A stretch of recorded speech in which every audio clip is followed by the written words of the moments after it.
It was an Indian who first told the world that the earth is round.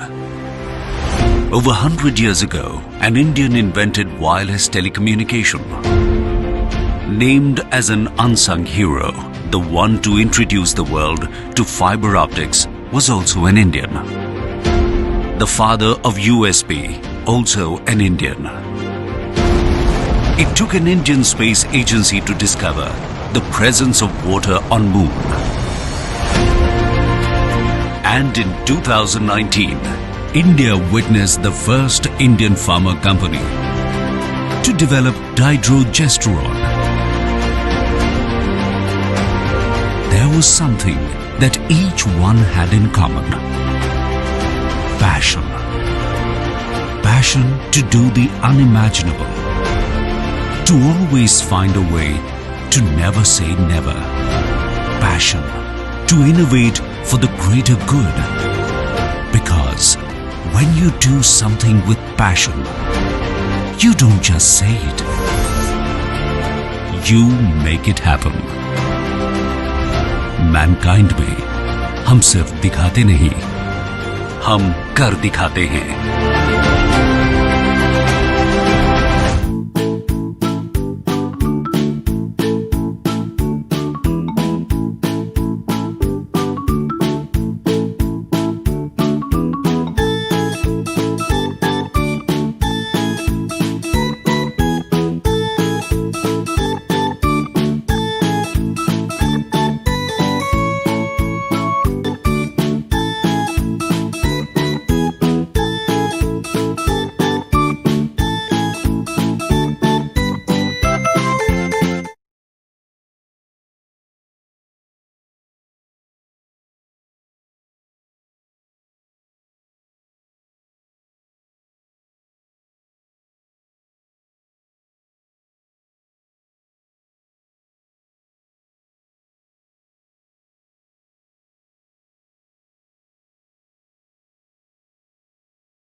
It was an Indian who first told the world that the earth is round. Over 100 years ago, an Indian invented wireless telecommunication. Named as an unsung hero, the one to introduce the world to fiber optics was also an Indian. The father of USB, also an Indian. It took an Indian space agency to discover the presence of water on Moon. And in 2019, India witnessed the first Indian pharma company to develop dihydrogesterone. There was something that each one had in common. Passion. Passion to do the unimaginable. To always find a way to never say never. Passion to innovate for the greater good. Because When you do something with passion, you don't just say it, you make it happen. Mankind में हम सिर्फ दिखाते नहीं, हम कर दिखाते हैं।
A very good afternoon to all.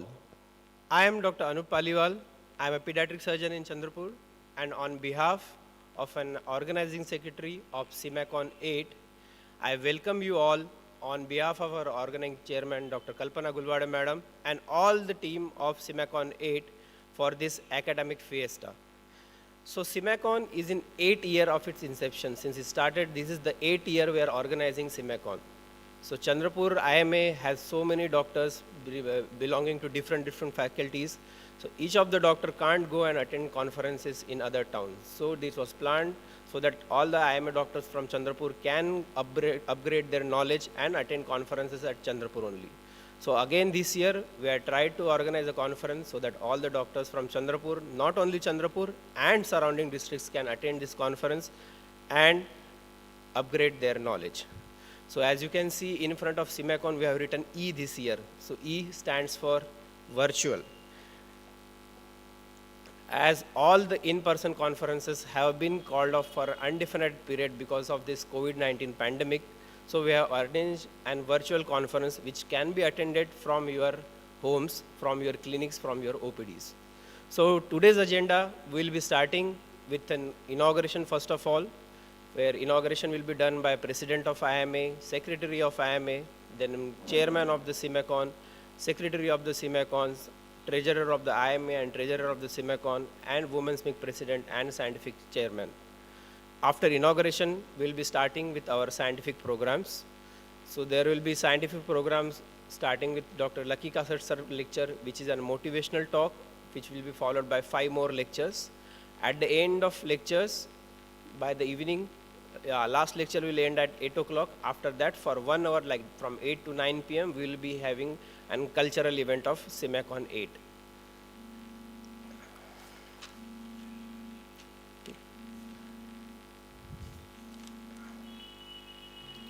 So we'll be starting with the inauguration ceremony soon. In between the lectures, between every 2 lectures, we'll be putting up a question, or during the lectures, we'll be putting 2 questions on the chat window. I request all the participants to kindly be attentive to these questions and answer as early as possible and send it in WhatsApp to Dr. Ram Bharat.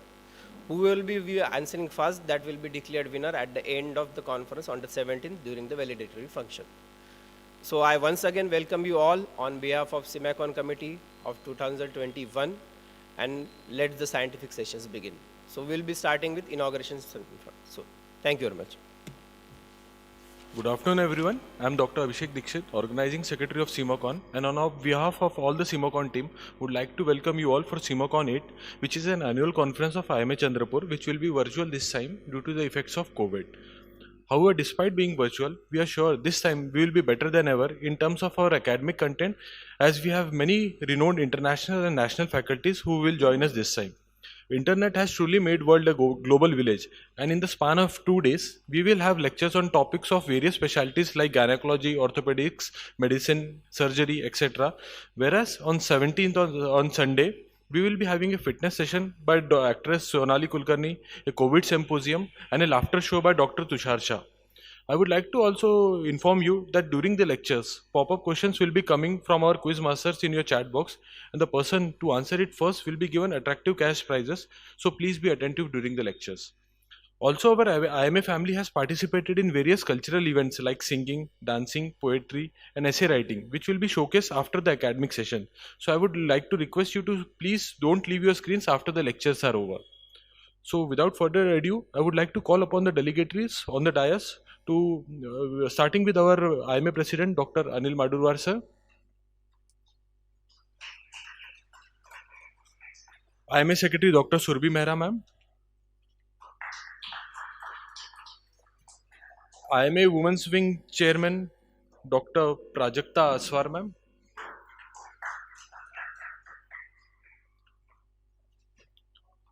CIMACON President, Dr. Kalpana Gulwade ma'am,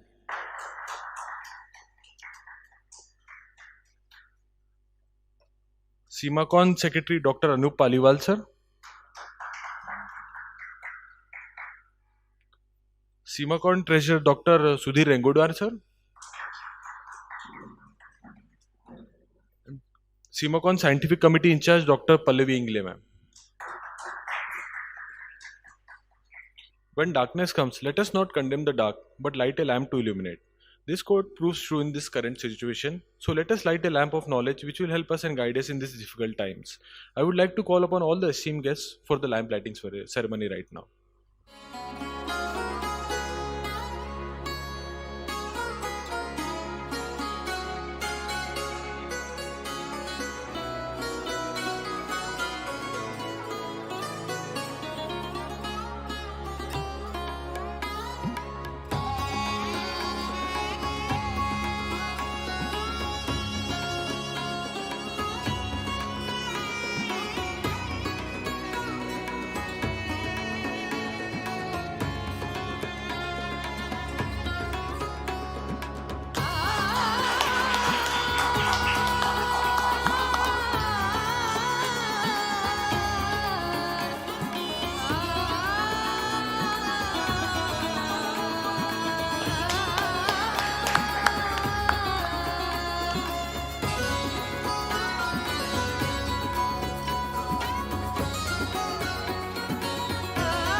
Thank you, everyone. Now I would like to request our IMA President, Dr. Anil Madhuvar sir, to give his presidential welcome address. Me doctor Anil माडुरवार, अध्यक्ष IMA Chandrapur. आपणा सर्वांना नमस्कार. जय IMA. गुळातील गोडवा ओठावर येऊ द्या, मनातील कडवापणा बाहेर पडू द्या. या संक्रांतीला तिळगुळ खाताना आमची आठवण राहू द्या. उत्कर्षाचे अत्तर सुगंधी चोहीकडे शिंपावे, सुखाचे क्षण मंगल क्षण आपणास लाभावे. श्री लक्ष्मीनारायण घरी तुमच्या यावे, शुभेच्छाने अवघे अंगण तुमचे भरावे. दुःख असावे तिळासारखे, आनंद असावा गुळासारखा. भोगीच्या व मकर संक्रांतीच्या IMA परिवार आणि सेमॅकॉन कमिटीतर्फे आपणा सर्वांना खूप खूप शुभेच्छा. आज दुपारी या कार्यक्रमानिमित्त IMA चंद्रपूर सेमॅकॉन 8 या उद्घाटनाप्रसंगी आपणा सर्वांना माहीत आहे, कोविडमुळे सगळं गडबडलं, पण चंद्रपूर IMAच्या मेंबर्स यांची हिंमत मात्र व्याख्यानासारखी आहे. आम्ही ठरवलं सेमॅकॉन घ्यायचं, दरवर्षीप्रमाणे सेमॅकॉन घ्यायचा. त्याचं स्वरूप वेगळं राहू शकतो आणि हे स्वरूप म्हणजे व्हर्च्युअल सेमॅकॉन 8.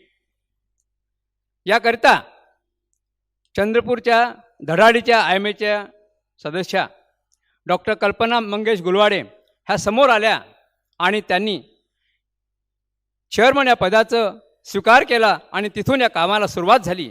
मी म्हणतो की त्यांच्याकरता एकदा जोरदार टाळ्या झाल्या पाहिजे. या कार्यक्रमाकरता आम्ही 13 कमिटीज तयार केल्या. 71 डॉक्टरांचं IMAच्या डॉक्टरांचं सहभाग आहे. आणि डॉक्टरांचे कार्यक्रम म्हटलं की अकॅडमिक असतातच, यात काही शंका नाही. परंतु या सेमॅकॉनमध्ये फक्त अकॅडमिक आम्ही ठेवलेलं नाही, तर आमच्या परिवाराकरता, आमच्या घरच्या छोट्या मुलांकरता मनोरंजनात्मक कार्यक्रम ठेवलेले आहेत. त्यांच्या बुद्धीची वाढ झाली पाहिजे म्हणून आम्ही काही प्रश्नोत्तर ठेवलेले आहेत की ज्याच्या माध्यमातून मुलांना एक संस्कृती तयार होईल की वेगळ्या प्रकारचं काय असतं डॉक्टरांच्या जीवनामध्ये हे सुद्धा कळेल. हा त्यामागचा उद्देश आहे. आपल्या भारतामधले अनेक डॉक्टर्स परदेशात आहेत. दरवर्षी आपण त्यांना बोलावू इच्छितो, त्यांच्याकडून मार्गदर्शन घेऊ इच्छितो, परंतु ते शक्य होत नाही. कारण अंतर, त्यांच्या वेळा, त्यांच्या सुट्ट्या. या सेमॅकॉन व्हर्च्युअलने मात्र ही संधी आम्हाला उपलब्ध करून दिली. आम्ही भारतातील डॉक्टर परदेशात जे गेलेले आहेत त्यांच्याशी संपर्क केला आणि त्या माध्यमातून त्यांचं ज्ञान, त्यांचा अनुभव, परदेशातल्या गोष्टी ह्यात त्यांनी सांगण्याकरता चंद्रपूरच्या IMAला देण्याकरता तयार झाले. आणि म्हणून परदेशातील अनेक डॉक्टर्स या माध्यमातून आपल्याला मार्गदर्शन करणार आहे. जसं कोविड वॅक्सिनमध्ये जे काही भाग घेतलेले आहेत डॉक्टर्स, ज्यांनी संशोधन केलं या कामामध्ये, तशाच लोकांचं सुद्धा या ठिकाणी मार्गदर्शन लाभणार आहे. तेवढंच नाही तर डॉक्टरांच्या जीवनामध्ये फिटनेस हा महत्त्वाचा भाग असतो. पेशंटला पाहता पाहता आपण आपल्या शरीराला, आपल्या प्रकृतीकडे दुर्लक्ष करतो. पण होऊ नये म्हणून सोनाली कुलकर्णी यांचा फिटनेस कार्यक्रम आपण या ठिकाणी ठेवलेला आहे. व्हर्च्युअल आहे कार्यक्रम. हा पूर्ण प्रोग्राम जो आहे, पूर्ण कॉन्फरन्स जो आहे हा व्हर्च्युअल आहे. आणि म्हणून हा 3 दिवस चालणाऱ्या या कार्यक्रमामध्ये अनेक घडामोडी घडत आहेत. अनेक गोष्टींना आपण वाव देऊन राहिलेलो आहे. आणि या माध्यमातून डॉक्टरांचं करमणूक एवढंच नाही तर त्यांच्या कुटुंबियाचं करमणूक एवढंच नाही तर त्यांच्या मुलाबाळांचं सुद्धा यामध्ये सहभाग राहील. सांस्कृतिक कार्यक्रम घेऊन राहिलो आहे मी. आणि या माध्यमातून आपणा सर्वांचं या ठिकाणी मी स्वागत करतो. आणि सर्वांनी काळजीपूर्वक ऐकायचं आहे, कारण फक्त हे व्हर्च्युअल आहे. आपण रजिस्ट्रेशन केलं म्हणजे आपल्याला MMCचे 6 पॉईंट्स मिळतात असं नाही आहे. MMCचे जे रूल्स आहेत ते रूल्स तुम्हाला फॉलो करावं लागेल आणि तरच 6 पॉईंट्स मिळतील, कारण इथं आता व्हर्च्युअल असल्यामुळे ॲडजस्टमेंट काहीच नाही आहे. त्या सर्वांना माझी कडकडीची विनंती आहे की त्यांनी MMCचे रूल्स पाळायला पाहिजे आणि मग 6 मार्क्स मिळतील. एवढंच नाही तर आम्ही कोरोनाला बाय बाय करताना कोरोनामध्ये ज्या ज्या लोकांनी खूप योगदान केलेलं आहे, शिक्षण घेतलेलं आहे, अनुभव घेतलेला आहे, या लोकांचं सिम्पोजियमच्या माध्यमातून सगळ्यांना पूर्ण महाराष्ट्रामध्ये, भारतामध्ये या माध्यमातून आम्ही ज्ञान देऊ इच्छितो आणि हे कोरोनाच्या सिम्पोजियममध्ये साध्य होत आहे. म्हणून मी सर्वांना विनंती करतो की आमच्या IMA परिवारातर्फे डॉक्टर सुरभी मेहरा मॅडम, अनेक लोकांनी या ठिकाणी जो कार्यक्रम उपस्थित घेण्याकरता मेहनत घेतलेली आहे. आणि कुठलाही कार्यक्रम म्हटलं की पैशाची गरज असते आणि पैशाकरता चांगले तज्ज्ञ डॉक्टर आम्ही निवडले. डॉक्टर कोलते, डॉक्टर रेगुणवार हे सुद्धा या ठिकाणी खूप काम करत आहेत. आणि असे अनेक डॉक्टर्स चंद्रपूरमध्ये आहेत. असं लोकांना असं वाटतं की चंद्रपूर आदिवासी जिल्हा खुणा कोपऱ्यामध्ये आहे. नाही, चंद्रपूर जिल्हा हा एक डायमंड जिल्हा आहे. या ठिकाणी चमकणारे लोक आहेत आणि हे आजपर्यंत दाखवून दिलेलं आहे, अनेक ठिकाणी दाखवलेलं आहे. आणि आजही आम्हाला जी संधी मिळाली आहे या माध्यमातून आम्ही सर्वांना सांगू इच्छितो की चंद्रपूर जिल्हा हा फक्त आदिवासी जिल्हा नाही तर हा डायमंडसारखा चमकणारा जिल्हा आहे. आणि या माध्यमातून तुम्ही सगळेजण बघू शकाल. या निमित्ताने या कार्यक्रमाचं उद्घाटन झालं म्हणून मी जाहीर करतो आणि माझे 2 शब्द संपवतो. धन्यवाद. Thank you, sir, for your speech. Now I would like to welcome Dr. Mangesh Gulwade, sir, who is IMA President-elect and also MMC Observer for this conference. Dr. Mangesh Gulwade, sir, please.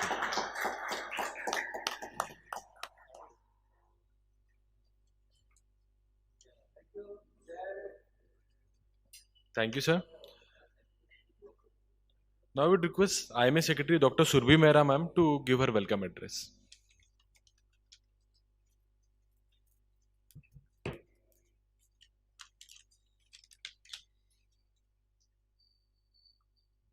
Thank you, Abhisheik. Honorable President, sir, dear conference chair and the secretaries, and our valued delegates. Very good afternoon to you all. I, Dr. Surbhi Mehra, Secretary to IMA Chandrapur, welcome every one of you to this much awaited and the very first ever online virtual CIMACON conference of IMA Chandrapur. I feel so proud today standing here to inaugurate this conference, which seemed just like a dream a few months ago. Obviously, it goes without saying that great efforts went in preparing for this conference, because preparations are never done overnight. Our very efficient and dedicated organizing team has very carefully looked into all the details of this conference, and they have worked day and night for this day. So let us appreciate the efforts at every step as we sail through these 3 exciting days of this conference. Let us appreciate the effort they have made. And finally, I want to thank all the delegates for the confidence that they have shown in us in this conference. Friends, this is all from me, and thank you for being a patient listener. Please enjoy the diversity of this conference all throughout. Cheers. Thank you.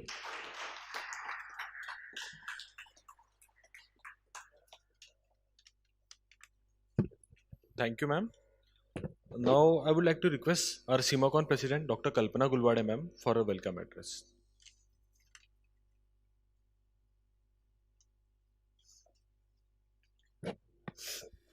Good afternoon, everybody. It gives me immense pleasure to stand here as chairwoman of CIMACON VIII. Let me welcome each of you. Thank you so much.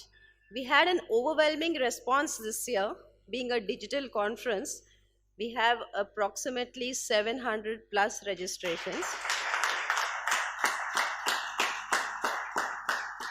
I am sure each one of them are going to avail of the 6 MMC points, but also there is a huge academic content. We believe that all work and no play makes Jack a dull boy. So we have also kept some laughter challenges, laughter sessions, some fitness sessions, and of course, the ultimate cultural bonanza. I was very efficiently aided by my secretaries, Dr. Abhisheik Dixit and Dr. Anup Paliwal, who at every moment are at my beck and call, and I'm so grateful for them. My committees were the huge registration committee, which was headed by Dr. Mangesh Gulwade and Manisha Ghate, who have done an enormous job in spreading the word of registration. My fitness committee was ably taken over by Dr. Prajakta Aswar, who has always been very cooperative. The treasurers who had to handle all the amount were Dr. Narendra Kolte and Dr. Sudhir Gunwar sir, ably guided by Dr. Ajay Dudulwar. I cannot forget my souvenir committee, Dr. Amit Devekar, who has always been a big support. The trade was managed by Dr. Harsh Mamedwar. The scientific session is ably guided by Dr. Pallavi Ingre and Preeti Chauhan. They have all done huge jobs. And the cultural committee, which was just taken off my shoulders by Dr. Prerna Kolte, Dr. Archana Murke. I'm so thankful to all of them. And now the people with the money. So they had to be a lot of finances arranged, and this was ably guided by Dr. Irshad Shivji and Dr. Ajay Dudulwar sir, along with Dr. Vasalwar sir. I thank all of you, and this couldn't have happened without your help. Now, the history of CIMACON dates back to 2013, when we decided that why not Chandrapur IMA itself, and we had the huge support of Dr. Mangesh Gulwade, who could get us the MMC points. So we started off with the Chandrapur IMA conference, and this is the 8th version. And ladies and gentlemen, we have not turned any stone unturned. All the stones, all the rocks, all the hurdles have been ably crossed, and here we present to you CIMACON 8. So we hope that all of you have a good session, academic, non-academic, and fitness. And at the end, on the 17th, I'm sure you will all have all the smiles on your face. Thank you so much for registering. We hope all of you will avail of the best faculties. We have taken the opportunity. We have roped in faculties from abroad, US, UK, and Australia, so that we know what's happening in that side of the world. I will be not standing here without the help of Dr. Abhay Rathod, who has been instrumental in arranging this entire virtual event. It's not easy. He has his lunchbox, his clothes, everything here in IMA Hall, along with Mr. Sachin Dable, and they are working tremendously. So let's see all of you. Thank you. Bye-bye. Thank you, ma'am. Now I would like to call President-elect and MMC Observer, Dr. Mangesh Gulwade sir, to say a few words.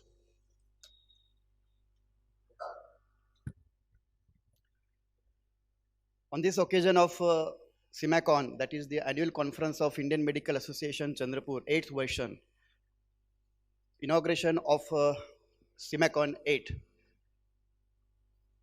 The dignitaries on the dais, President of IMA Chandrapur, Dr. Anil Madhuvar sir, Secretary, Dr. Surbhi Mehra, Chairperson of this conference, CIMACON, Dr. Kalpana, then Dr. Sudhir Regunwar, Dr. Prajakta Aswar, Dr. Pallavi Ingre, Dr. Anup Paliwal, Dr. Abhisheik Dixit, and all the members who registered for this conference. Very good afternoon and Jai IMA.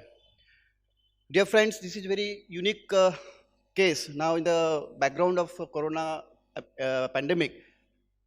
So we are not in touch with all the many conferences, big conferences, but by the virtue of these virtual conferences, there we are interacting with not only with the local and national, but international speakers also. So I must congratulate Dr. Anil Madhuvar, Dr. Surbhi Mehra, and Dr. Kalpana for this virtual conference. And what I came to know that altogether 780 delegates are registered for this. This is a very huge registration as far as the state, as a local branch conference is concerned. Because state IMA, recently we concluded at Usmanabad. So here we had hardly any, I mean, maybe 700 plus. But as considering as the local branch conference, this is a very huge registration. So congratulations to all the organizing committee. Now, as far as Maharashtra Medical Council is concerned, so many members, and not only from Chandrapur, but not from the Vidarbha, but across the Maharashtra state, they wanted to go for the MMC credit points. But as far unfortunately, in this pandemic, Corona pandemic, we could not do anything. But we had a lot of meetings over this issue, and how can we go for the webinars and virtual conferences? And then we formed SOPs for this virtual conferences. Maharashtra Medical Council is ready to face such type of pandemic as far as the academics are concerned, and so we decided to go for the virtual conferences and to allot the credit points to the conferences. So fortunately, as far as the Maharashtra Medical Council is concerned, IMA Chandrapur is very good rapport with the MMC, and ultimately 6 credit points are allotted to this E-CIMACON VIII. So congratulations to the team. And at last, I would say, see, as far as the unity part is concerned, IMA Chandrapur is great. So alone I can say, alone I can walk, but together we can run. Alone I can talk, but together we can sing. Alone I can enjoy, but together we celebrate. Let us celebrate the association of association, that is Indian Medical Association and Maharashtra Medical Council. Thank you so much. Thank you so much, sir. And with this sir's speech, we'll now conclude the inauguration session and we'll now start the scientific session. Thank you so much.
Check.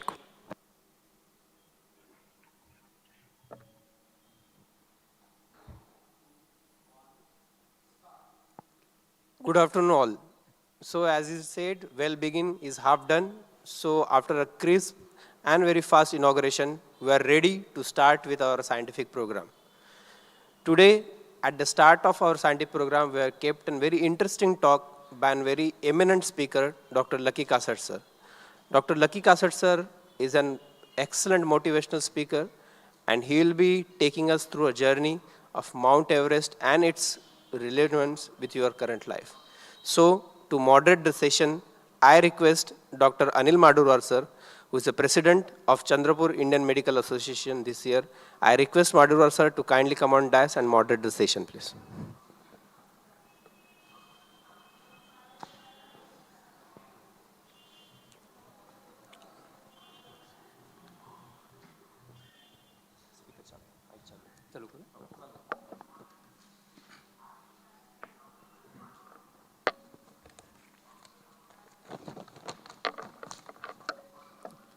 Hello. Good afternoon. After the inauguration session over, we are moving towards the academic session. This is the first session. We are lucky to get Dr. Lucky Kasat.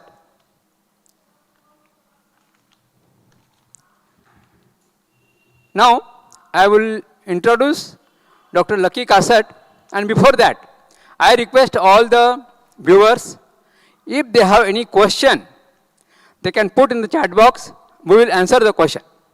We will ask the Dr. Kasat to answer these questions. Dr. Lucky Kasat, he has done MCH pediatric surgery. He is a MS general surgery. He is a consultant pediatric surgeon, motivational speaker. Know your peak. He is a counselor. He is a corporate trainer.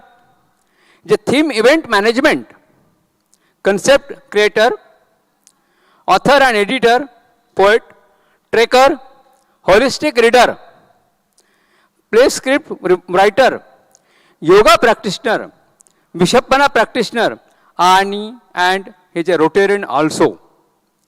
There are some guidelines. What you think, you become. I work as if everything depends on me. I pray as if everything depends on God. उनका कहना है, जिंदगी लंबी नहीं, बड़ी होनी चाहिए. He is a consultant pediatric and neonatal surgeon since 20 years.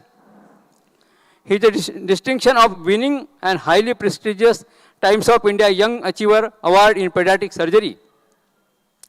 Operated the rarest cases, operated largest ovarian cyst in the smallest patient in just 10 hours old. All academic things, and breast milk bank. Opened a breast milk bank also at Rajiv Gandhi Medical College, Thane. A whooping a free typhoid and rubella vaccine project, Muta Pranada. He also doing this project, and there are other major achievements, and has taken a lot of Zoom meeting and all the things. With all these things, motivational speaker, a distinct conference, I request Dr. Kasat sir to guide us on this motivation. What is that? So with this, I request Dr. Kasat. Thank you very much. Yeah, thank you. Can you hear me? Yes. Hello?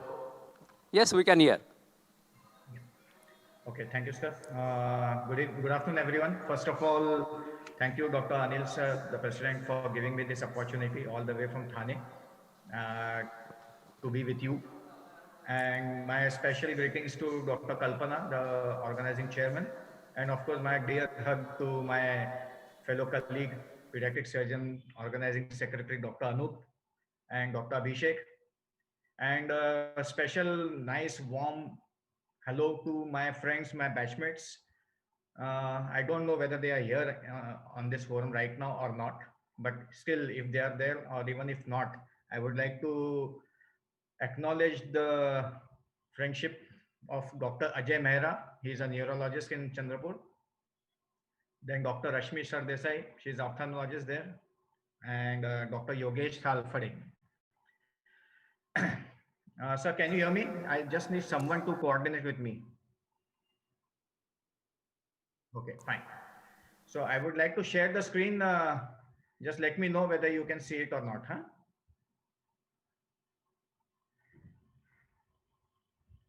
Is it seen, sir? Only name Hello? is there, but picture is not there. Huh? Okay, okay, sir. Okay, go ahead. Sir, go ahead.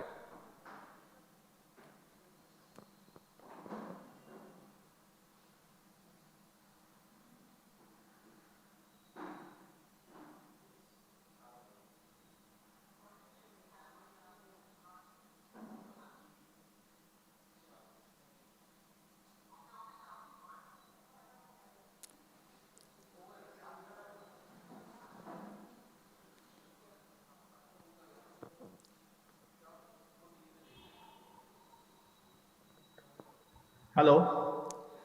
Yes, sir. You can hear me? Yes, yes, I yes, think sir. there was some connection problem. Just give me a minute. Again, I need to be made host or co-host again, please.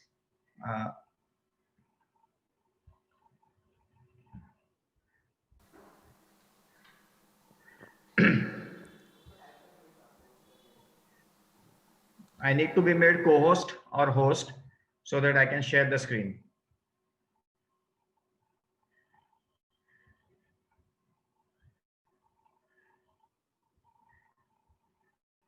Okay, still it is yet to be there. Just a minute, I'll just check. I'm still not getting it, the screen sharing. No, I'm not getting it.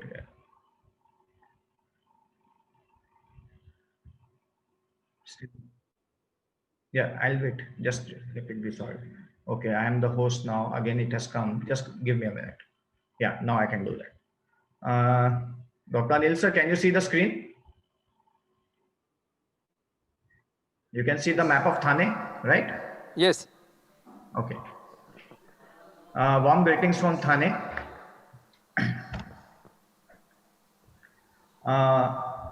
Is Dr. Anup there online? Yes, yeah, Anup is there.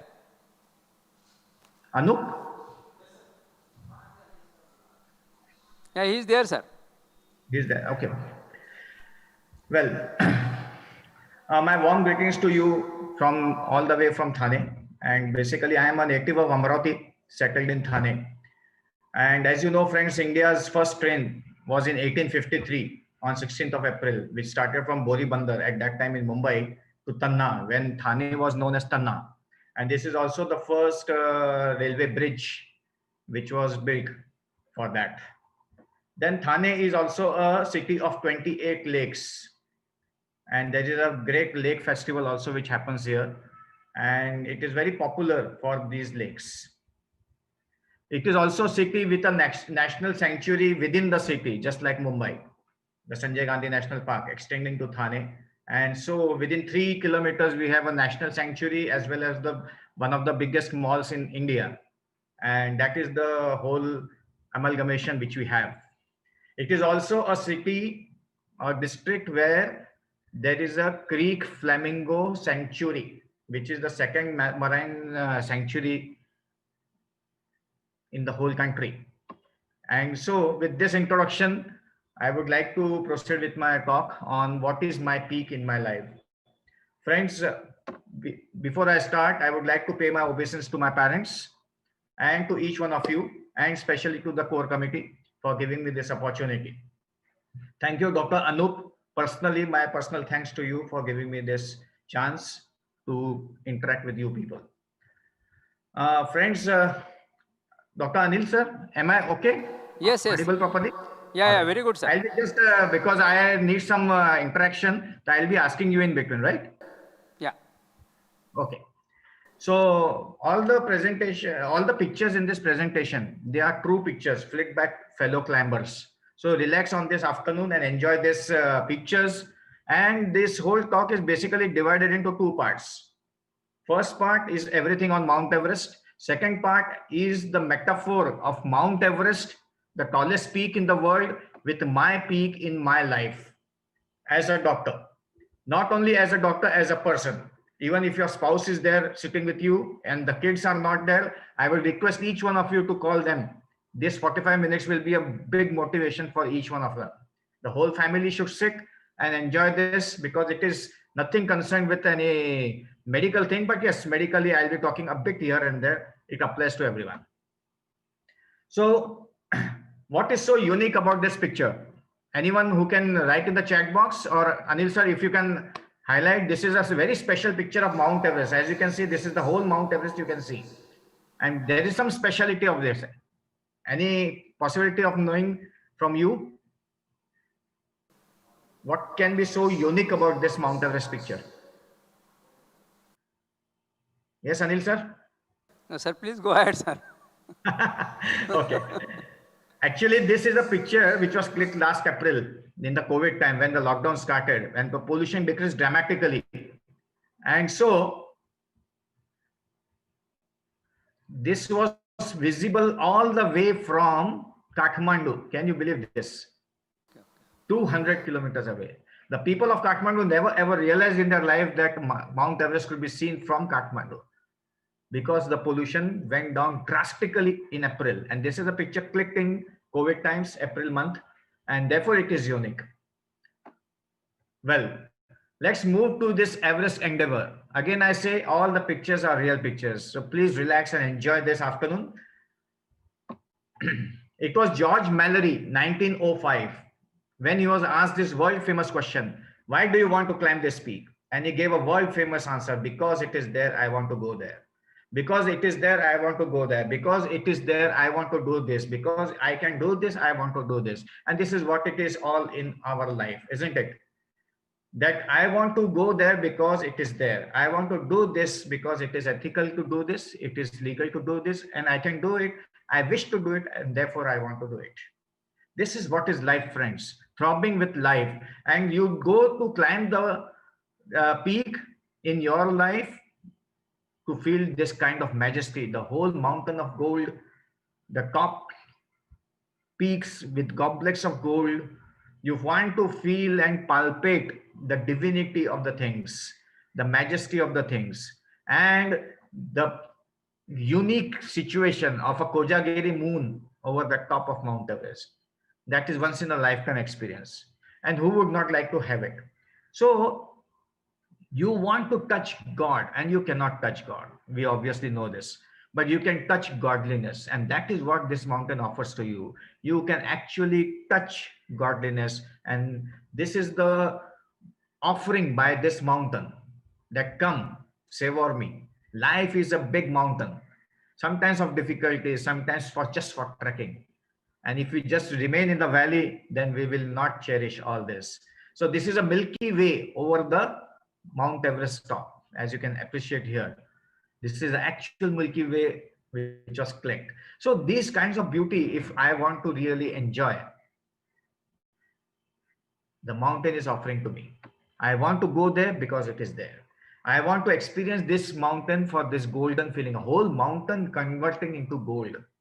Once in a lifetime phenomena, which if you are blessed, only you will be experiencing. So friends, where is the first step taken in life? Whenever the mountain of difficulty comes in front of you, where is the first step taken? The first step is taken at the base camp. Base camp is 17,500 feet. 17,500 feet. And oxygen is 50% of what you are breathing right now in Chandrapur, or myself in Thane. 50% oxygen level.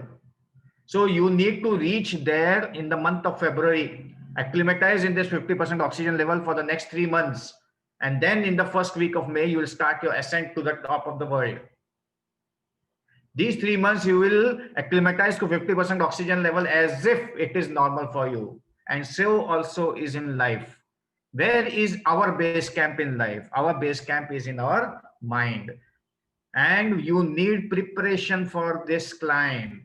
You need this preparation. Look at this picture very carefully, friends. Here you will see a small, tiny tent. And there are a group of 6 people minimum, because the Nepal government does not allow lesser than 6 people. You need to have a group of 6 people minimum. And you are here at the base of Mount Everest. And this is just the base of Mount Everest. The mightiness of Mount Everest dawns upon you. And you realize that climbing needs preparation for this mighty mountain in life. So many times, so many difficulties will come. But I need to prepare for these difficulties. And what is that preparation? That preparation is only of one thing: to overcome fear. जिंदगी में सिर्फ एक ही चीज का मायना है, वो है डर. Everything which is ruled has a common denominator of dar, fear. And as a doctor, who better can understand this? The fear of the unknown, the fear of the mystery of the body. The fear in life, kya hoga tomorrow, COVID times, post-COVID, pre-COVID, kya hone wala hai? The mountain gives you the most ultimate lesson, the basic base camp lesson, and that is to overcome fear. We have a misconception that a courageous person is a person who is not having fear. No, it is absolutely wrong. Every person has a fear. And fear is a gift, because fear is needed to cross the road to prevent accidents. But once you cross the threshold of fear into panic, then it becomes a nuisance. Fear is needed in life, but to a limit of being alert and aware. A courageous person is not a person who is not having fear. The correction is, the courageous person is the person who has the capacity and capability to overcome his fear. And this is what is the lesson taught by this mountain. The mountain of difficulties post-COVID, which we are facing and which we will be facing in future also, is testing us for our fear, the capacity to overcome our fear, whether it is there, whether you have done it in these 9 months or not. So friends, after your preparation at your base camp in the mind, which is at your house, in your hospital, the workplace, 3 months of acclimatization at this base camp, which is having low oxygen level, 50% only. You will acclimatize for this incoming mountain of difficulty in life. Once acclimatized, once you have prepared your mind to overcome the fear, then you will start your climb towards, and the first step is Khumbu Ice Fall, which looks very deceptively simple, as if I can run across it. But this is a moving glacier, friends. This is a glacier. Glacier means a frozen river. Anil sir, am I audible properly? Yes, sir. Yes. All right. Yes. A glacier is a flowing river, frozen river, which is still moving, right? And it moves daily to 6 to 8 feet, giving rise to cracks and small mini mountains. 45 deaths have happened till now in this place. It looks deceptively simple. And these mini mountains known as Sinax you need to cross. Not only this, deep crevasses come, which you need to cross. Once you start in your life or in your career and you have reached to some place like this here, you cannot say, ab main palag jata hu yahan se. No, no, no. You have to cross it. Life will offer you crevasses. Your practice will offer you crevasses. Crevasses of any kind: patient failure, treatment failure, ethics failure, legality, illegality, violence, so on and so forth. But you need to cross the crevasses in mind. This is what is meant by overcoming fear. You will not overcome fear on the ladder, right? You will overcome fear in your base camp, for which you have prepared beforehand.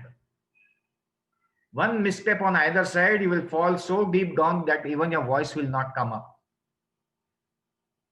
So friends, everywhere in life there is a big canvas, but beneath every step there is a deep crevasse. This is the team of 6 people. Every time it will be minimum 6, maximum can be 20. And you will cross all these bigger black holes are the crevasses which you need to cross. And this is a real picture. You will prepare to climb the crevasses of your own fear.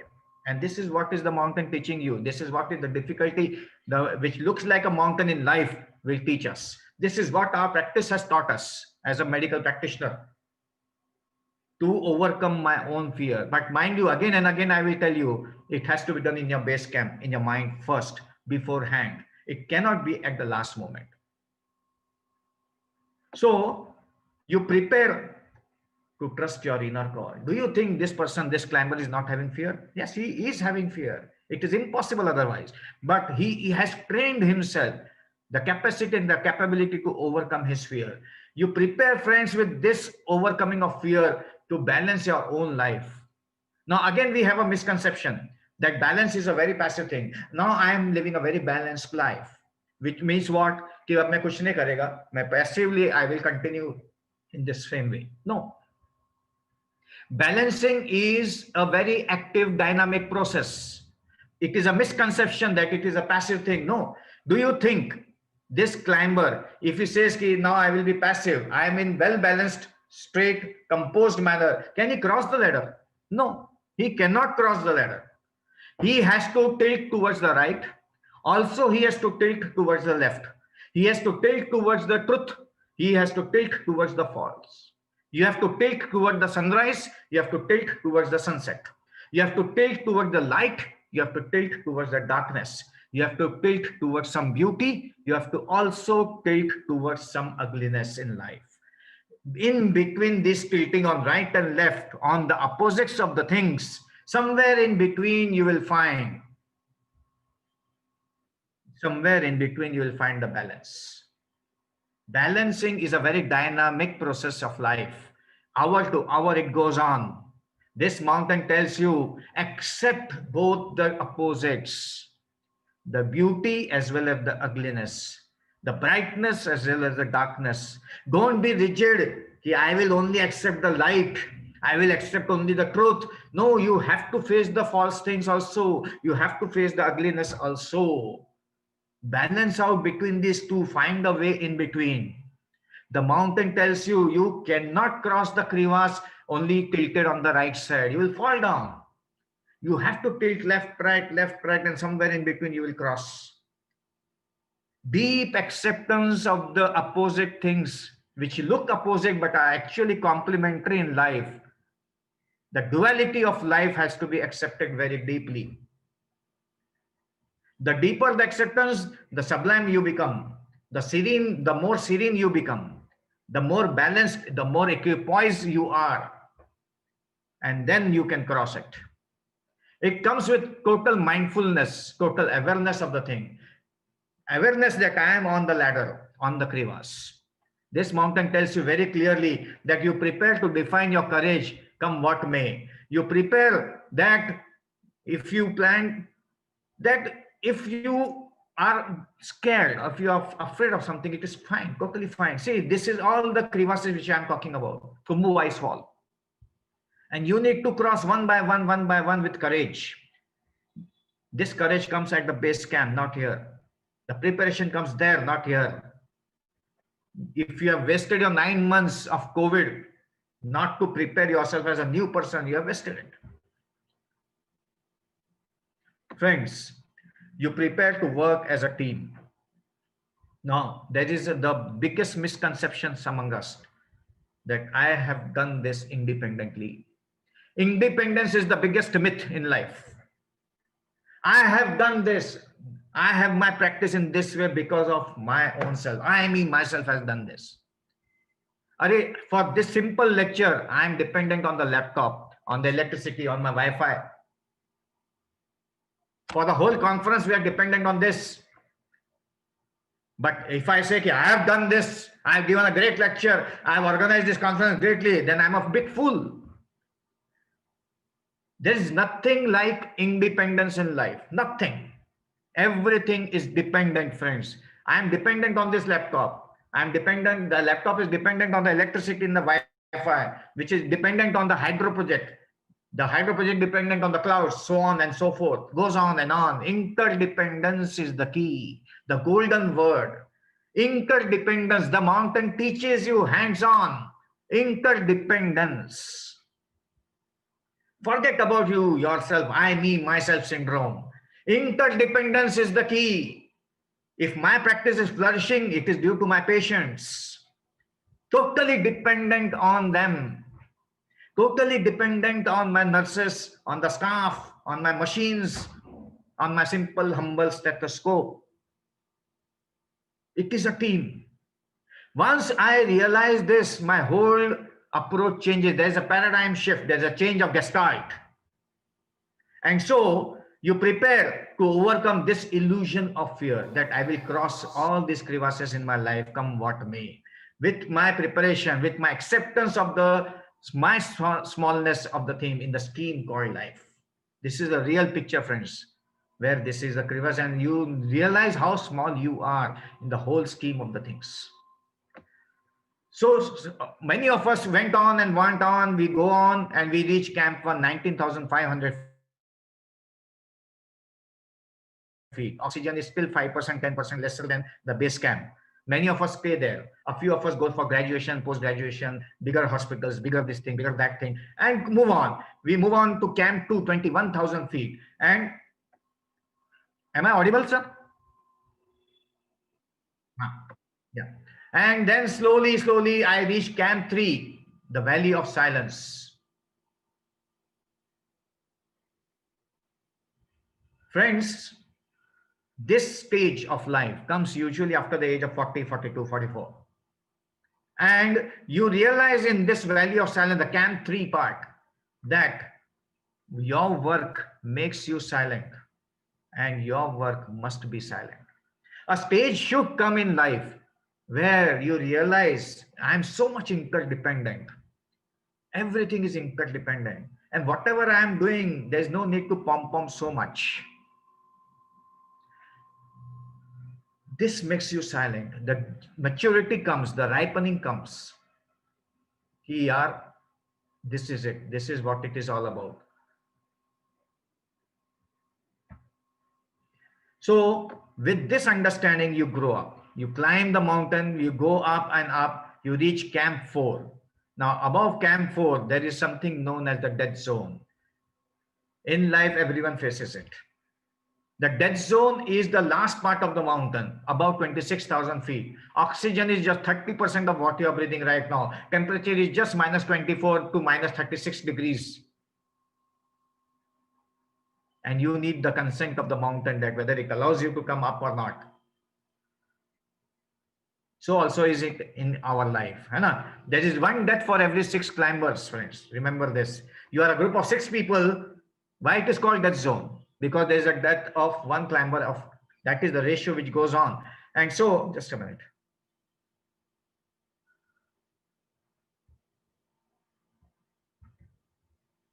Yeah, can you see my screen, sir?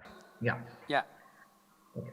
So you realize in this dead zone of life, when you have reached your peak and suddenly you realize one very crucial thing, that the death of your ego is the only true living.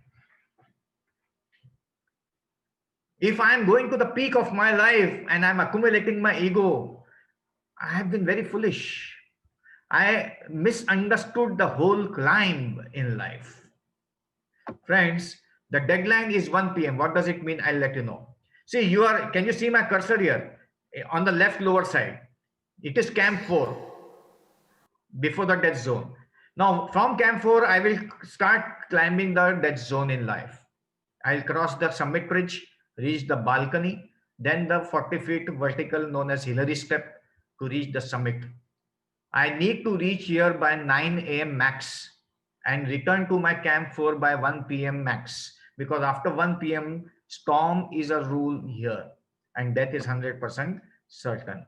This is one of the most beautiful pictures. On the Kojagiri moonlight, the Everest is lit with the moonbeams. There's no electricity there. Okay, you are in Camp 4. The mind goes numb, 30% oxygen level. temperature just minus 32, minus 38 degrees. Mind goes completely numb. To put your foot into the boot takes 20 minutes. I repeat, to put your foot into the boot takes 20 minutes. And then you'll come out, take the decision maximum by 11 p.m. at night. By 12 o'clock, 1 o'clock, you'll come out. And with your searchlight on, as you can see in the picture, you will climb up, reach the summit ridge as my cursor is showing to you. And then this is the balcony. The last 40 feet is Hillary step to reach the summit at 9 a.m. and reach back before 1 p.m. दोपहर को 1 बजे के पहले, so that you will not get engulfed in the storm in the death zone. So friends, what is the problem? The problem is this cornice, the summit ridge. It is very steep and narrow. So steep and narrow that one misstep on either side, you have a free fall of 8,000 feet before you will hit something. A free fall of 8,000 feet. Can you believe this? So this is the ridge which separates Nepal from Tibet, known as the death zone. It is a story of courage. Do you think the courage will come here? No, the courage has to be prepared. Everything, the preparation of the whole mind is at your base camp, the mind. And you have come there in the month of February. For next 3 months, you are preparing yourself. So also we were preparing ourselves in the Corona lockdown time. So one mistake, one slip, and you have a free fall of 10,000 feet before you will hit something. That is what is Mount Everest all about. Friends, you reach the balcony. And sometimes in life as a doctor, you realize कि यार यहाँ तक कर लिया काफी है, अब कई चीजें और करनी है जिंदगी में, पलटते हैं. To the wisdom to turn around, not only in life as a doctor, but also with the patient. You know your limitation there. Better to turn back, better to refer, better to call for a second opinion. That wisdom you learn. And this is a phase of balcony. And then you realize one very important thing when you reach the top, that you cannot stay on the top forever. While coming down from the top, if you are feeling burdened, if you are feeling very hurt, मतलब एक ही है कि जब आप चढ़ रहे थे तब आपने बहुत ईगो एक्युमुलेट किया है, इसीलिए आपको बहुत दुख हो रहा है नीचे आते आते. Because the rule is very clear. You cannot stay on the top forever. Friends, the last 40 feet is known as the Hillary step.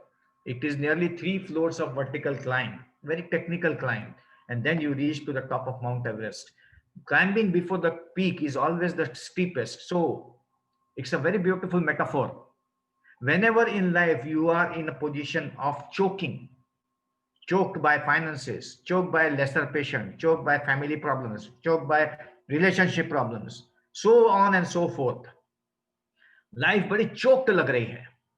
Remember that the peak is very near. Why? Because the climb before the peak in life or peak of any mountain, the climb before that is always the steepest. So remind yourself, अरे इतना तकलीफ आया है कि जिंदगी में, मतलब ही मेरा पीक बहुत पास में है. And that is what is the silent message by this mountain. You remember, you learn that if you fail to plan, you plan to fail. This is a picture at 3 a.m. in the morning on the top of Mount Everest, because the sunrise is already seen at 3:30 a.m. You can see the climbers here with the searchlights on. So you just cannot wander and reach your Everest in life. कि चलो अभी lecture सुन लिया, बड़ा motivate हो गया हो, चंद्रपुर से निकलते हैं और एवरेस्ट पे पहुंचते हैं. Can you do this? No. You just cannot wander like this and reach your Everest in life, friends. You have to prepare at your base camp. This is how the world looks from the top of mountain. Enjoy these pictures. These are all real pictures of life where the view is excellent from the top of mountain. True humbleness sets in because you realize I'm too small in the whole scheme of the things. Your own false ego, the darker mountain, has to be overcome first.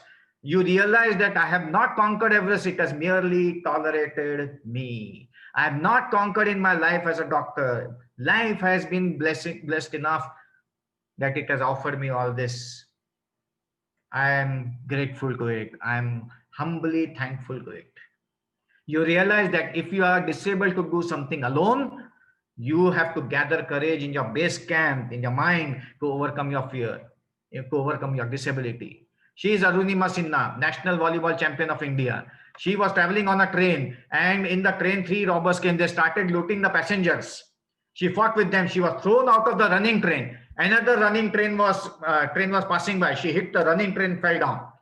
Her leg got crushed in the wheels. 2 spine fractures. Arunima Sinha, the national volleyball champion of India, was lying on the railway track for 1.5 days. 49 trains passed by. No one could hear her. 51st train driver stopped, took her to the hospital. In Delhi hospital, her leg was amputated from thigh. 2 spine fractures, required 6 surgeries. She was in the hospital for about 6 months.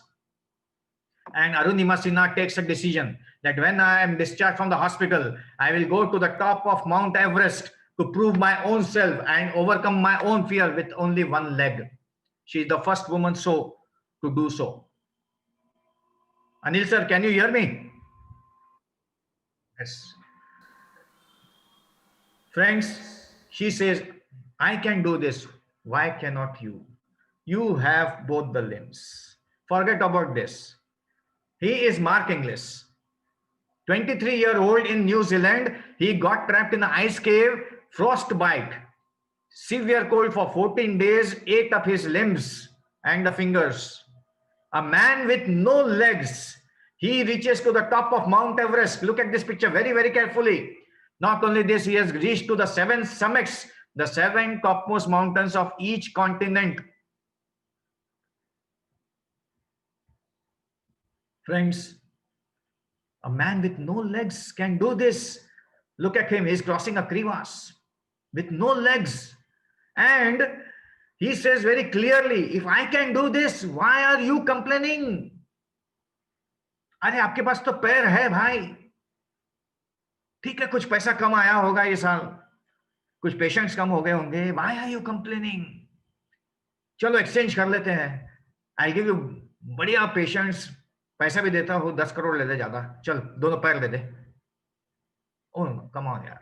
Friends, you have to realize Sudarshan Gautam, he is saying very clearly, I am without arms, but I am reaching Mount Everest top without arms. He says something very beautifully. We are not disabled by the disability we have. We are able by the ability we have. We must concentrate on our abilities, not on our disability. That is a mindset. Develop that mindset. Who has taught you? A Sudarshan Gautam with no hands can reach to the top of Mount Everest. जरा सोच के देखो, पूरे lecture में सिर्फ ऐसा बैठ के देखो. From right now till the end of lecture, just try to sit like this, arms folded, and see whether you can do it. And then try to think of a life like this. So friends, here's Gary Winkler, the first insulin dependent diabetic to reach to the Everest, taking insulin minus 48 degrees, 30% oxygen level on the top of the world, proving to himself and to you it can be done. It is all a game of mindset. So what is your peak? What is your peak? Last 10 minutes. What defines your peak is these 2 golden words in life. Remember this. This is the take-home message. What defines your peak in your practice as a family man, as a person, as a friend, as a relationship person, anyone, is your choice. And how can you take the right choice? It will come only with the right thought. How can the right thought come to you? It will come only with the right perception of the things. सही देखने का दृष्टिकोण. And how can the right perception come to you? If you are not having fear for that particular context. It is not at all a rocket science, friends. For any particular context, maybe COVID, post-COVID, chalo, leke chalo. If I remove my fear, if I develop the capacity to become fearless, overcoming my fear, my perception to that particular context changes. Once I get the right perception, I will get the right thought. Once I get the right thought, my choice will be the right choice. And then that action follows. Your peak is defined by you only, not your staff, not your COVID, not your town, not your status. It is only here. It is by your choice. So climbing before, so remember, Sean Schwarner gives you one beautiful example. He was just 14 years old. He suffered from Hodgkin's lymphoma. He was taken all the chemotherapy, radiotherapy. Just सोच के देखो, 14-year-old, 16-year-old suffering from Hodgkin's. Will the thought come to you that I want to go to the top of Mount Everest? No, absolutely no. इसके दिमाग में आया. He had just 5 problems. He had no experience of mountaineering because he was born in Colorado, where there were only hills, no mountains. He suffered from Hodgkin's lymphoma, got cured. 1 year later, he suffers from one more cancer of the lung, 2 cancers in the lung. His whole lung is removed. So there are just 5 problems with him. No experience of mountaineering, just 2 cancers, just 1 lung, no finance, no one to support. He reaches to the top of Mount Everest twice, first mentally and then physically. So selected few, they reach their life's peak. No, it is not the selected few. They don't have a special DNA. In fact, they have so many problems. They are the determined few who have reached the life's peak, and that determination has come in what way? By the right choice.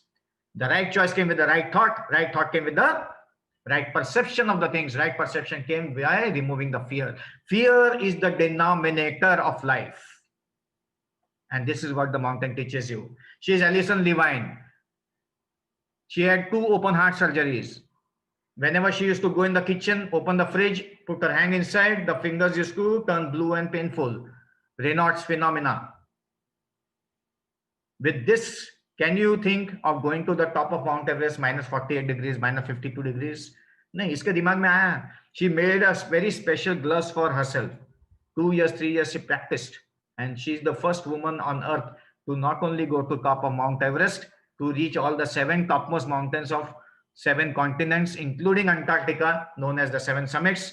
Then she goes to the North Pole and the South Pole to ski down the North Pole and South Pole. The one who does all this is known as, given the khitab of Adventure Grand Slam. A mother of 2 children, a person with 2 open heart surgeries, a person with Raynaud's phenomena. Fingers turning blue and painful in a simple refrigerator. Right choice, removing the fear in your life is the key, because life shrinks or expands according to your courage. It's a very powerful statement. Life shrinks or expands according to your courage.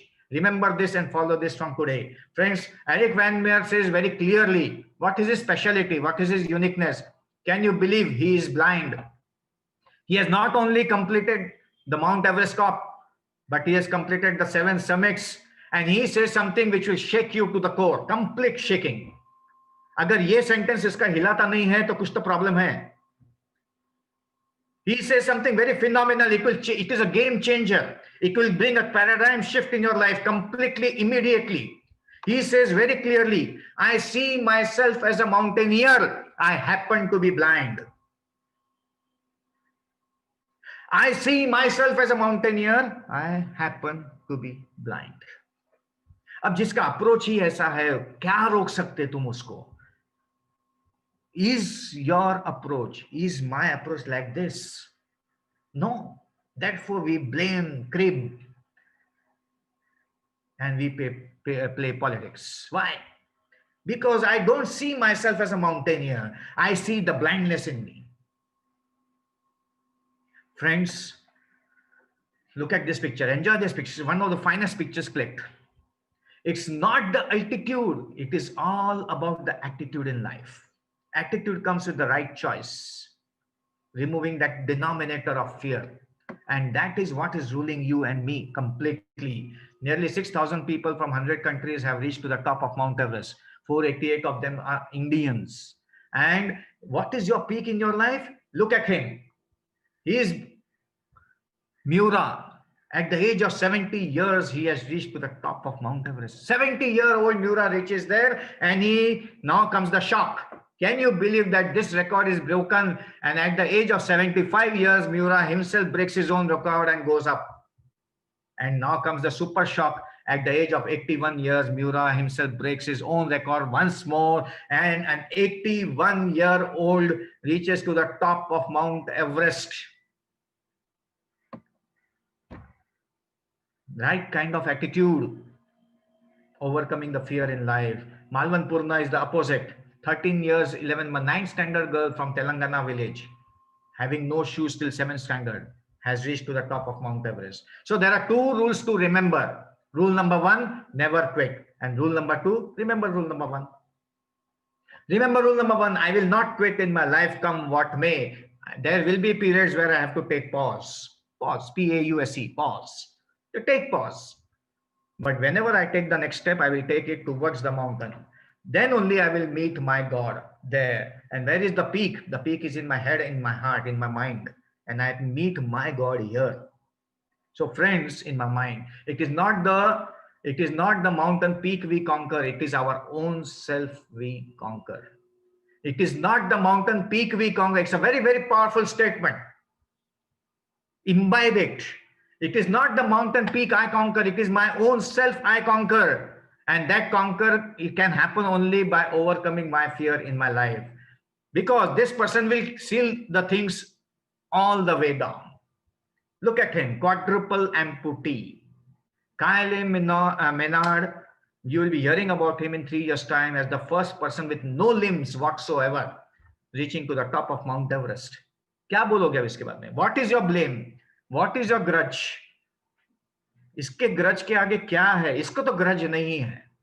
He is totally okay, simple man. He says very clearly, I can do this. Why you are blaming? Why you are shaming yourself? Are you not ashamed? क्या कर रहे हो यार जिंदगी का? Come on. The life's mountain is never as big as it appears. Friends, you are never as small as you believe. Try to grasp it. The life's mountain is never as big as it appears. And you are never as small as you believe. Look at him. He proves it. And so, remember this golden rule in life. Post-COVID, we are in the valley and we find that there is no path on the mountain. Whenever there is a mountain of difficulty in life, remember that over every mountain there is a path. It is a rule of life. Over every mountain there is a path, though it may not be seen from the valley. You will take the first few steps on the mountain and somewhere you will find a small path which will lead you across the mountain. That is the rule of every mountain. That is the rule of every mountain of difficulty in life.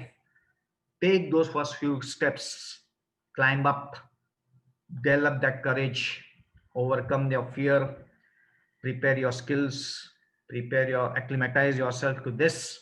And then I end with these 7 summits, which we need to do as a doctor and as a person also. Friends, first summit to conquer out of those 7 summits. The 7 summits are the 7 topmost mountains of each continent, including Antarctica. The first summit in life is become fit and in good health. No other way. बाकी सब छोड़ो, पहले fit हो यार.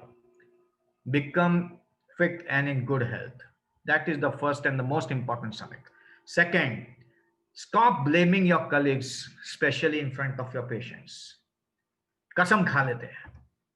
It will be a big summit to conquer. इसने ऐसा किया, मुझे मालूम था ऐसा कर रहा है, उसको जमता नहीं. Forget about it यार. हो गया, जितना करना था कचरा किया है. Stop it from today. Let us climb and reach our own summit inside my head and heart. The third summit is let us start practicing with more empathy, more sympathy, and in between somewhere we realize our spirituality. कुछ फर्क नहीं करता 2000, 5000, 15000 कमाते हैं तो कुछ नहीं होता. But you develop empathy and sympathy. Look, put yourself in their place. It is difficult to become a poor person. Poverty is the greatest curse.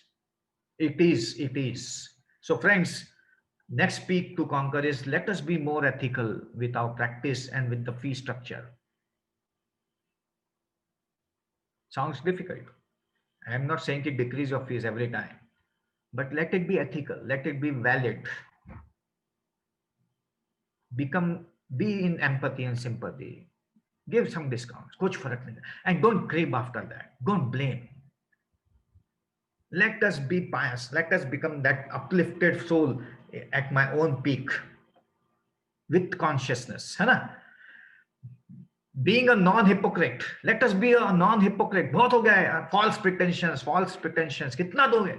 Accept that this is my limitation for this patient. I will refer. This is my limitation. I will not touch this patient. This is my limitation. I will call someone else. This is my limitation. I cannot do this. Refer early. So let us not be a hypocrite. And friends, in life, let us become a traveler. We have been enough of tourist. A traveler is a wanderer. 10 days in a year. Go for yourself. Become a traveler, not a tourist. Enough of tourism. Do that with your family. But 10 days give to yourself as a traveler. It's a very potent statement. Imbibe it. Go into deep later on. And lastly, become more tolerant. Tolerance is the greatest virtue. Doctors need it more. Being tolerant is one of the beautiful summits we can conquer, because friends, they never rest who want to reach their Everest. They never rest who want to reach their Everest. Conquer your own thoughts. It will conquer your own peak. And this conquering of own thoughts will be only possible if you conquer your own fear. That is what is the mountain teaching you. Thank you so much. Thank you so much, everyone. I hope I was in time also. Thank you, Anil sir, and thank you, Dr. Anup and Abhisheik, Kalpana ji, for giving this opportunity.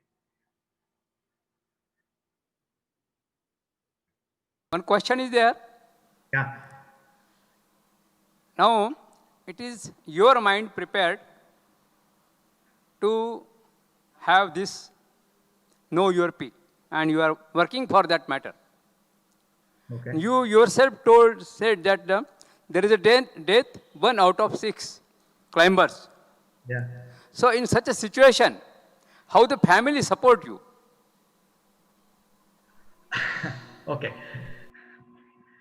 See, you have to be very crystal clear with your family. The family should palpate your conviction, your determination, your piousness, your ethical thing, your legality of that particular context. Once the family knows you are meaning it and you want to go for it, your conviction is so high, your commitment is so high, your jazba, the passion inside is so strong that I want to do it, and this is ethical, this is not wrong, and this is something to cherish. Once they see this, once it rubs on it, the family most likely should be going parallel with you, will confide with you.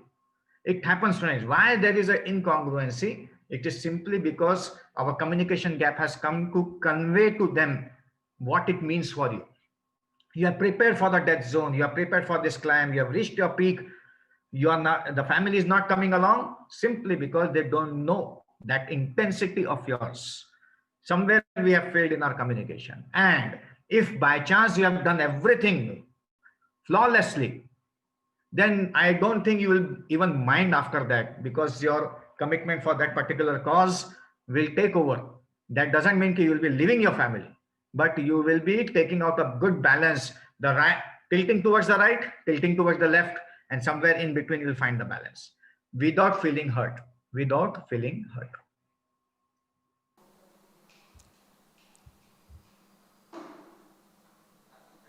Any question, Hello? Anup? Yeah. Anup, any question? Dr. Lucky Kasat sir, Yeah. your name itself shows you are lucky. So, is it your lucky name, or is it your hard work to climb this thing? My name is Lakshmikant. Yeah. In my GMC, I was in GMC Nagpur for my MS and this thing, MBBS. So there I was called Lachu. And then when I came for MCH pediatric surgery in KM Hospital, Mumbai, yeah, I turned Mumbai Lucky. And so now it continues like that. Thank you very much, sir. You have guided the things to the doctors who are already, all the time doctors are in the academic field. But this lecture has definitely will give some doctors to do as you are doing. Thanks very much once again, sir. Thank you.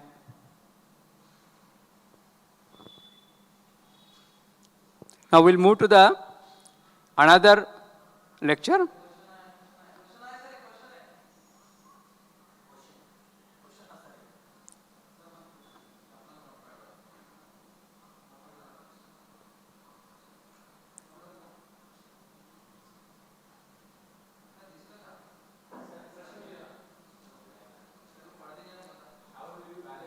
Sir, there's one question. Yeah, yeah. How do you balance work, family, and me time? Yeah. How do you balance work, family, and work time? Okay. Uh, it's quite simple actually, sir. Once you decide that I will be balancing out, that is the most difficult thing. The whole thing depends on your decision that I wants to balance it first. The problem is that we wish very superficially that yeah, balance hona chahiye, but actually we are not doing any homework or planning for it. So that decision, that conviction ki I want to balance my life, my work, my family, and then my me time.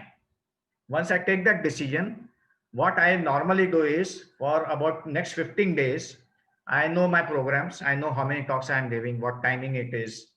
So I channelize this thing. This is my surgical work time. This is my OPD time. This is my time where I am finding gaps and I will be getting time.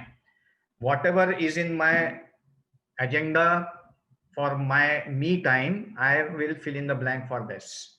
So my timetable is ready. Unless there is an emergency and I get caught up with some emergency problem, that is a different story. But otherwise, everything is scheduled so that the balance comes. So I have decided I will not say no to anything. If I want to do this, I will do this. Now my consulting is at, it was at 5 o'clock. I've just postponed it by half an hour, 1 hour. Everything I will adjust accordingly so that I feel nice about my own self, whatever talent I have, whatever hobbies I have, I need to explore it more. It is possible. The first and most crucial step, what I personally have experienced, is the decision that I will really sit down and chalk out my plan to balance my life. कुछ भी हो जाए मुझे करना है, वो decision आना चाहिए, वो नहीं आता.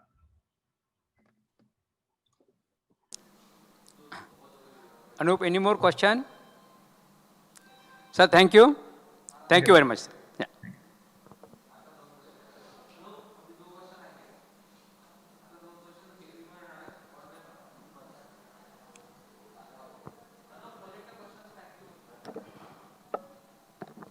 Thank you very much, respected Kasar sir.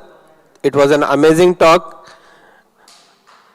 And I also thank Dr. Madurwar sir for being moderator of this session.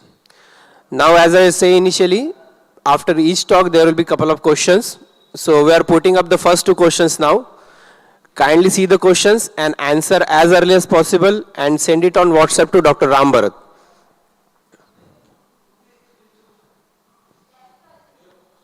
There are cash prizes for this. So the question is, which food doesn't get spoiled at all? Which food doesn't get spoiled at all? You can WhatsApp this to Ram Bharat sir. The number is 9422182127. So earliest member will get the cash prize at the end of conference. I am reading the question again. Which food doesn't get spoiled at all?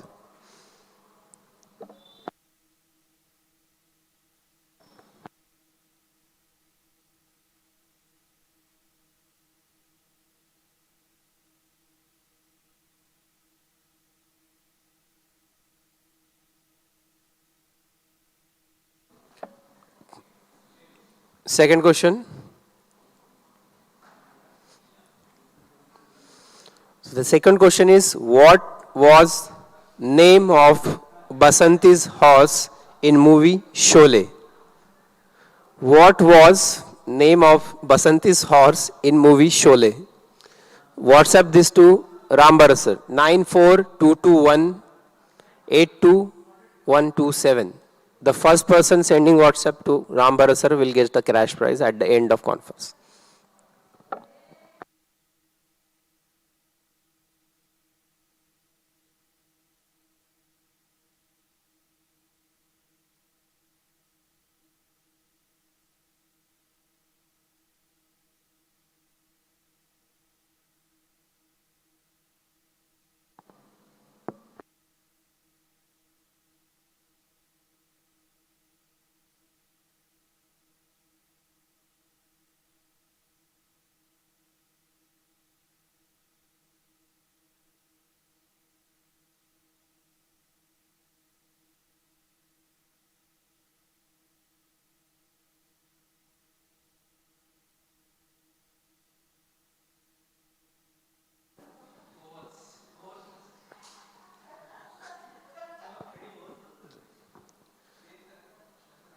So we are starting with the second lecture of our today's scientific session.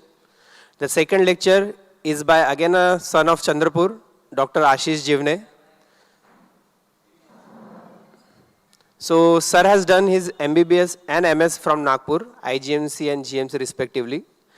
Further on, sir did MCH pediatric surgery and DNB in pediatric surgery from Mumbai. Then he did FRACS and moved to Australia.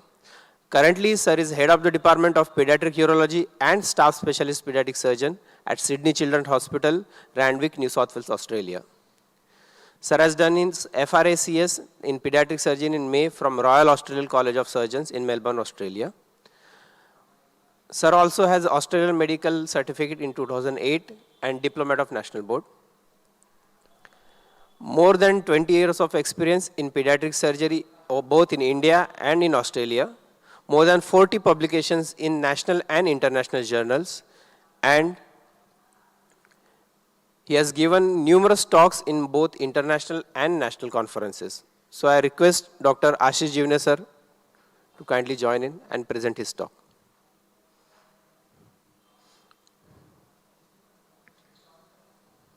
Hello, Anup. Hello, sir. We can hear you loud and clear. Good evening, everybody. I am going to share my screen, so I will have to get you to enable screen sharing so I can share the talk with you.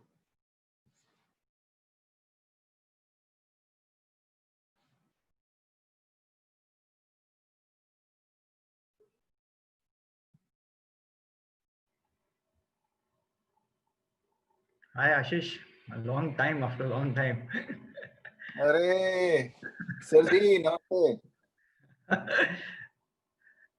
I am very thankful to IMA Chandrapur. I have been looking forward to listening to your talk, and it has made possible. Thank you. Yeah. So nice. You are the same, huh? No change. कोई खास change नहीं है. Please go ahead.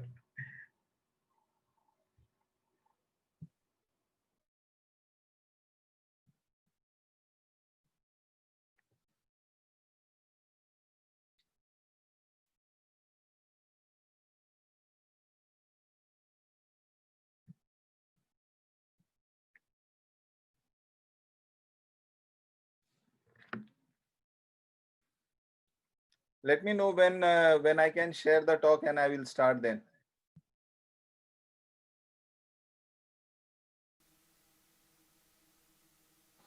Sure, sir.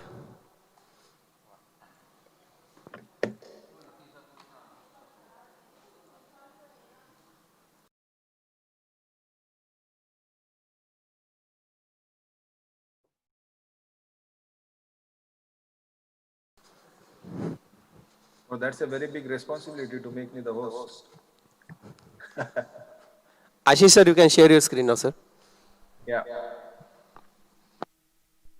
All right. Good evening, everyone, once again. And thank you, Lachu sir, for leading the path for the motivational talk. I'm not sure if my talk is going to be as motivational.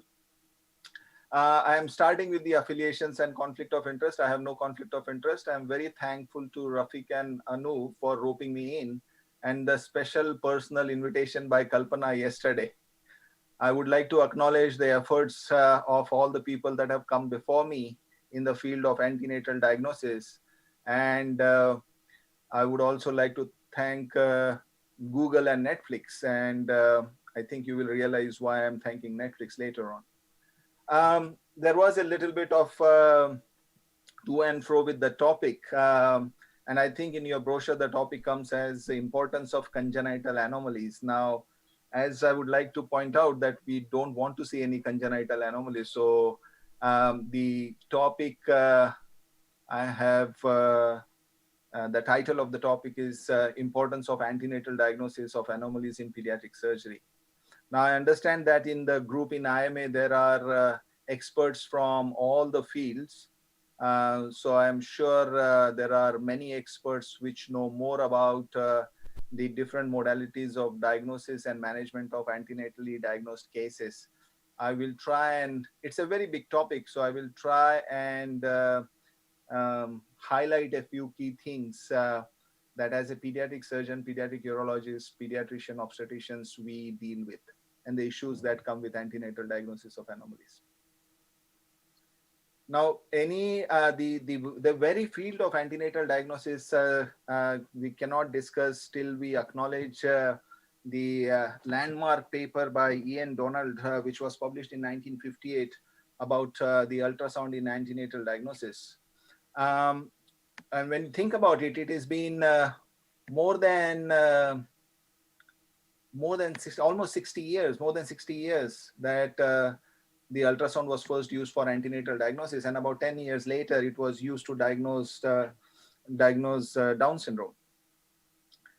And there have been large advances in the field of ultrasonography, the equipment, the images, and what it has done is basically it has exposed us to the humanity of the fetus.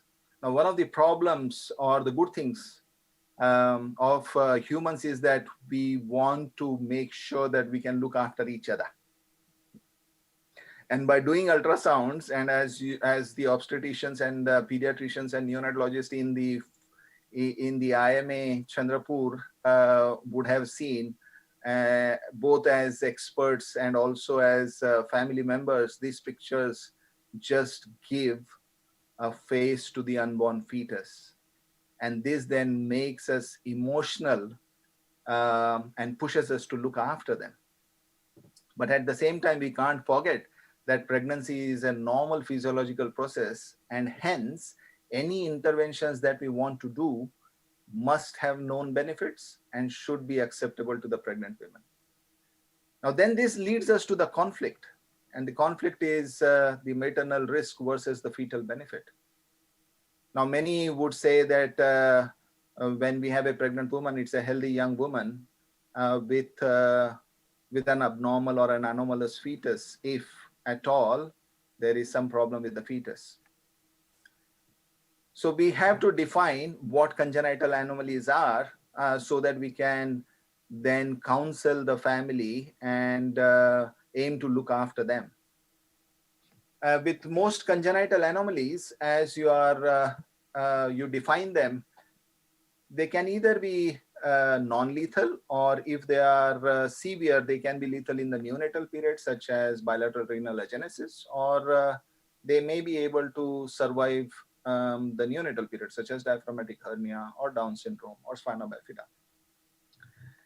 Now, all this pushes us to get more information about the congenital anomalies if we can help the families. There is an interesting paper which was published in 2010, and it's a Japanese study which was looking at the decision making, especially the negative treatment decision making. And it's quite fascinating that out of 160 people or 160 families or fetuses, about 30% of them chose to not go ahead with the pregnancy. And when you look closely at that, these are children which had high potential for survival. They could easily survive, or they had moderately potential for survival. Now, the non-viable fetuses being aborted, you could say it is understandable. Now, when we are looking at congenital anomalies, we have to understand what is the burden of congenital anomalies. And especially in the developed world, so in Sydney or other parts of the world which are considered to be developed, about 1/4 of them are infant deaths. About 1/10 of all the admissions in neonatal intensive care are fetuses which were diagnosed to have congenital anomalies. And about 1/4 of them are the cause of neonatal intensive care mortality. Now, when you look at this burden of the case, you have to start thinking about how are we going to approach it. And as a pediatric surgeon, over the next few slides, I will just talk about what I, as a pediatric surgeon, deal with. So the congenital anomalies that I come across or help manage are listed here. And the first fetal surgical therapy was started in University of California. So Dzire and Harris, Scott Dzire and Harrison, they published this paper in 1994. So it's almost 30, 40 years ago that we have been dealing with and exploring the option of fixing a fetus that seems to have a congenital problem. So when we are talking about congenital anomalies and their antenatal intervention, we have got two options. One is the open operation and second is the fetoscopic surgery. And in open operation, we are looking at the operation on placental support or exit. I'm going to go into a little sort of details about what we look for and how we see it. Again, I say with all due respect to my obstetrician colleagues there in Chandrapur and the radiology and the sonography specialists. Thanks to them, we can look at and diagnose a congenital anomaly such as an omphalocele. So when you look at this ultrasound, I'm not sure how well it is being seen there in the auditorium. This is an ultrasound picture and we can see that there is an abnormality of the anterior abdominal wall, and MRI confirms this. Now, this is a case from one of the papers which talks about a fetus which was diagnosed at 32 weeks. The first ultrasound diagnosis was in 1978 at the age of 33 weeks. And now with advancement of this technology, we can diagnose them earlier and earlier. Now, omphalocele is a condition when there is a defect in the anterior abdominal wall, but we can't really do much about it in terms of fixing it till the baby is born. But what it helps the antenatal diagnosis is we can counsel, we can look after the child. We know that omphalocele has got associated other congenital anomalies. So we can look into those, rule out any other heart conditions, perhaps do a chorionicculus biopsy earlier to see for any chromosomal anomalies, and then help understand what the outcome of the baby is going to be. There is no clear data to say whether vaginal delivery or cesarean section is best for a fetus who has been diagnosed with omphalocele.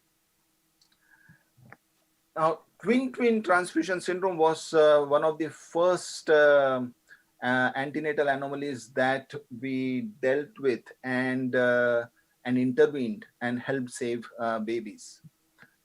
Now, I don't know how many of you have seen The Surgeon's Cut in Netflix. I'm sure everybody has got access to Netflix. I would strongly recommend that you see this. Now, the obstetrician who is highlighted in that series is Kipros.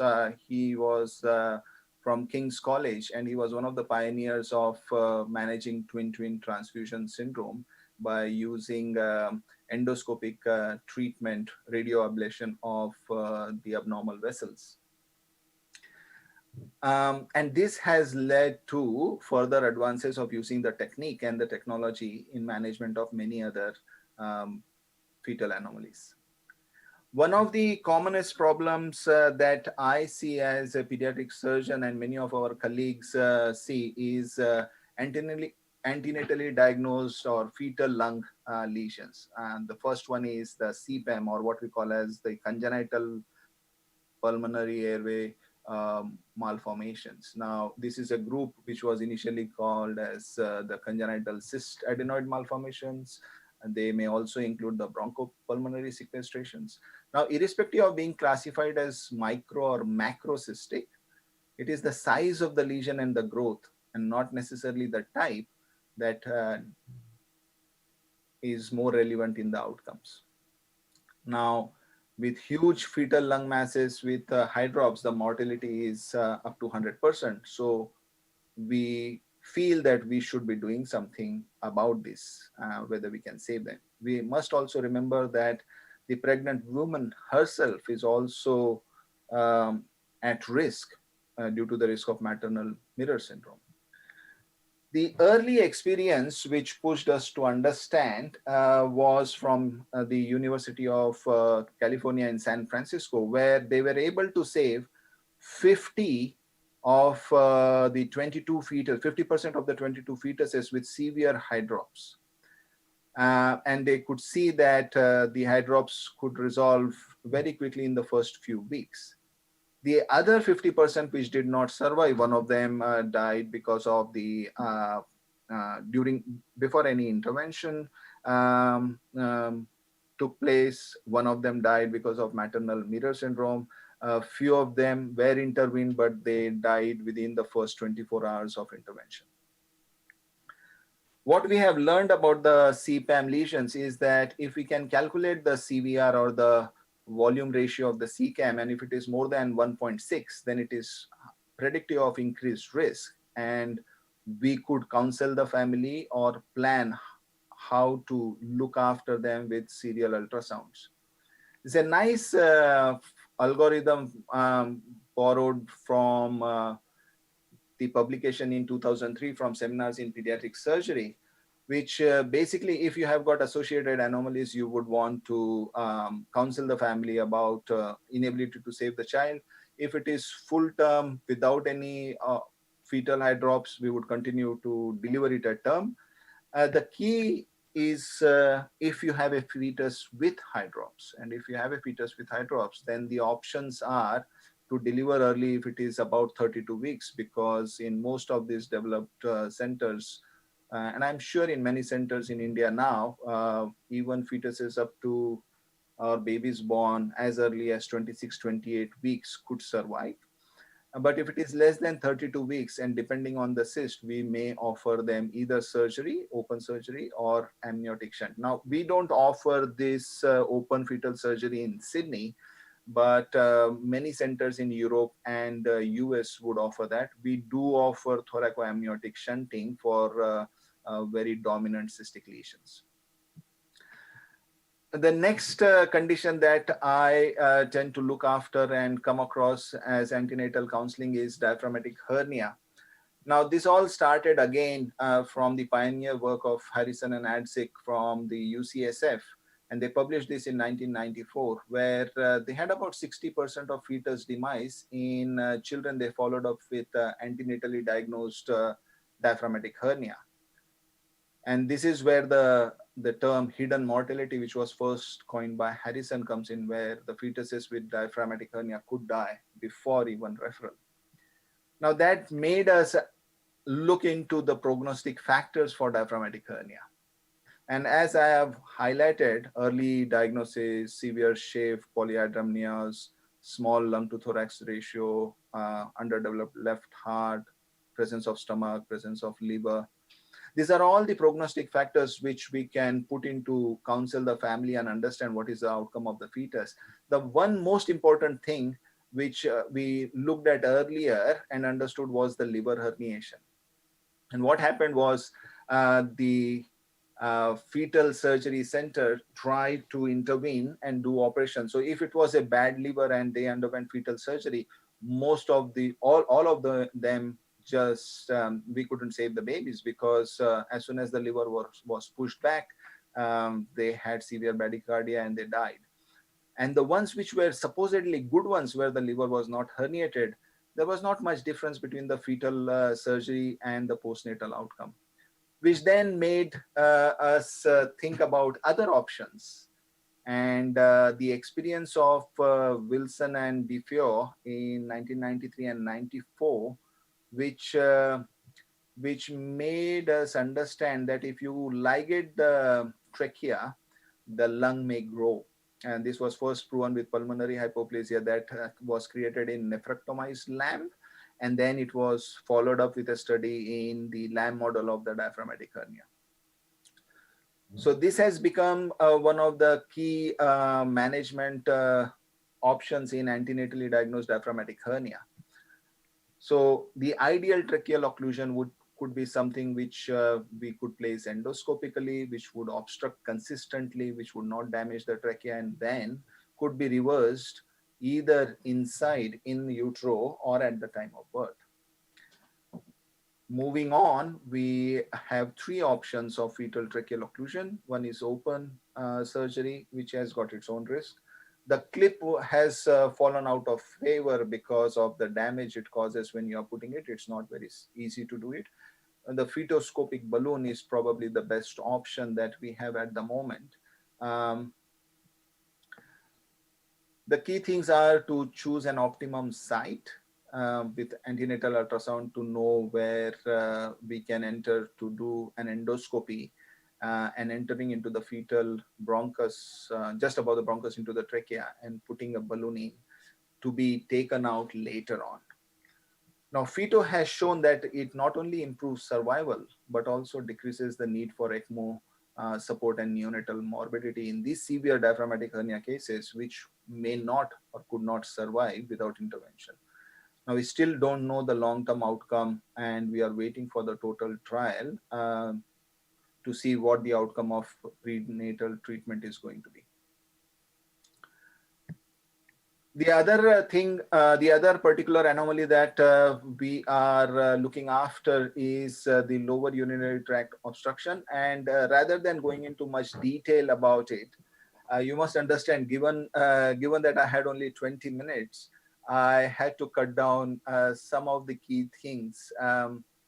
So with the lower urinary tract obstruction, if you follow this this algorithm, if you have a dilated fetal bladder and in association with low fluid volume, if you have got a fetus with favorable prognosis and good lungs, you can consider looking after the baby as he or she is born at term. And in utero intervention is mainly indicated if we fear that the baby will be born with immature lungs before time. Now, though there are many options of open surgery, fetoscopic surgery, the simplest possible thing that, and we do some in Sydney, is to insert a vesicoamniotic shunt to drain the bladder. Now that helps the fetus survive, but we don't know that the long-term morbidity is going to be any less. One of the professors who works with us in the center here in the maternal-fetal unit here was one of the pioneers in looking at antenatally fulgurating the valves in posterior urethral valves. Recently, the group from Chennai, Abraham, has published their outcome with moderately good results. So this is something which will evolve over the next few years. When we look at looking after investigating, diagnosing, and managing these patients, it is very important to have a team. It is not something that one person by itself, no matter how motivated you are, you need to have a proper team. And the team has to have multiple specialties. A nice guideline was published by Tim from Boston in 1996, that when there is a fetal treatment program referral, there is a targeted ultrasound which is first done, and then you get all these specialists to look at the particular abnormality. So if you have a urological problem, you get a pediatric urologist. If you have got a neurosurgical problem, you get a pediatric neurosurgeon. If there is a orthopedic problem, you get the pediatric orthopedician to get involved and look after this. And then there is a targeted investigation. And if it is deemed that the baby is going to be okay, then they are sent back to the primary hospital. But if there are issues, then we monitor them with surveillance and suggest that they be delivered in tertiary hospital. And the decision is done whether it has to be a vaginal delivery or a C-section, depending on the maternal and the fetal indications. Now, I suppose it is going to be a little hard for centers where we have got practitioners involved individually or multi-specialty hospitals. And I suppose one has to consider the cost that is involved. There is not much in the literature about the cost of looking after a pregnant woman with congenital anomalies and then the child. But there is this article and it talks about, it is a very old one, 1992 US dollar cost, average lifetime cost per child. And what I picked up there was from just an example with gastrochesis and diaphragmatic hernia, $250,000 US dollars in 1992. And when you convert $250,000 into Indian rupees, I think it comes to about 10 crore rupees. Now, I don't know whether the cost has gone down or gone up. But also, if you compare with the cost of treatment of a family, a pregnant woman, diagnosis antenatally and management postoperatively, postnatally in India at this time, I don't know what the cost is going to be. This is an old article. There is another one which was published in 2018. And what it highlights, and it is quite interesting, is that the surgeries and in surgeries in children with anomalies or surgical anomalies, they cost about 11 billion in the total first year of cost. So when you look at this particular graph, all infants, the cost is about 18 billion, but the cost of looking after babies who were diagnosed and identified with surgical problems is humongous. It's so enormous. And I think we have to keep this in mind when we take any decisions about how we are going to diagnose and then intervene to help these babies who are diagnosed with congenital anomalies. The best management for most prenatally diagnosed malformation still remains good care, good maternal care and maternal transport to the tertiary medical center for planned delivery. Planned delivery preferably near term, and appropriate neonatal therapy. The other choices are there about in utero therapy and elective abortion, but still the maternal care and planned delivery is still the highlight. To finish, I would say that diagnosing fetal anomalies and these conditions, they are a desperate disease and they do require dangerous therapy. But access to best maternal care, cost benefit to the family, and the other emotional, moral, and ethical aspects of maternal-fetal care remain the guideline for looking after these children. Most of these issues, they are not black and white, but they are a myriad of grays. Thank you once again. I wish you a very happy new year. Hopefully we can get rid of COVID, or at least I can get the vaccine so I can come and visit. So maybe in 2022, I can be there in person saying hello and greeting everyone. Thank you so much. Thank you very much, sir, for a very excellent talk. Sir, there is a question. Can you hear me, sir? Yeah. Sir, what will the scope of fetal surgery in India, sir? Fetal interventions and... So I think when we are looking at fetal interventions anywhere in the world, we have to consider the cost, the expectation of what the family has, and whether they are going to be willing to look after a child for the rest of their life. Now it goes into the realm of not just medical practice, because medicine, we can have expectations that we will fix everything. As surgeons, we like to play God, but we have to know our limitations. As Lucky said, we must all know our limitations, and that limitation does not necessarily just mean procedural limitations. It's also cost, it's also the quality of life, and it's also the ongoing care. So in Australia, we have Medicare, so the patient and the family does not have to pay a single cent to access any medical care. Now, if you were to ask families, as in US, part of it, as I showed in the previous slide, part of it is paid by the government or supported by the government. Unless we have some support for these families, and it is not just immediate fetal surgery or neonatal care, but ongoing care. Is there a role? Of course there is a role.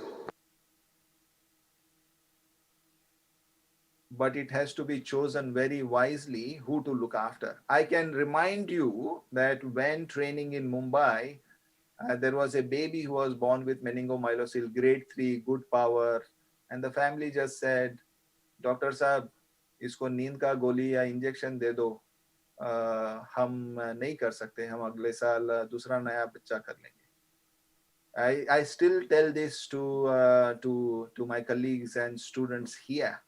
I said, you need to be aware that we share the responsibility of looking after the child, and there are many parts in the world where they don't necessarily have the best possible care. I don't think that we should say that we are a developing world in India and we shouldn't be doing this or we shouldn't be doing that. I think we should weigh the possibilities of providing care and then do what is best for the families. Thank you very much, sir. There's one more question, sir, from our radiology and obstetric colleagues. So, what is the exact guidelines for a dilated kidneys shown on antenatal ultrasound? So, what are the exact current guidelines or what to be done for dilated kidneys on ultrasound? I will be Antenatal. very, I will be very happy to share the latest publication with my colleagues there. You can give them my email address. But if I was to say briefly, what I basically say is, before the baby is born, any renal pelvic dilatation less than 7 millimeters, you don't worry about it. But having said that, that's a very simplistic way of looking at it. It is okay to counsel families when you are doing that. Because I am sure you all know that 80% of antenatally diagnosed hydronephrosis will resolve in the postnatal follow-up. When I say resolve, it is in the first 3 years of life. That doesn't mean that you can say to them that you are fixed. You need to follow them up. We have seen PUJ obstructions which were okay they were antenatally diagnosed that they had dilatation, and then postnatally they looked okay. And when you go back and check them, they have come back at 4, 5, 8 years of age with PUJ obstruction due to some other abnormality. So I think the role of antenatal diagnosis in renal tract anomalies is not just renal tract dilatation, but a whole myriad of problems. And I'm sure you all there know of the soft signs of anomalies on ultrasound. So renal tract dilatation is one of the soft signs, which doesn't necessarily mean that harm is going to come, but we just need to keep a very close eye.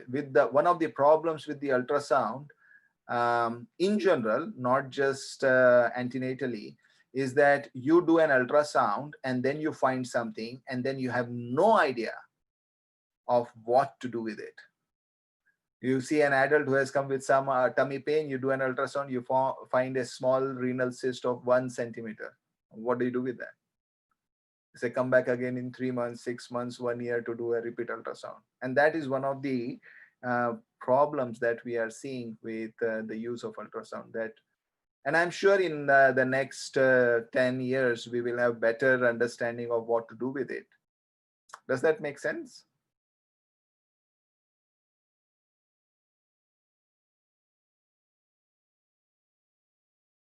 For your visit whenever you are able to come to Chandrapur, sir. Thank you so much for inviting me. I am really very happy that I was having butterflies in my belly. I was hoping that I will be able to see everyone, but that's okay. Maybe next time. Sir, you can't hear the claps, but definitely there is a lot of appreciation on the chat window, sir. Thank you very much again, sir. Thank you very much. Thank you. Thank you.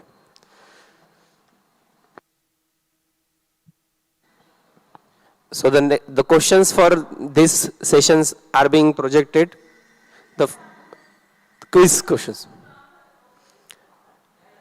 Once the question are there, answer as early as possible to Ram Bharat sir on his WhatsApp number. The first question is,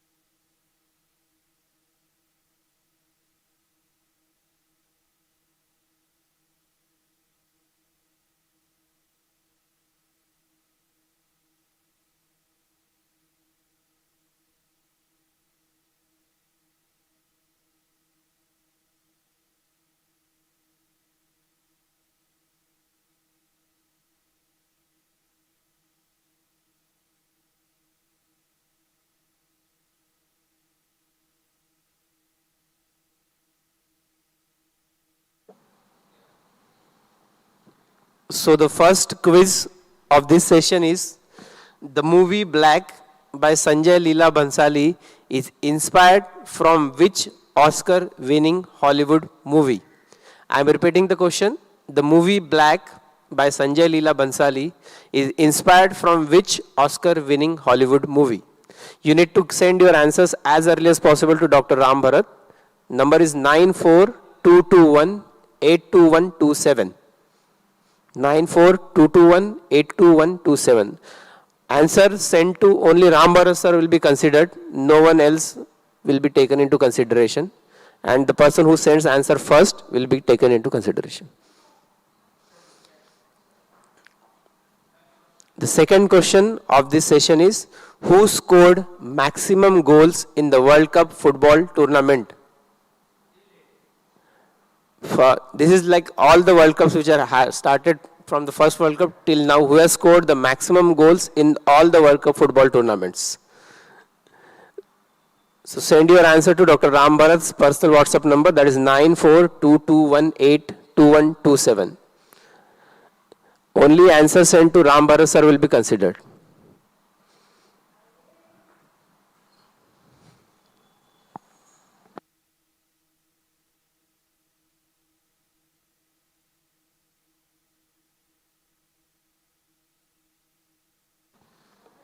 So the third talk in today's scientific agenda is talk by Dr.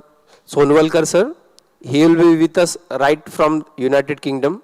Sir is an interventional radiologist and he will be speaking on role of interventional radiology in stroke. So to moderate the session, we have a consultant radiologist from Chandrapur, Dr. Ritesh Rane sir. He will be moderating the session. I request Ritesh Rane sir to kindly come out, please.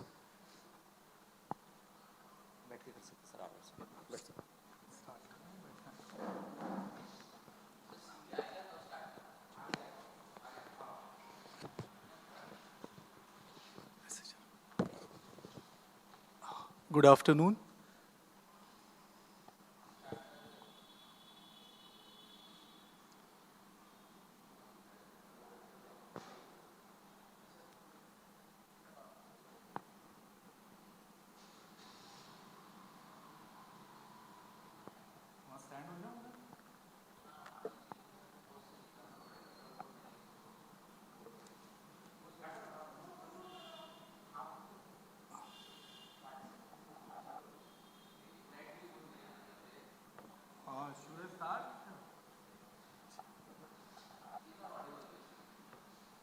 But I don't know whether IMA Chandrapur can hear you. All right, no problem. So I have my talk ready. To see you, see that you have lost hair as well. Yeah. I don't want to leave the meeting in case, because in an attempt to share, he had to do something. Ashish sir, thanks. We can please remove yourself. Okay then. Okay, I am leaving. All the best for your talk. Should I share the screen now? I think you should. Go ahead. Have a good evening. No, host disabled participant screen sharing is sharing. That's what I was trying to. That's what I was trying to get Anup to do, because that was the same problem. Make him the host and share screen. Should I try it again? If I leave meeting, no, host disabled participant screen sharing. Yeah, so unless he takes on the hostship, I don't want to lose it. So what do you want to do? You stay there. We can okay. I think he's trying. Sir, please, you need to leave so that we can. Okay, I'm going to leave. He is going to assign and.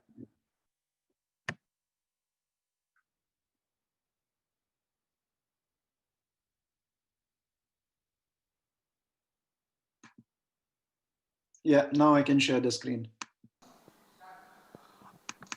Good afternoon. Myself, Dr. Ritesh Rane, extending a warm welcome on behalf of Chandrapur IMA to all the delegates across various locations and various time zones. Today's topic is Struck by Stroke, on which Dr. Hemant Sonwalkar sir is going to tell us about the role of interventional radiology in the management of stroke.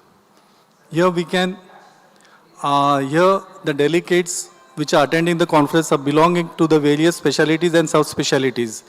Though we all know a stroke is an acute medical emergency and we have seen it, treated it and in our various professional lives as well as our personal life. It being an acute medical emergency, timely intervention mitigates the cause and the outcome of the disease. Our speaker, keeping in with the trend of the international speakers, is Dr. Hemant Sonwalkar sir. He is the son of soil. Being the younger son of Dr. Anand Sonwalkar sir, he has continued to bring laurels to Chandrapur right from his school days. And now he has keeping up doing the good job in UK during the Corona times. He did his MD radiology from GMC Nagpur, then cleared his DNB and did his DM neuroradiology from Sri Chitra Tirunal Institute. In 2008, he cleared his FRCR and from 2010, he is working as a consultant in diagnostic and interventional neuroradiology in Royal College, Preston. Handing over to Hemant, sir. Yeah, thank you. Can you hear me? All of Yes, sir. Clear and audible. Yeah. Thanks for giving me the opportunity to speak. Thanks. Yeah, I will start with my talk, which is called Stuck with Stroke. And we will look at the role of mechanical thrombectomy in hyperacute strokes. When we talk about hyperacute strokes, what we mean actually is strokes which are happening in less than 6 hours or less than 12 hours from the onset. Yeah. And let's go on the various aspects of it one by one. So I'm not able to move my, yeah. So, my talk starts with the photo of this person. So anybody knows who this person is. He is actually, when you look into literature, he is credited to be the person who has saved more lives than any other human being in the world. That's what's said about him. And he is, of course, in the present time, especially more relevant is Dr. Edward Jenner, who is also called as the father of immunology and who introduced the world to smallpox vaccine. So during his time, that is from 1749 to 1823, smallpox was quite a rampant infection. And it was said that about 10 to 20% of the population used to suffer from smallpox. And his role in inventing the vaccine was that we have all heard his story about how he invented the vaccine. So this fellow was, he was born in a place called as Gloucester in UK. And then he studied in St. George's Medical School, which is near London. And that's where he found this, that the milkmaids or milkmen community didn't suffer from smallpox because they already suffered from a similar infection called as cowpox, so which is a variant of smallpox in cattle. So what he did was those days where you could do whatever you want. So he took his gardener's son, he produced some scratches on his skin, and he inoculated the cowpox, the pus from a cowpox pustule into that scratch, and he induced sort of a cowpox in this child. And then what he did was he presented this child to a challenge test. He exposed him to smallpox patient and demonstrated that he is immune from smallpox then. So his findings were recognized by the Royal Society all over the world. Cowpox vaccine was started being given, and he had such a big role that it is said that there was a war between Britain and France, the Napoleonic War, and the Napoleon he inoculated his entire army with the smallpox vaccine invented by Edward Jenner. So few of the young British soldiers were captured by French army, and Edward Jenner made a personal recommendation or made a personal request to Napoleon, asking for the release of these soldiers. And Napoleon said that looking at his contribution to the society, he cannot refuse Edward Jenner's request, and he released those soldiers. So in memory of him, this was a statue which is there in one of the hospitals. It is Edward Jenner inoculating his own child with smallpox vaccine. But why are we talking about him here? We are talking about him here because despite all his achievements and despite this great person, he actually died of a stroke. He had a right hemiplegia, on nearly the same day, on the 25th of January actually, in 1823, and died on 26th of January. Now, we may not know this fellow just by looking at his photo. We should know as doctors a person who has saved so many lives, but we don't know. But we definitely know this guy. So this is, as you all know, the doyen of Reliance Industries, Dhirubhai Ambani. Now, he lived between 1932 to 2002, and it is said that about 15% of Indian exports go from Reliance Industries. So it is a big, big private sector enterprise. We all know about it. At one time, it used to be said that budget wasn't leaked to Reliance. Reliance leaked the budget to the finance ministry. That was how much hold Dhirubhai Ambani had with the political establishments of his time. But again, if you look at his photo carefully, you see that there is loss of the facial, there is a bit of facial asymmetry between right and left side, and he's holding his left hand here because his right hand is paralyzed. There is loss of facial asymmetry on the right side, facial symmetry, loss of facial fold on the right side. So he's suffering from right-sided facial palsy. And from 1986 to 2002 onwards, he was mostly on a wheelchair. So he had his first stroke in Feb 1986 when he suffered from right-sided hemiparesis. He recovered significantly, but he had another stroke in June of 2002, and which landed him in coma. It is said that the stock market lost about 3 to 5% of its value when they knew about the stroke in June 2002. It is said that the financial market suffered a loss of about 15,090 crore rupees in that single day because of the stroke. And he, despite the best medical management, despite being the wealthiest person in India at that time, he still died on about 14 days after he suffered the stroke in June 2002. So stroke does affect the high and the mighty. And stroke is something that is, we have been trying to find a solution for that with little success for quite a long time. Now, if you look at, this is one of the WHO statistics from 2015, stroke is the second leading cause of death. If you look at the leading causes of death in the upper middle income economies. So we might say that, okay, that's good for UK, US, but what about India? India is still, I think, lower middle income economy, although rising steadily up. But when I looked at some articles in India about what's the stroke incidence in India, I came across this systematic review. It's published by the IGMR. And the salient points in this review were, there has been almost 100% increase in incidence of stroke in low and middle income countries, including India, between 1970s, means between the 70s, and between 2000 to 2008. So I'm sure between 2008 and 2020, there has probably been a further increase in incidence of stroke. So if you look at about 100,000 people per year, stroke affects about 100 to 152 of them every year. And these values, when they compared it, they said that these values are higher than those of the high income countries, which is something that I found it a bit hard to believe, but the paper is quite a reliable source of information. So let's look at few clinical scenarios after looking at what the incidence and the impact of stroke can be. So this is, I call it a tale of 2 Tuesdays. So this is what has happened on one Tuesday. It's a clinical scenario number 1. So a patient presented in the accident and emergency at around 8 p.m.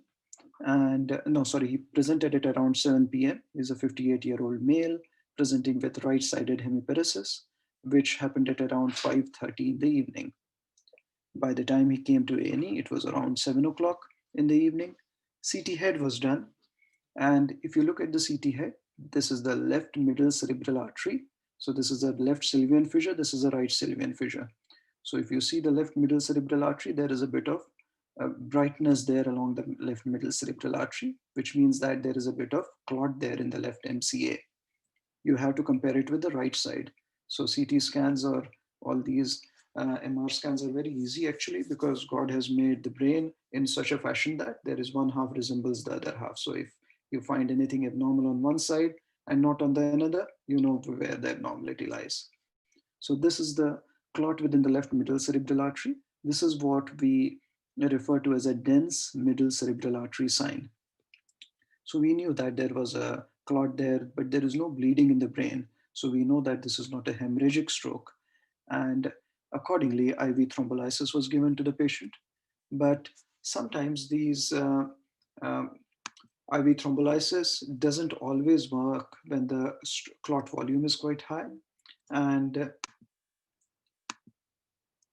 on Wednesday, this patient had dense right-sided weakness and aphasia, so the weaknesses had become worse. The patient also developed quite severe aphasia. On Thursday, patient then started dropping his consciousness, and there was a fall in GCS. And when we did the CT head, that was what has happened. So now he has an established infarction involving the left side of the brain. And not only does he have infarction, now he is also starting to develop some mass effect. So all these structures in the brain, the midline is getting shifted to the right side. So it is now behaving like a mass lesion. And so when a stroke starts behaving like a mass lesion, we call it a malignant MCA. So it starts behaving like a malignancy. And the only treatment for that is now a hemicraniectomy to save the patient's life. So in hemicraniectomy, what it means is part of the skull is removed to relieve the pressure within the intracranial compartment. And that's what has been done. So this is the hemicraniectomy defect, and this is the established infarct now. So once you do the hemicraniectomy, you see the midline structures are coming almost back to normal, and the pressure within the brain overall comes down. But what it does mean is that the patient had to be in intensive care unit for 7 days. Patient had to be in the stroke ward for almost 1 month.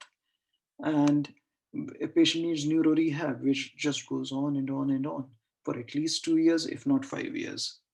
So this is a big impact on the economy for any patient who goes on to develop a stroke. Most of the patients with the stroke, they will survive the stroke with all the aggressive surgical management, which is being offered nowadays.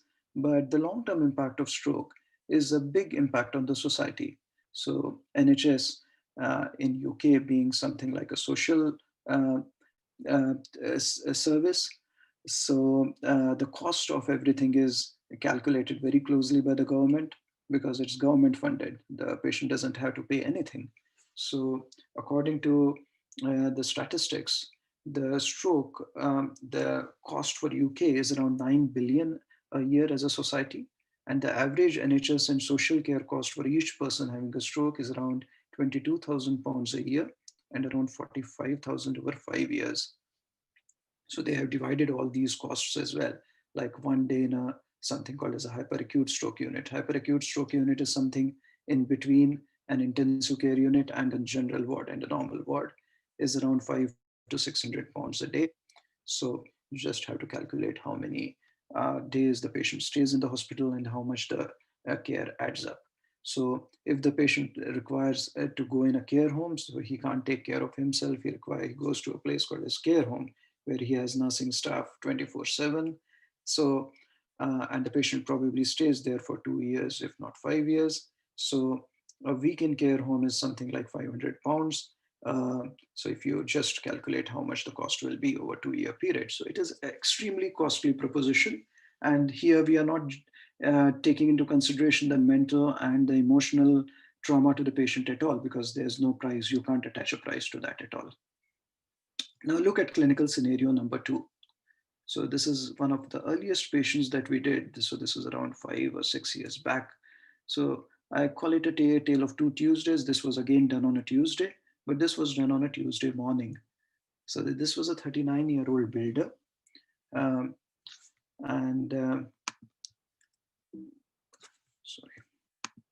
And at 2:30 in the morning, he developed some aphasia and some right hand weakness.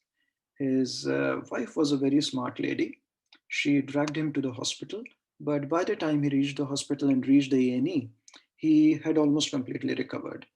So it was just assumed that he's suffering from a TIA, And he was sent back from the A&E, said that, okay, you are okay now, go home and relax, and come tomorrow for the TIA clinic where we will investigate you further. But again, at 5:30 a.m., the patient again had recurrence of symptoms, and at 6:30 a.m., he was back in A&E. His wife still dragged him back, which was quite commendable. And at 8:30 a.m., she was seen by a stroke physician, referred for a CT scan. Now, if you look at the CT scan here, you don't see that sharp, that big density that was seen in the previous patient on the involving the MCA, but you can see a bit of ischemic change developing here, a bit of blackness here when compared to the other side.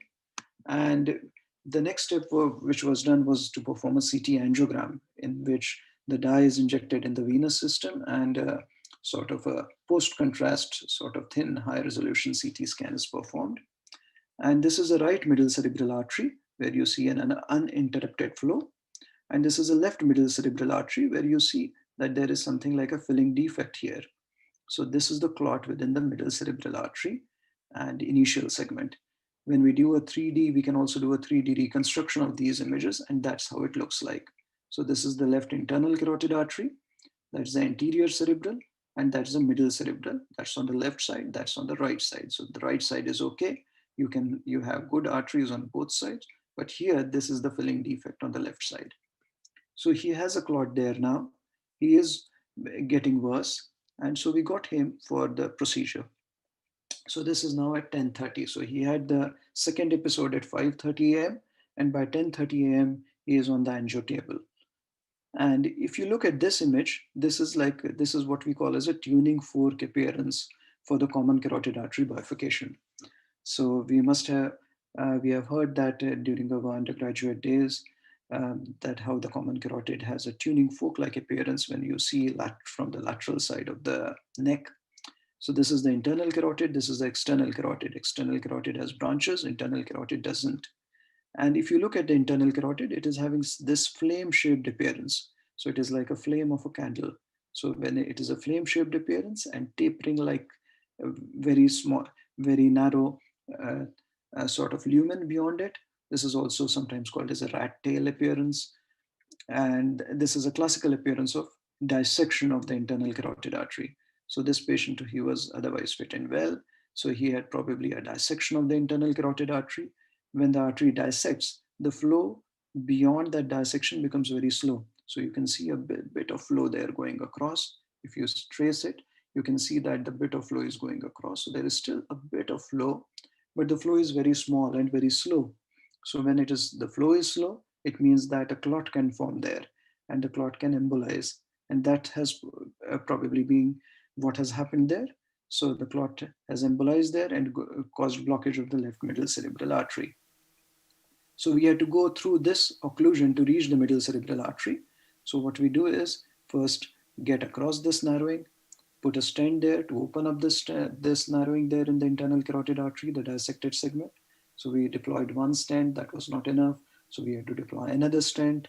And once we deployed another stent, we were then able to go into the internal carotid artery, into the middle cerebral artery where the occlusion was.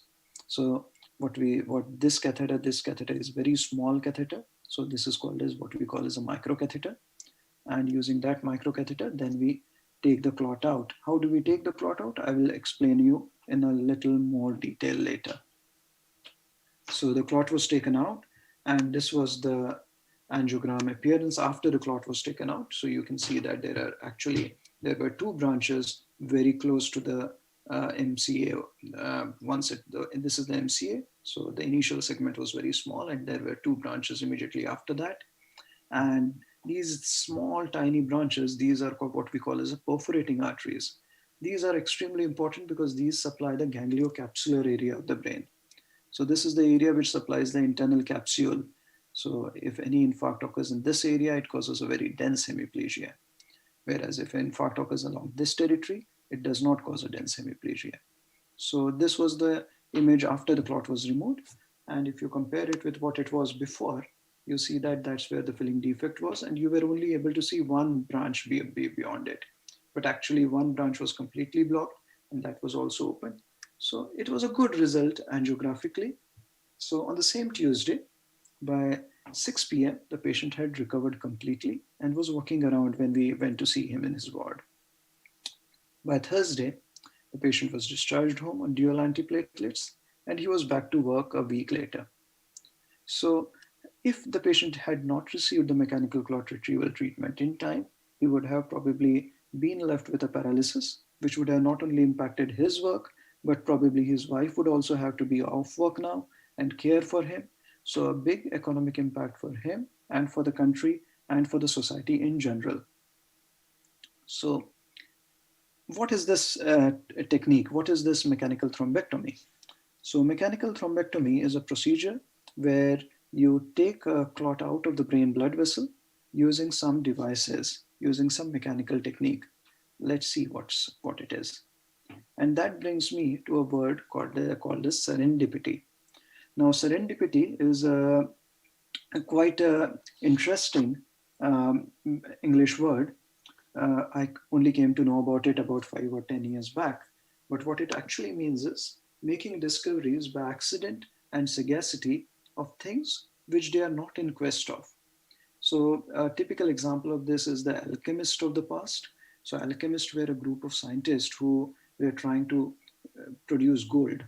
So they used various combination of metals, they used various chemical agents to try to find gold.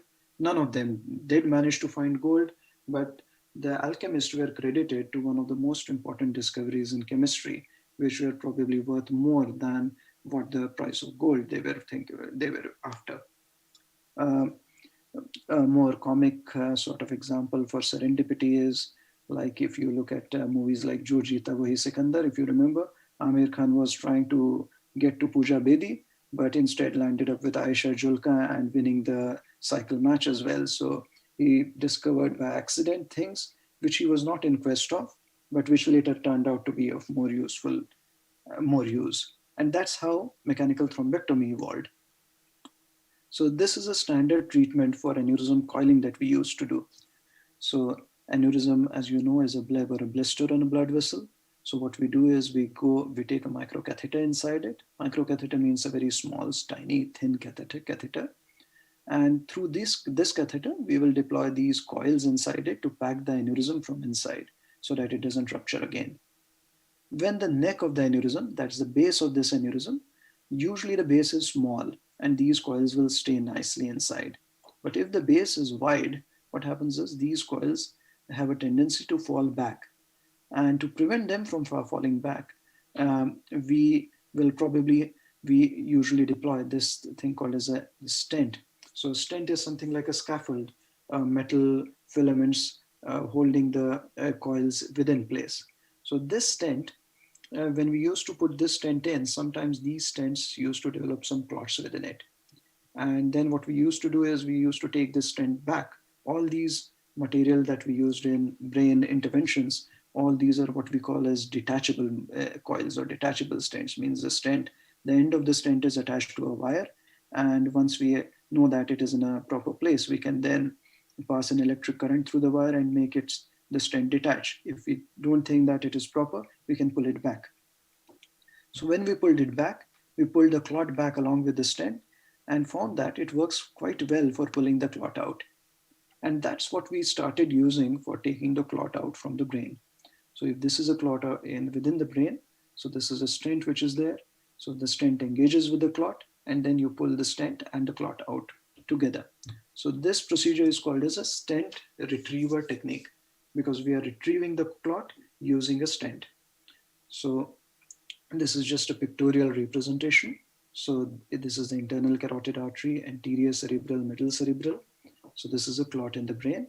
So we have taken a microcatheter with a stent loaded within it across the clot. In step 2, we just take the microcatheter back, the stent stays in place and engages with the clot. So the clot gets trapped within the stent like a fish net, so like fishing. So once the stent engages with the clot, we just take the stent along with the microcatheter back inside, and that's when we take it out. That's how the clot looks like. So this is one of the techniques. So this is an example of the same. Now this is the internal carotid artery. This is the anterior cerebral, which goes in the midline, and this is the middle cerebral artery. Now, conventionally, we were told that all brain arteries and the cardiac arteries are all end arteries. Once they are gone, they are gone. The areas supplied by them suffer irreversible damage and they die. But it doesn't work like that actually, because what happens is, if you see here, this artery is blocked here, but now these vessels coming from here, they are going across the surface of the brain to supply this area of the brain, which was used to be supplied by this. So this flow is called as collateral channels. So these channels are sort of bypassing, or they are providing a bit of collateral circulation to this part of the brain. But still, this area does get infarcted if no treatment is given, because this flow is not enough.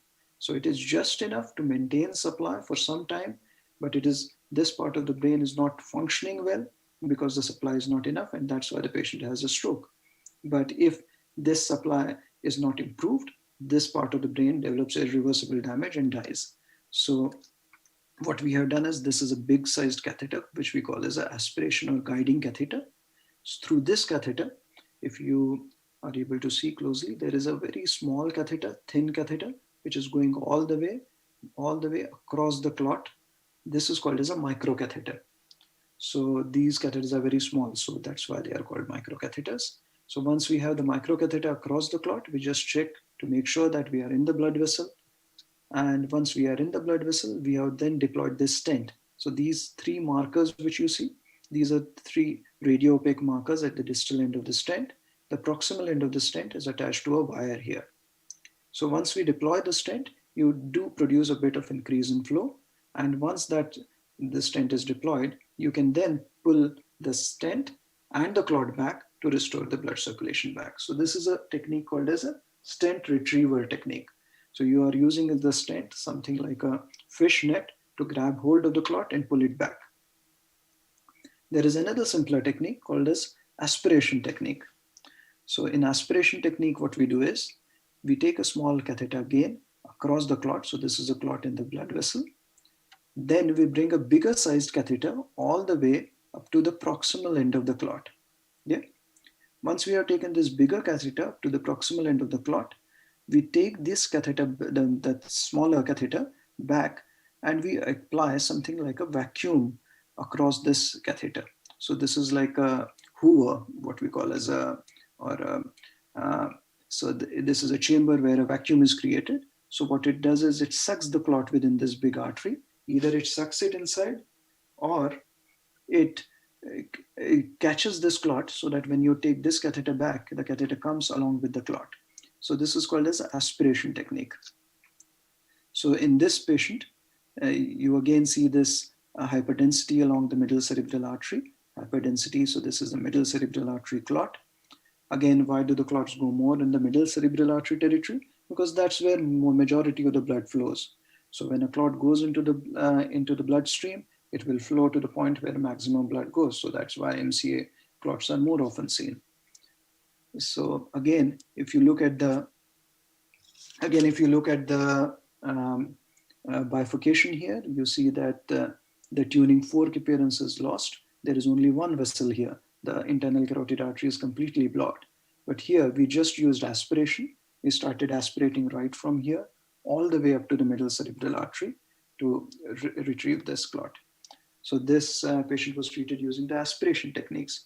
So nowadays we sometimes use a combination of this aspiration technique and the stent retriever technique as well, where we can put a bit of aspiration on the proximal thing, and we can then do the retrieval using the stent.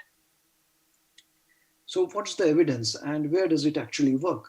So which patients are the ones where this mechanical thrombectomy or this interventional neuroradiology technique will be useful? So it is useful in those patients with documented anterior circulation, large vessel occlusion. So large vessels in the brain are different from large vessels elsewhere. In brain, what we call as a carotid T means the internal carotid artery bifurcation. M1 segment of MCA, A1 segment of ACA, proximal M2 segment of MCA are all considered to be large vessels. Thrombectomy has to be performed within 6 hours. So all these patients, you should aim to get the clot removed from circulation within 6 hours of ictus. The MRS score means what is the functional status of the patient. So functional status of the patient has to be less than 3. So it has to be 0, 1, or 2. So which overall basically means that the patient should be independently performing most of his activities before the procedure. NIHSS is one of the stroke severity scale. So any patient with large vessel occlusion involving these territories usually has an NIHS, or the stroke severity scale, more than 5. So that has to be there. So you can't do it in patients with less severe stroke or just a bit of weakness in the hand. You don't go and do a clot retrieval in those patients. When you do CT, the CT should show that there is not a lot of extensive ischemic change on the CT, and there should be some collateral flow that you can assess using the CT angiogram, or there is another technique called a CT perfusion technique. The age of the patient, presence or absence of IV thrombolysis is no contraindication for mechanical clot retrieval. A lot of randomized controlled trials were being done. Now, the good thing with the current COVID situation and the vaccine thing is a lot of the patients, a lot of people are now knowing what the randomized controlled trials are, what are phase 1 studies, what is phase 2, what is phase 3. So when you look at the timeline of the major stroke trials, the first trials were actually done in somewhere between in 1998. And this was when the IV thrombolysis was trialed, randomized controlled trials were given. So IV tissue plasminogen activator trial was done in somewhere in 1998 and were found to be effective between 0 to 3 hours initially. And then they were extended now, they have been extended to 0 to 4.5 hours. The thrombectomy or mechanical thrombectomy trials actually first came into prominence in 2015, when in a single year, there were at least 5 or 6 randomized controlled trials which got published. And that changed completely the way the hyperacute strokes were being treated. So in short about the trial, I'm not going into any details about these trials, but this Mr. Clean was the first trial which was done. And in Mr. Clean trial, So Mr. Clean trial was done, the main center was Holland, and it was done in other parts of Europe as well. So in this trial, if you look at this, from the onset, that is onset of stroke, which we also call as ictus, from ictus to the point when the arteries were opened up or reperfused, the time duration was 5.5 hours. In Extend IA trial, in this third trial, the time between the ictus and the time to open the vessel was around 4 hours. So now in this Mr. Clean trial, a favorable neurologic outcome means the patient was independent at 3 months following the intervention, was in about 1/3 of the patients, in about 32.6% patients. Whereas in Extend IA trial, it was in 71% of the patients. So if you take 1.5 hours out of the system, between 5.5 hours and 4 hours, the time, the favorable outcome improves from 1/3 to 2/3 of the patients. So if a clot is removed from the brain within 4 hours of ictus, we can say that about 2/3 of the patients will have a very favorable outcome at 3 months. So that is what's the thing which comes out of all these trials. All these randomized controlled trials, when you look at scientific evidence, it is still not considered as a level 1 evidence. It is considered as a level 2 evidence. So it is not at the top of the pyramid. The top of the pyramid is what is called as a meta-analysis of randomized controlled trials. And this came in 2016. Lancet is the foremost journal, one of the foremost journals. So anything gets published in Lancet means a really, really solid medical evidence. And this was published by a person called Mayank Goyal. He's again an Indian expat working in Calgary, Canada. So the same time last year, I was in a conference in Calcutta, and Mayank was also there, and he showed me his thesis. So he has done a thesis for his professorship, which the thesis was actually the Hermes trial that was a meta-analysis of all that data. And a lot of information came out of this Hermes trial. saying that it is not ineffective for some smaller blood vessels beyond the MCA M1 segment as well. We all know that its efficacy decreases with time, so time is really crucial when we have to do the clot retrieval. Medical management still has a role, so IV thrombolysis is not to be discounted. It has a good outcome in about 35 to 42% patients. And mechanical outcome, thrombectomy has a good outcome in about 33 to 71% of the patients. And if you want an absolute increase in functional independence, about 1/3 of the patients have an absolute increase with mechanical thrombectomy.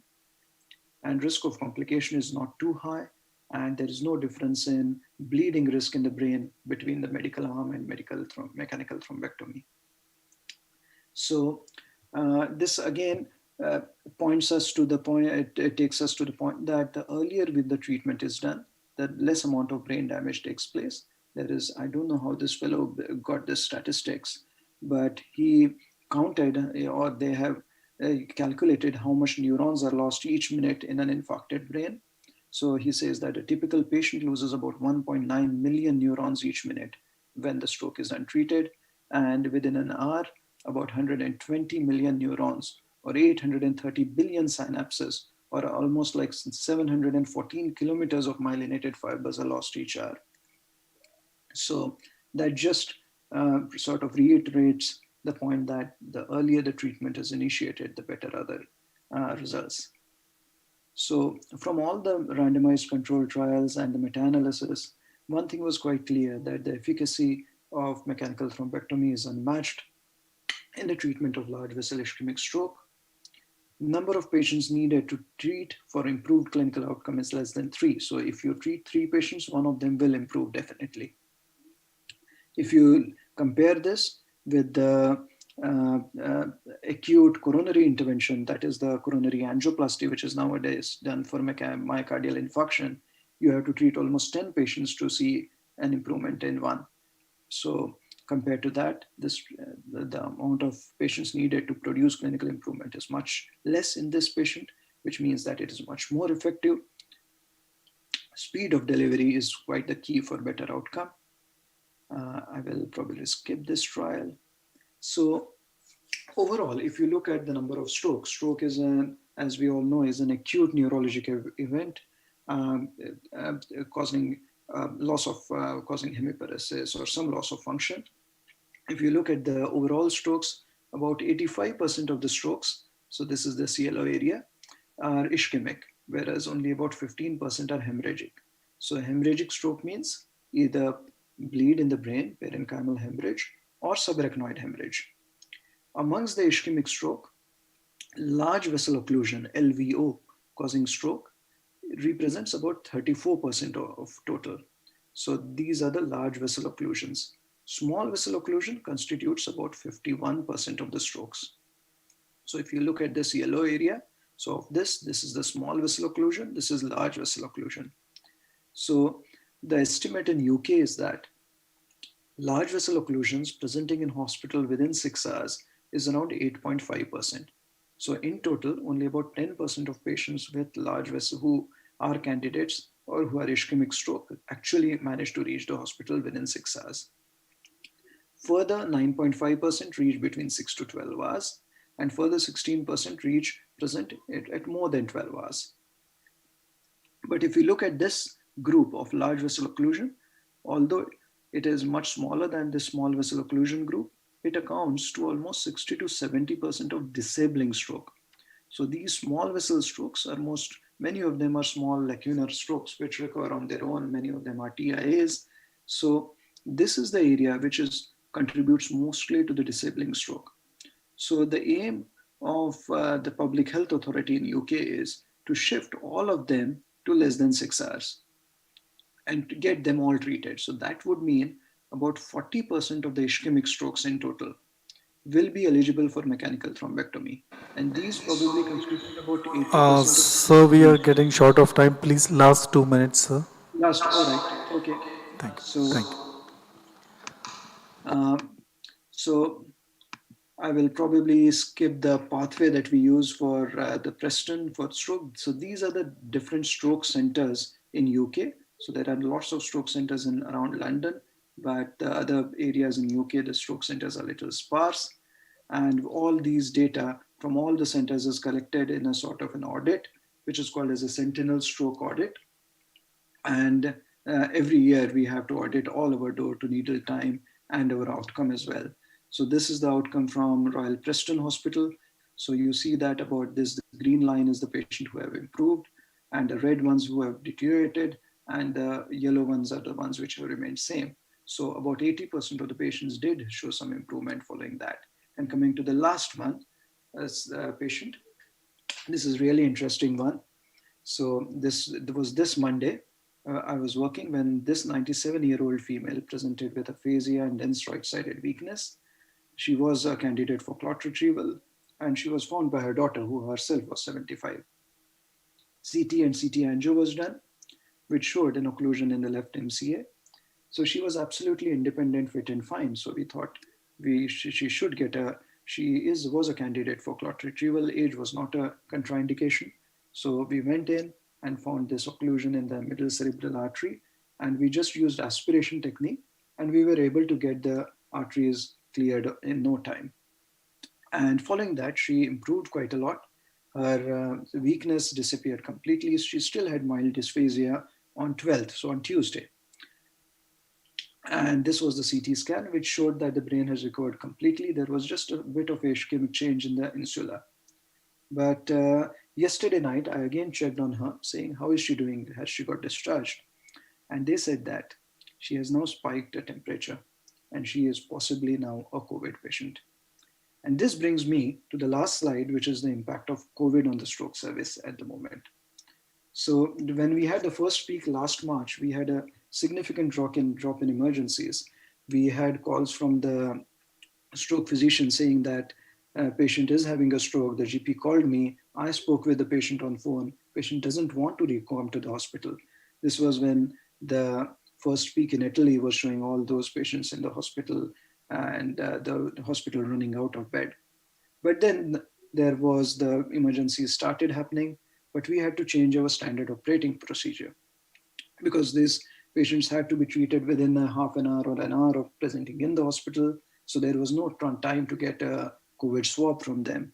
So all of these patients were intubated. So it was aerosol generating. So for 20 minutes before and after intubation, nobody can enter or exit the room. So all of us were in PPE. There were specific patient flow.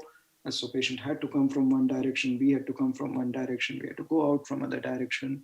So that what was changed. Some of the centers saw more younger patients, more patients with multiple stroke territories involved, but we didn't see much of a difference. What did happen with us was there was a time when the stroke unit was just down to one doctor and one nurse. The rest of the entire stroke unit was struck with COVID or were isolating because they were in contact with COVID patient. So staff sickness was an issue. This week itself, now out of the 3 radiographers we have, we only had one of them on a Monday because one's son was suffering from COVID, one's wife was suffering from COVID. And the real issue we had was patients getting infected in the hospital. So patients otherwise fit and well, but getting infected with COVID when they come to the hospital. So, but still our numbers have been relatively stable since last year. And that's where we are at the present. But that has caused a delay in our plan to go 24/7. We still give 9 to 5 stroke service. Thank you and stay safe. Thanks a lot, sir. Just one question from regarding radiology point of view. What are the imaging studies required before deciding upon whether a patient is good for MT or not? Usually CT head and CT angiogram. And that's usually enough. Another question, what should we do? Being from Chandrapur, where there is not a sufficient expertise or lack of resources, what should be our options, or what should we do in case of a patient who comes to a hospital with an acute infarct and has reached us within 6 hours? If you have reached within 6 hours, I think you should train your cardiologist to do stroke work. Thank you, sir. Thanks a lot for giving us your time. And now it's time for the next sessions. I call upon Dr. Anup to continue this next session. Thanks a lot, sir. I request Hemant sir to please stop share, sir. Yeah, I have done that. Yeah. Thank you very much, sir. So should I log out now? Yes, sir. If you want, we can send you a viewer's link. You can log out from here, sir.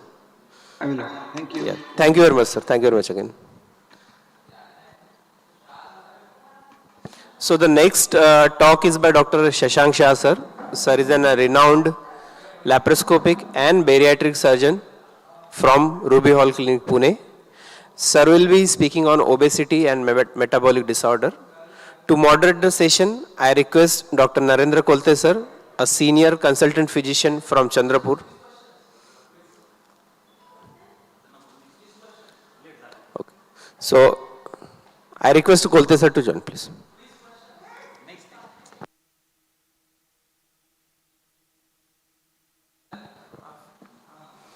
Good afternoon, everybody. It's very nice to see you, all of you, in this virtual conference. The topic for this session is obesity and metabolic disorders and how to cut the fat.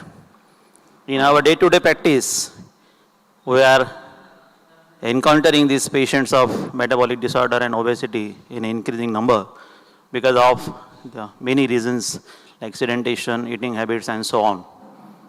And to enlighten this topic, how to cut the fat, we have a very eminent speaker with us, that is Dr. Shashank Shah.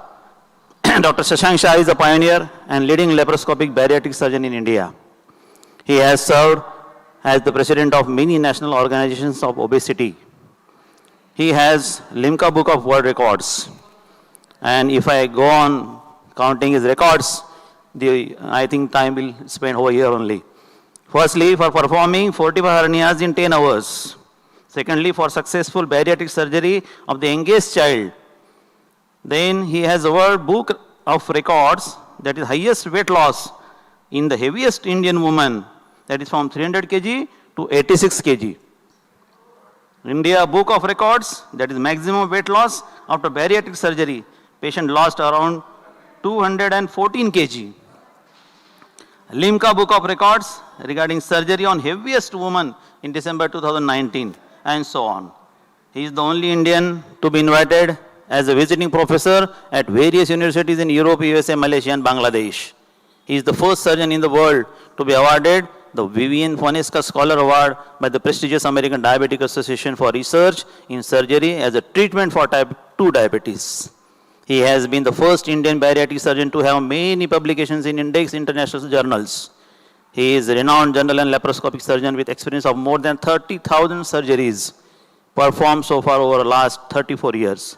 Shah is editorial board member for Obesity Journal of India and so many other journals. Hereby I am presenting you, dear delegates, the renowned laparoscopic surgeon, Dr. Shashank Shah.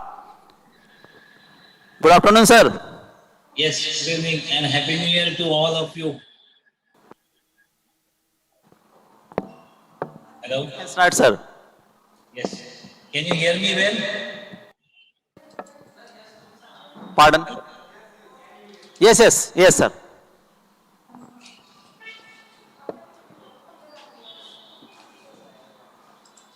I'm just sharing the slides and I'll get started. Can you see the slide? Yes, sir. Yes. So, first of all, let me thank Dr. Kolte sir, the entire organization team of E-CIMACON for this kind invitation. And that very interesting, cut that fat out. Cut out that fat. So through bariatric surgery. So I will try and make it interesting. It is a very vast topic, but I'll try and rush through that. This is the India Book of Record, World Book of Record certificate. The hospital was ranked first in Western India.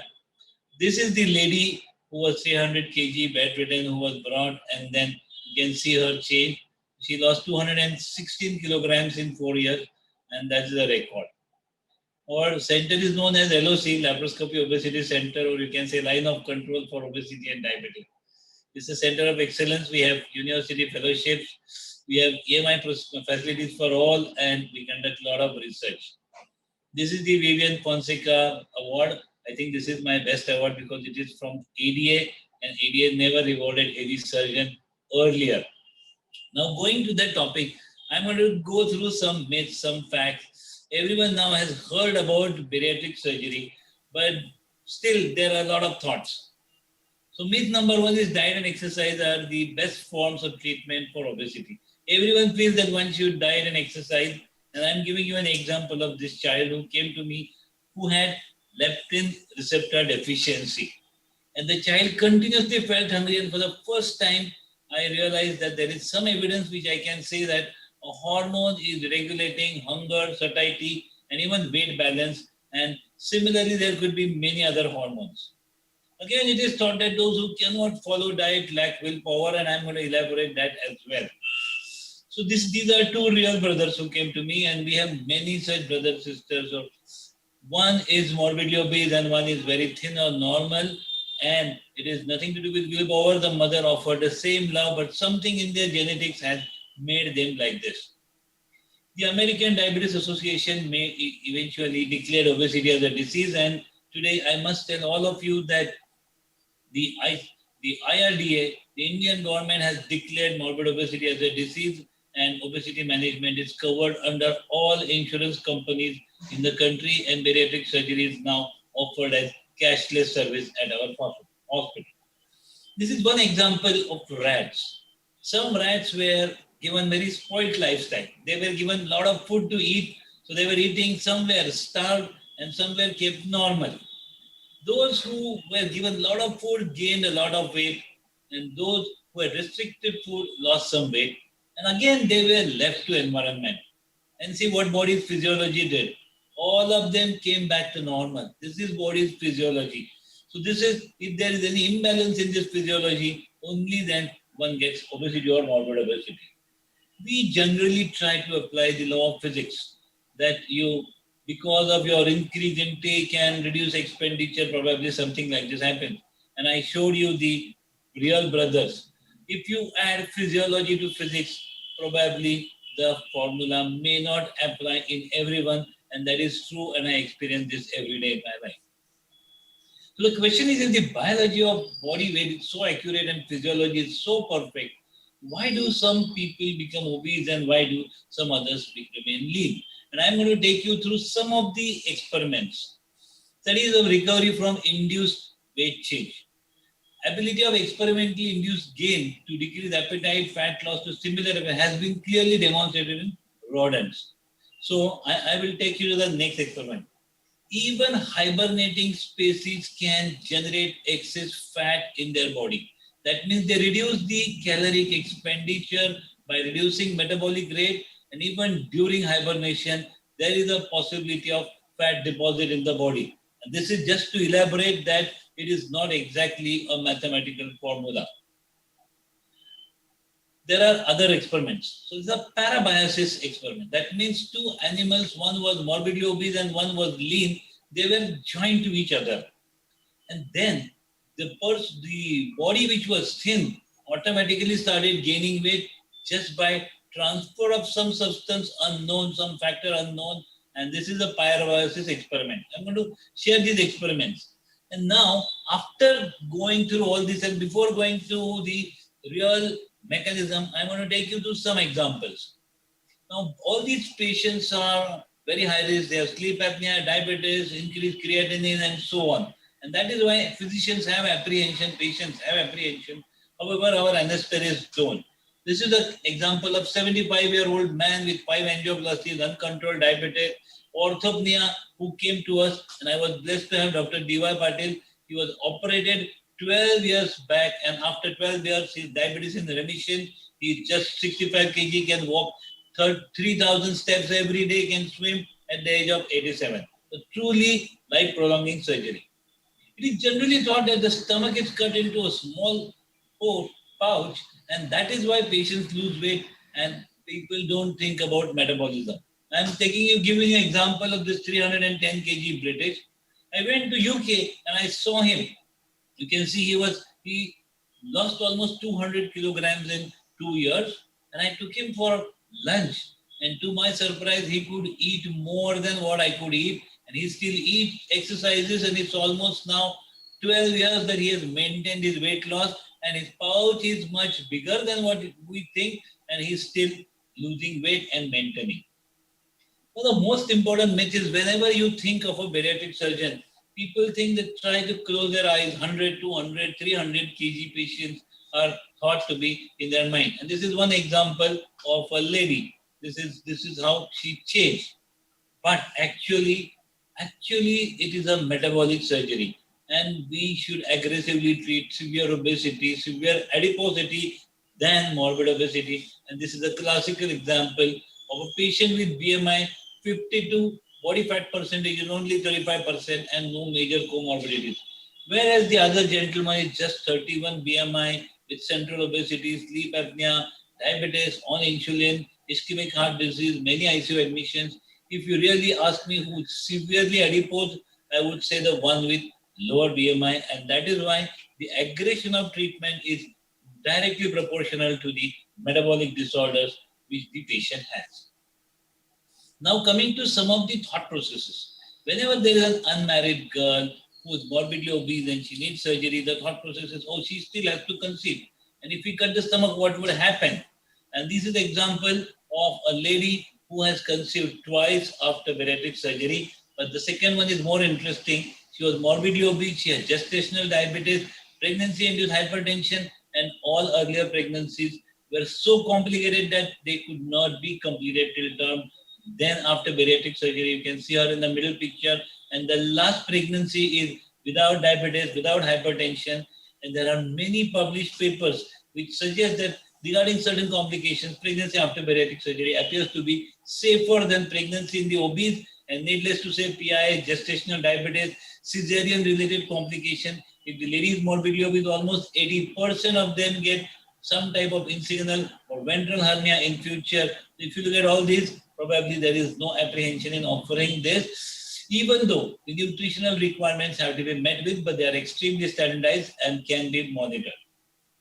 Now we think about diabetes, obesity, hypertension, and so on, but we never think about a psychological comorbidity. I'm giving you an example of this young girl from a doctor's family. She was 96 kilograms and she was sent to gym. 5 years she was struggling. At the end of 5 years, she was again at 97. Eventually she was fed up and she came and she got treated. You can see the drastic change. She was asking her parents, all the own family members who loved her to the maximum, that did you think that after whatever you advised, at the end of 5 years, I would lose 40 kgs and be like this? The answer was no. But still, there were wishful thinking. They still advised her to go for that. I asked her, what is the main reason why you're crying and you got this surgery done? And this is what she said. She wanted a handsome partner. She wanted to look good. She wanted her self-esteem to be better. And today's era, for all the girls, their self-esteem, their appearance has an impact on their psychosocial health, which eventually impacts their biochemical and metabolic health. It is also thought that the boy doesn't follow anything. He sleeps very late. He wakes up very late. He's always on the mobile. And then such a spoiled lifestyle. Will it work? And will bariatric surgery succeed in this? This is one example of a girl who was like this. And you can see she has become a sports girl. She has won awards in sports. And this is because of the hormonal changes working on the center in the hypothalamus, Y2 nucleus, working on the center of hunger, satiety, excess cravings disappear, sleep apnea resolves, they can get up early, they feel lighter, more confident, and they become more active. So that's some myth. Of course, liposuction is always thought to be replacing some weight loss treatment. However, liposuction is a good treatment for aesthetic change in body contour and not a weight loss treatment. This is one experiment. This is shown that assuming that energy expenditure is not increased by lipectomy, even a slight increase in caloric intake after any form of lipectomy would eventually lead to replacements of removed fat either at the surgical site or elsewhere. And this is body's compensatory mechanism or body's physiology working on it. And this is one lady who had multiple liposuctions and did not improve, and you can see her at the end of bariatric surgery. Another commonest problem we see is the osteoarthritis of knee joint, and I see many patients whose knee joints are totally destroyed and they are morbidly obese, and orthopedic surgeons say they are never going to improve. You can see this lady, she almost needed all 4 joint replacement, hip knee replacement, but this is the reformation over 8 years without any ortho replacement. Even the results of joint replacement when needed are much better only after the patients lose significant weight, and without weight loss, even joint replacement can fail, spine surgeries can fail, and this is an important factor to make them lose weight by any form before they think of any further therapy. One of the most common indications which I come across is probably interpersonal conflict. Only one member is morbidly obese, the other is normal, there is a conflict. You can see this gentleman who came to me and sent this photograph. His diabetes, sleep apnea, hypertension resolved, but he was more happy. You can see in the photograph because his sexual function improved. Obesity is known to reduce testosterone through various hormonal actions, and you all physicians know this, that testosterone levels improve, sexual libido improves even in males and females, and that is one of the commonest indications, because if the sexual libido is low, sexual function is deranged, then you get abnormal personality. There is self-esteem internally goes down, and it contributes to poor lifestyle. Again, in another example here, PCOS was thought to be the reason for infertility. However, extreme sexual dysfunction, fungal infection, inability to cope up with needs was the main reason, and that is how she conceived naturally after that. Needless to say, if someone like this definitely deserves to restore the sexual function, and this is one common indication. Whenever we think of any surgical treatment, the word surgery, then we always think later is better or best avoided. And this is one example of the youngest boy. He's operated almost now 13 years back, and you can see the same child again. He's now 55 kg, he's 5.5 feet tall and a football player.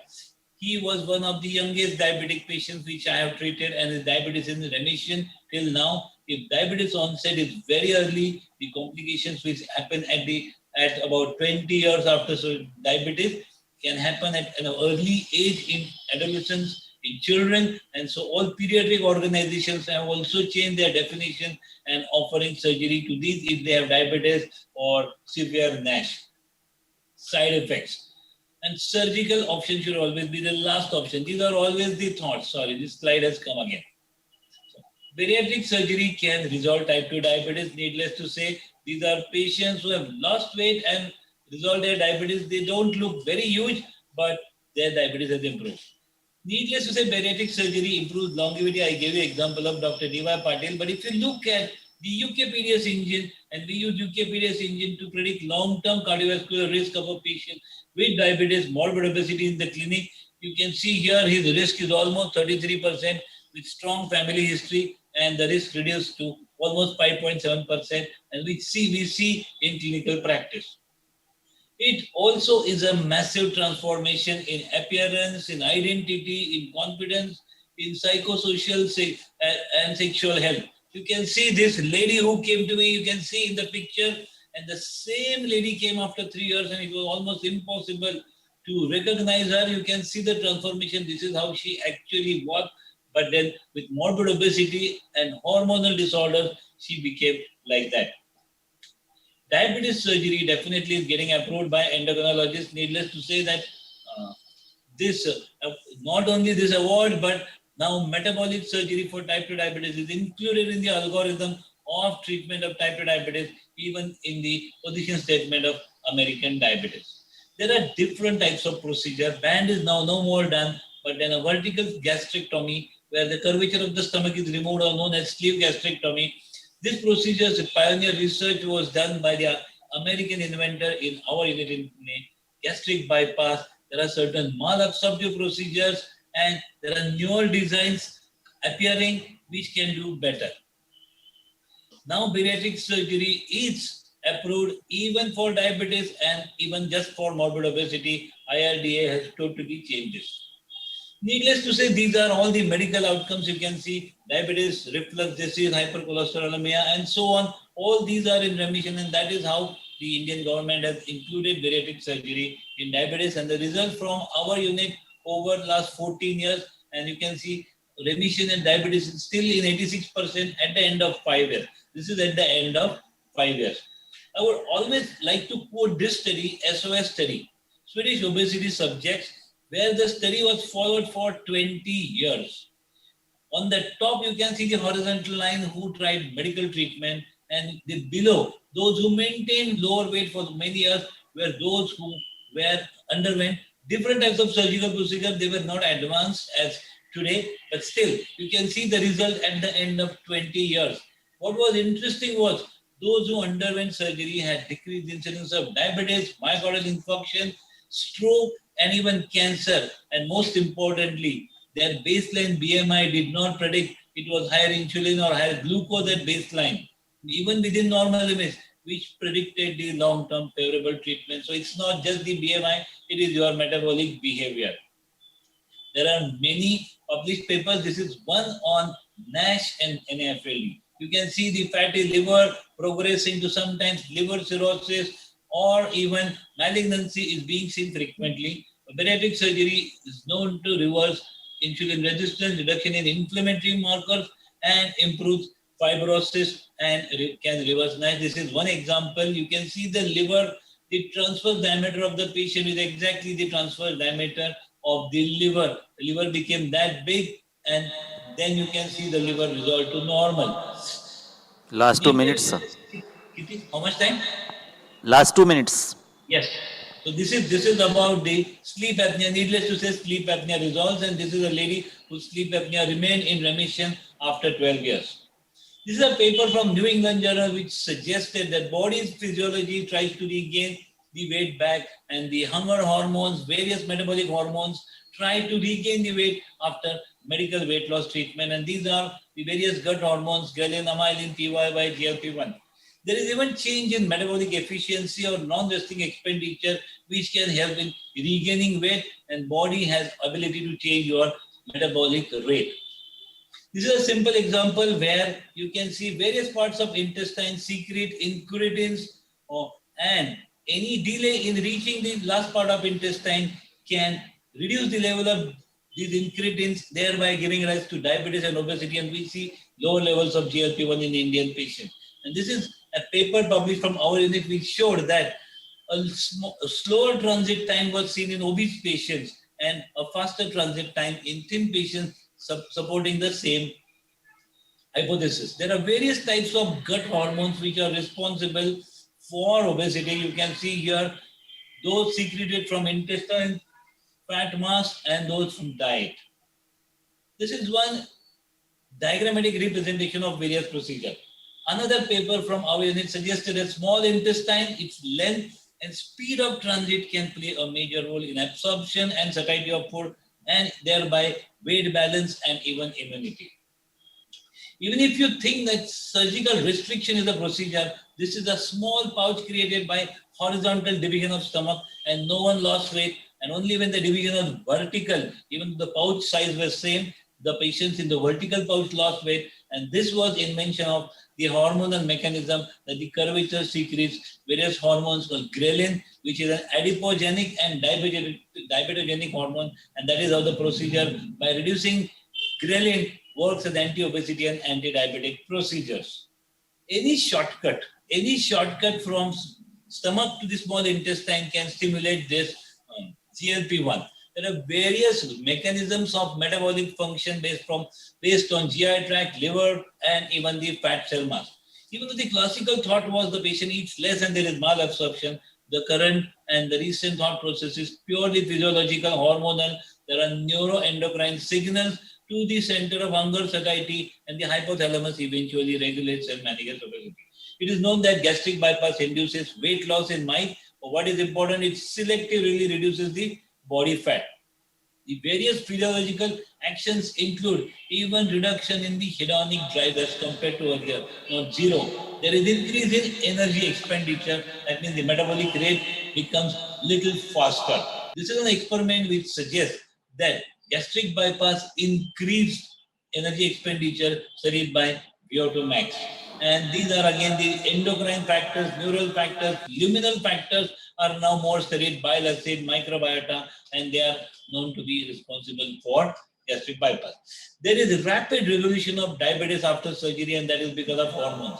There are many weight independent mechanisms. In addition to weight loss, there is increasing GLP-1, PYY, oxyntomodulin, reduction in ghrelin, some change in bile acid, some change in the intestinal SGLT1, and some change in biomarkers, and even the gut microbiota. In short, this is probably the most important side. There is restriction, thereby there is weight loss, there is malabsorption inducing weight loss, there is rapid transit which increases GLP-1, PYY, thereby suppressing glucagon, hepatic gluconeogenesis, there is reduction in ghrelin, there is reduction in hunger, and there is increase in satiety. All these together reduce glucotoxicity, lipotoxicity, increase insulin secretion sensitivity, thereby induce remission and probably long-term weight loss maintenance. There are many papers published on this, and there is one paper published from our unit, the only randomized controlled trial which suggested that gastric bypass could be used for treatment of diabetes and has better result as compared to best medical treatment. Again, different procedures have different results. I think I tried to finish in time, and I would give some time for interaction. Thank you once again, E-CIMACON and Dr. Kolte sir. Thank you, sir. Thank you very much. Initially, when bariatric surgery came into picture, it was most of the, sort of cosmetic surgery. But nowadays, because of metabolic disorders, it has come into the action of treatment, and it is complementary and supplementary to our medicines in the diabetes, dyslipidemia, and other osteoarthritis, other problems. Sir, there is one question from audience. Yes, sir. What is the lowest weight at you can do bariatric surgery? Very interesting question. Very interesting question. So I would quote my clinical trial. Even though we don't practice it, BMI 27.5 and above with uncontrolled diabetes. If you go to ADA's guidelines or any other diabetes association's guideline, if the diabetes is uncontrolled and the patient has central obesity or central adiposity, those are the ones who can improve and benefit from metabolic surgery for diabetes. Other indications are severe NASH. Some other indications are increase intracranial hypertension, IIH, which is intractable to regular treatments. And I have treated some such patients for unique indications at a lower weight. And the last one was familial dyslipidemia with early myocardial infarction. And those could be treated with some metabolic procedures, and that is irrespective of their weight. Okay, okay. Any more questions? मैं sir के लिए share कहूँगा, परिंदों को मंजिल यकीनन मिलेगी, ये फैले हुए उनके पर बोलते हैं, सुनने वाले लोग खामोश रह जाते हैं जब डॉक्टर शशांक अपने हुनर से बोलते हैं. Thank you very much sir. Thank you.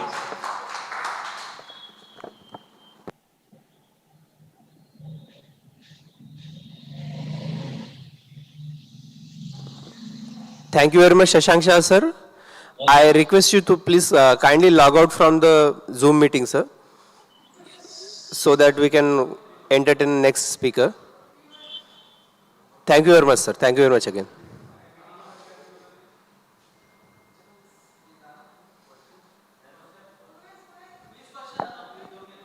So the question for this session is, which country scored highest score in 50 over cricket match?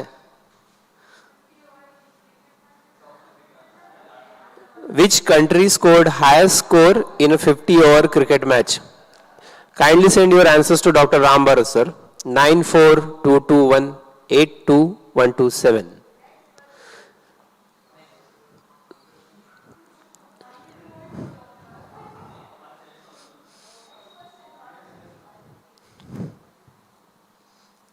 The second question is, which organization names icebergs? Which organization names icebergs? Send your answers as early as possible on WhatsApp to Dr. Ram Bharat. 94221-82127. Which organization names icebergs?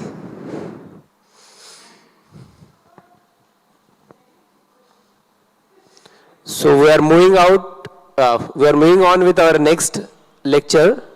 So next lecture is by Dr. Subramaniam sir. Subramaniam sir, as all of us know, is renowned name in the field of pediatrics and pediatric rheumatology in central India. So to moderate the session, I request Dr. Rahul Mogre sir, who is a consultant pediatrician and a neurologist practicing in Chandrapur. I request Rahul sir to kindly moderate the session. And handing over to Rahul sir.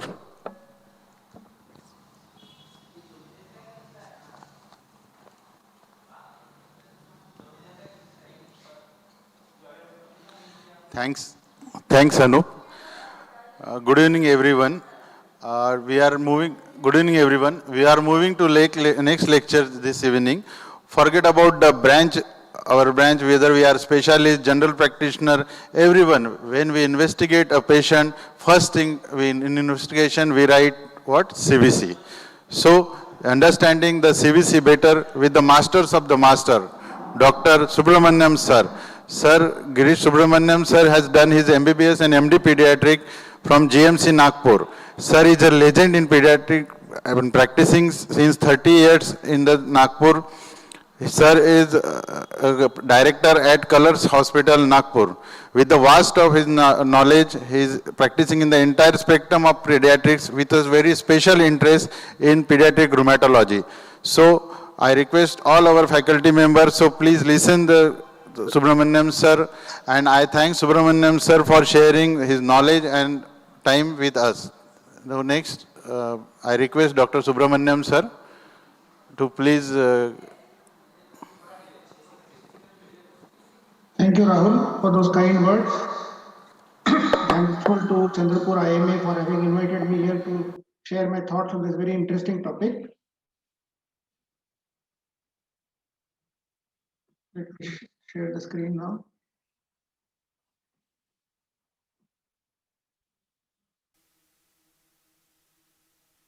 Can you see my slides, Rahul? Am I audible, and can you see the slides?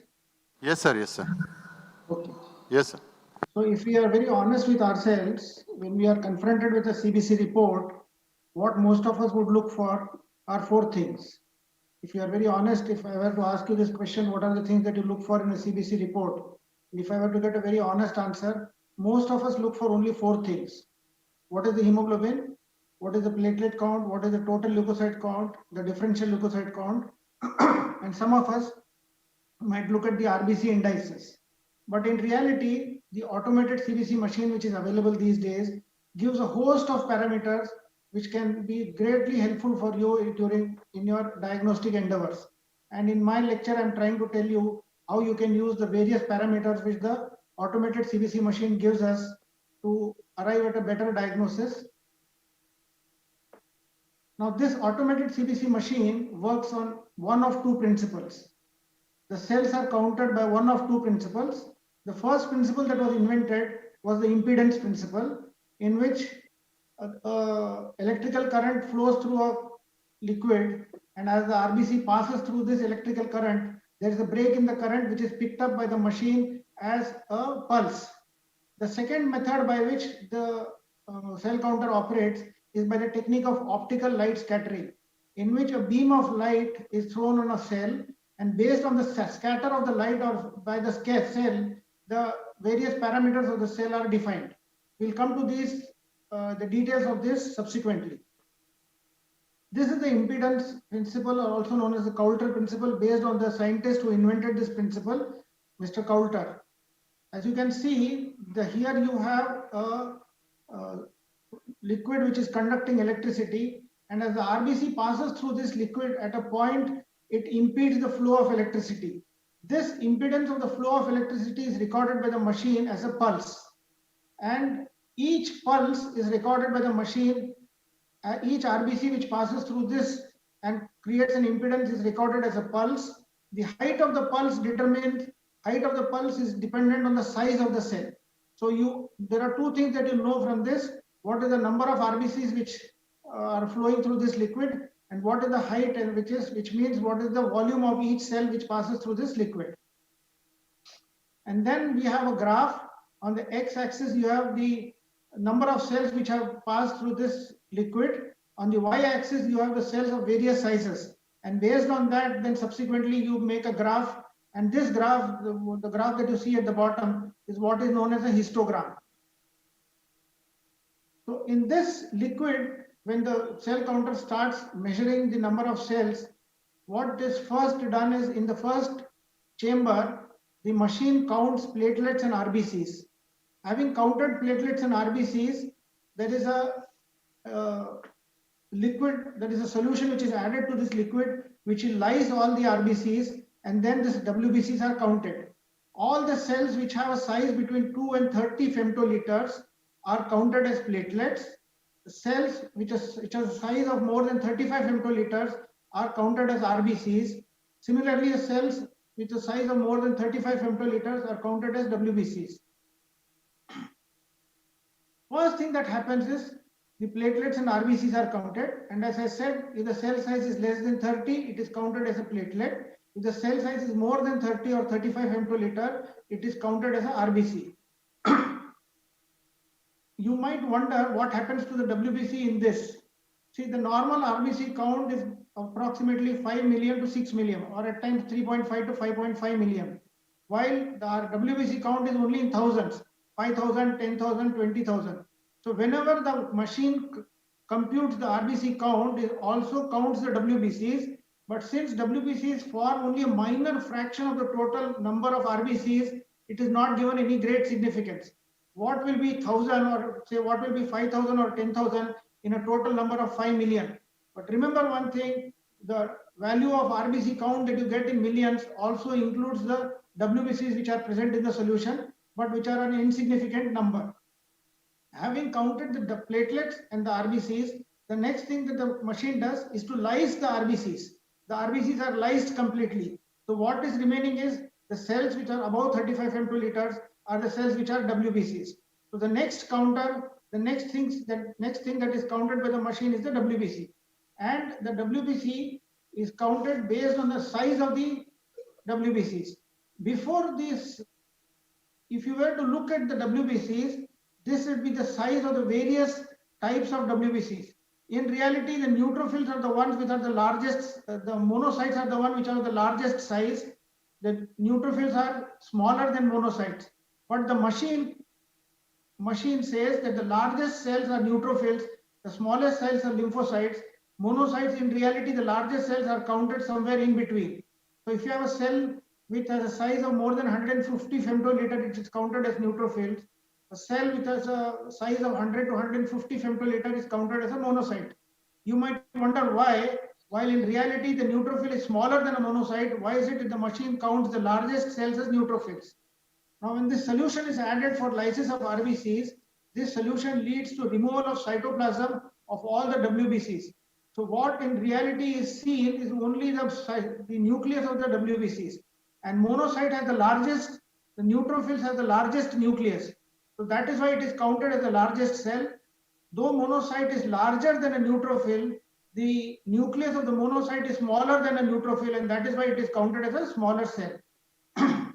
Most of the machines that are commonly used these days have what is known as a 3-cell differential, in which cells between 0 and 100 femtoliters is counted as lymphocytes.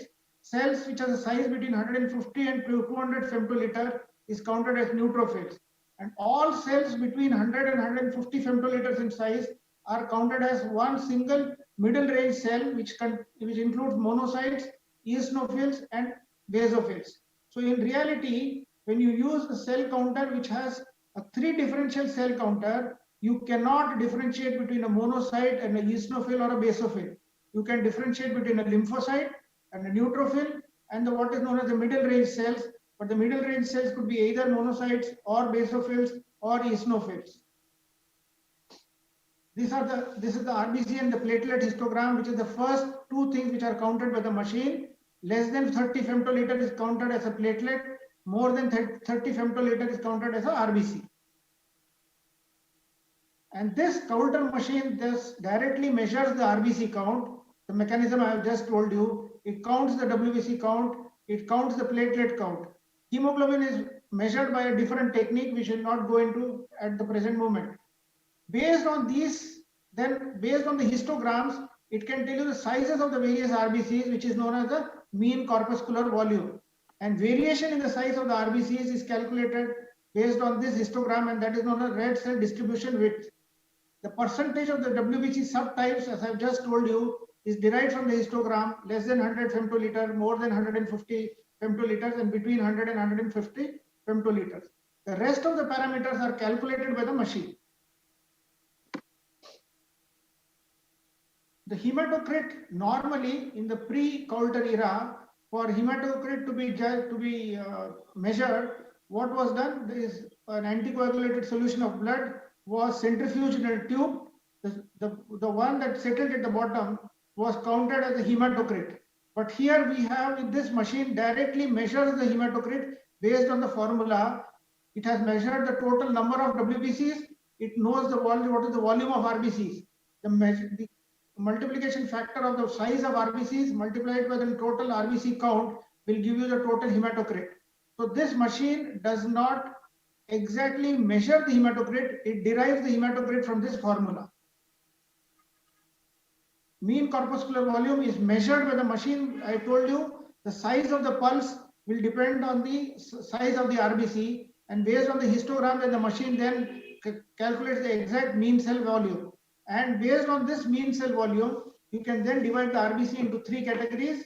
You have either iron deficiency anemia, which is microcytic anemia, which could also be seen in thalassemia and anemia of chronic disease.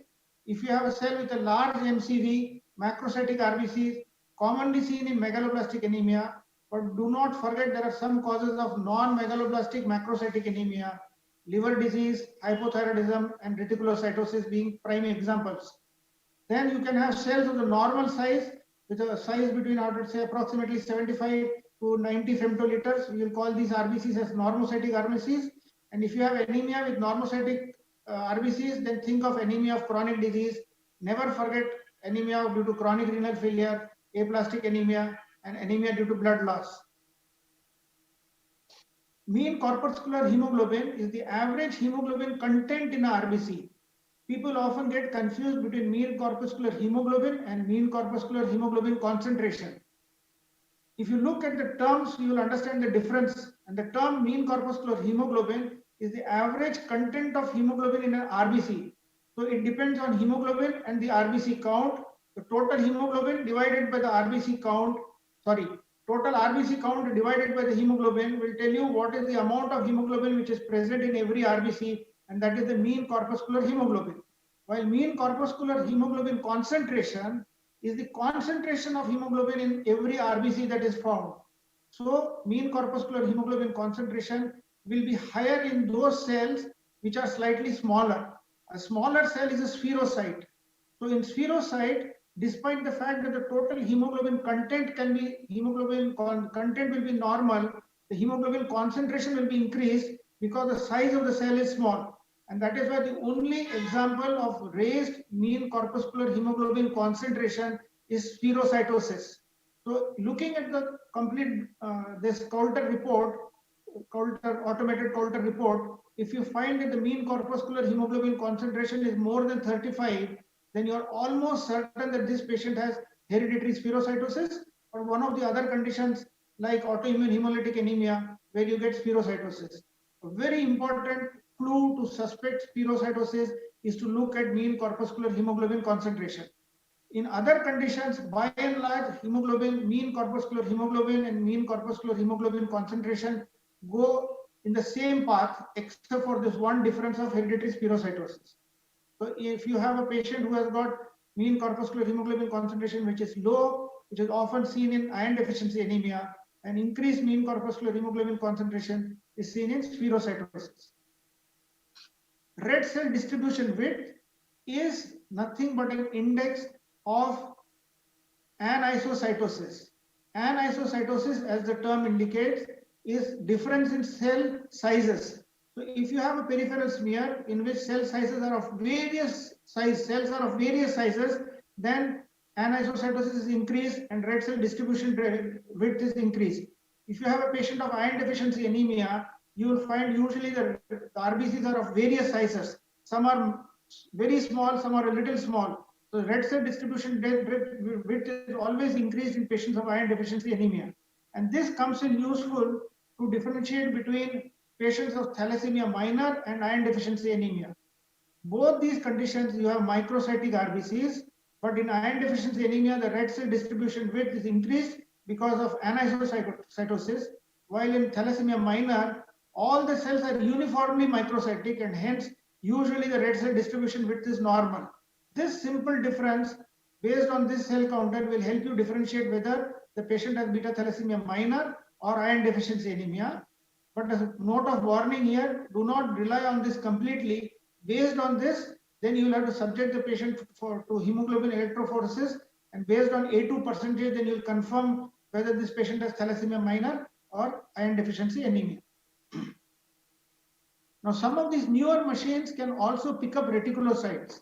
What are reticulocytes? Reticulocytes are large RBCs with a nucleus, not with a nucleus, large RBCs with an abundance of cytoplasm in them. If you look at the pathway of development of RBCs, you have erythroblasts, then you have normoblasts. Till the normoblast stage, the RBCs retain the nucleus. Beyond this stage, they shed the nucleus and there are reticulocytes. Reticulocytes are large RBCs, much larger than a normal RBC, which is now picked up by the newer machines.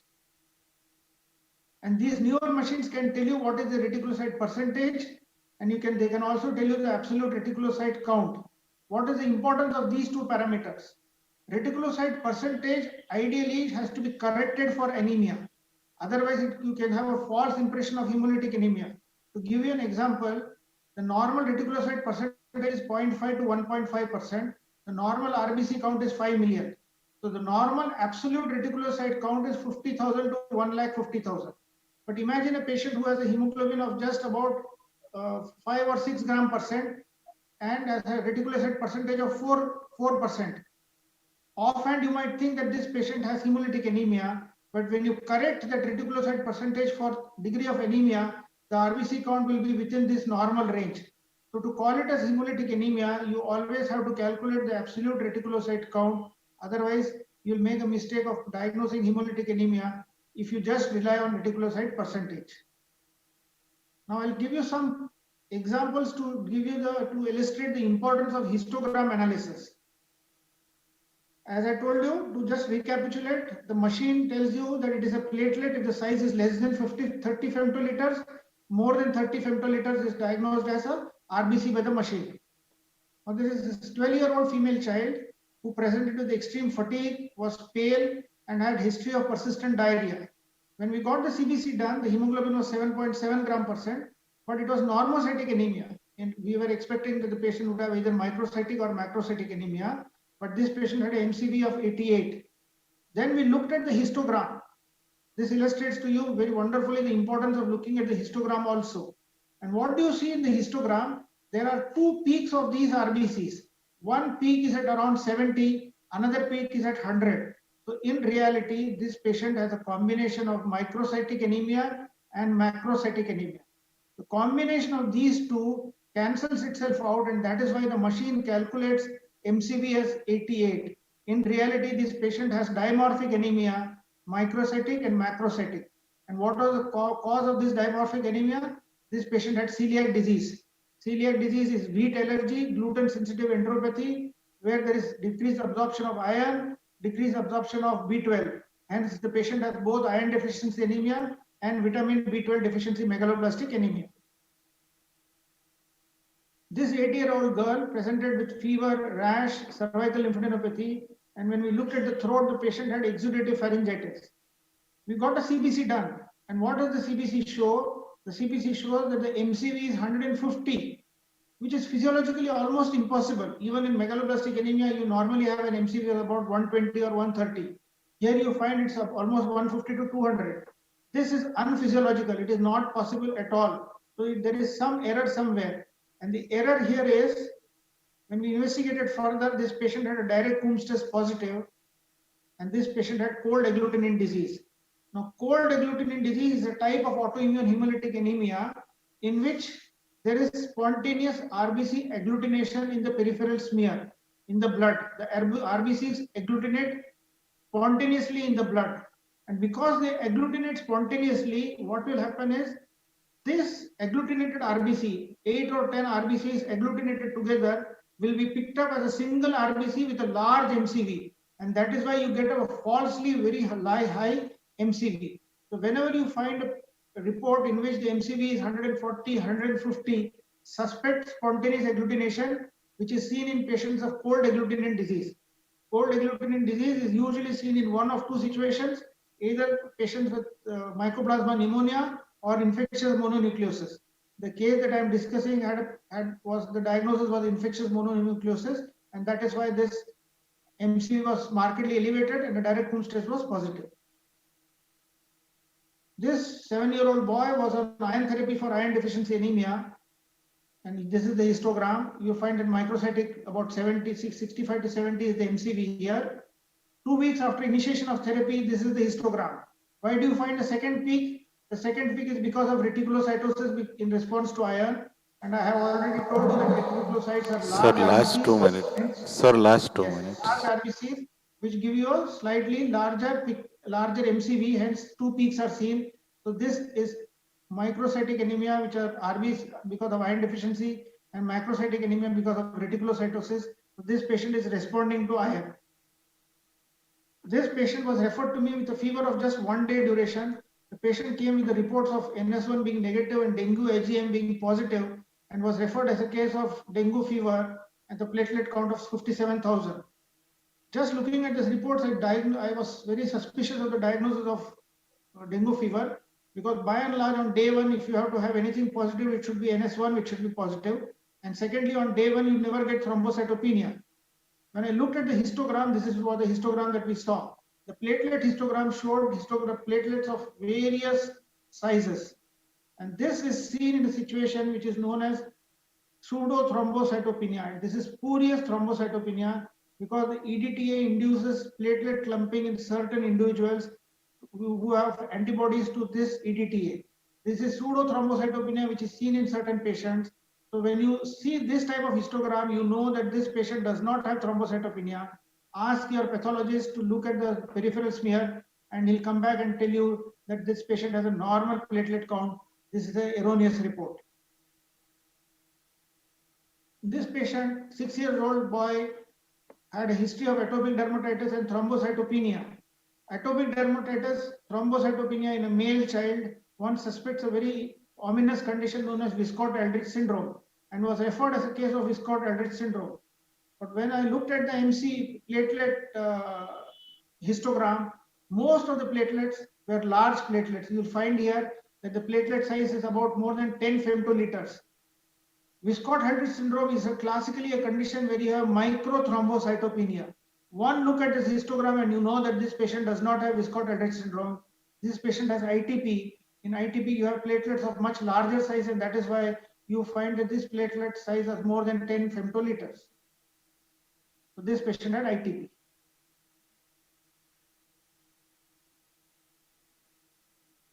I think because of shortage of time, I'll skip a few slides. This 2-year-old was referred to me as a case of probable acute leukemia because this child had huge hepatosplenomegaly. The complete blood count showed a total count of 40,000 per cubic millimeter, hemoglobin of 4 gram%, and had thrombocytopenia. The classical hematological profile that we find in patients with acute leukemia. But when you look at the histogram, what do you find? That this is the beginning of the WBC histogram, but prior to that, there is another peak of the WBC histogram. What is this? This is because of nucleated RBCs. I told you normoblasts also have nucleus, and if you have a situation where you have a plenty of normoblasts in the peripheral smear, it will be picked up as a WBC and erroneously measured as a very high total leukocyte count. The pathologist then has to look at the peripheral smear, count the normoblasts, and give you a corrected total leukocyte count. In this patient, the corrected total leukocyte count turned out to be about 16,000. The rest were all late normoblasts. Normoblasts, large number of normoblasts are seen in thalassemia major, and this patient had anemia because of thalassemia major, had hyperleukocytosis because of normoblasts, and had thrombocytopenia because of hypersplenism because of splenomegaly. The newer machines have a 5-part or a 7-part differential. This is based on light scatter. As the beam of light falls on a cell, the beam is then either deflected forward, and based on the forward deflection, the cell volume and size is measured, and based on the lateral deflection, you know what is the internal complexity of the cell, what are the type of granules, and how many nuclei, and what is the size of the nucleus. Based on this, now you can differentiate whether you have monocytes, or whether what is the percentage of monocytes, what is the percentage of lymphocytes, what is the percentage of immature granulocytes. All this is picked up by this 7-part differential machine, so much so that they can also tell you whether there is a blast, atypical lymphocyte, or whether there are other types of cells like atypical lymphocytes or atypical blasts, which can all be picked up on this 7-part cell counter. This is the latest technology which is now available with many pathologists, and one look at it and you can even diagnose leukemia, because you will find blasts also reported in the counter machine itself. Some of the newer machines also have techniques to pick up what are known as cystocytes. Now, cystocyte is nothing. If you look at this smear, cystocyte, this is a cystocyte, which is nothing but a damaged RBC. A damaged RBC is classically seen in a condition known as microangiopathic hemolytic anemia. A classic example of it being thrombotic thrombocytopenia of purpura. Another example is hemolytic uremic syndrome. These damaged RBCs are the ones which the only way you can diagnose thrombotic thrombocytopenic purpura or microangiopathic hemolytic anemia. In reality, this patient of SLE who was diagnosed as acute kidney injury, and we thought that this acute kidney injury was because of SLE nephritis. In reality, this patient had thrombotic thrombocytopenic purpura, which is also rarely seen in SLE, and the treatment of the two conditions is totally different. So the importance of looking at peripheral smear, but if you do not have pathologists to look at peripheral smear carefully, with the expertise to look at cystocytes, the newer generation machines will tell you that this patient's peripheral smear has cystocytes. So in a nutshell, if I were to summarize what I had just said, when you look at indices, look at all the indices, but please do not forget to look at the red cell distribution width, because anocytosis is only picked up by red cell distribution width. For all the cell types, please don't forget to look at the histogram. It gives a huge amount of information which will never be seen if you only look at the various values given by the machine. When you look at anemia and you look at reticulocyte count, reticulocyte percentage, either calculate, or if the machine has calculated, look at the absolute reticulocyte count to be certain that this patient has hemolytic anemia. If you have all isolated thrombocytopenia, you must look at the mean platelet volume. That is the only way you can know whether this patient has small platelets, which is seen in Wiskott-Aldrich syndrome, or large platelets as is seen in idiopathic thrombocytopenic purpura. And if possible, remember everything that I have told you. And in case you find it difficult to remember, you can WhatsApp me or mail me anytime. Thank you very much for a patient hearing. I'm willing to answer whatever questions are asked.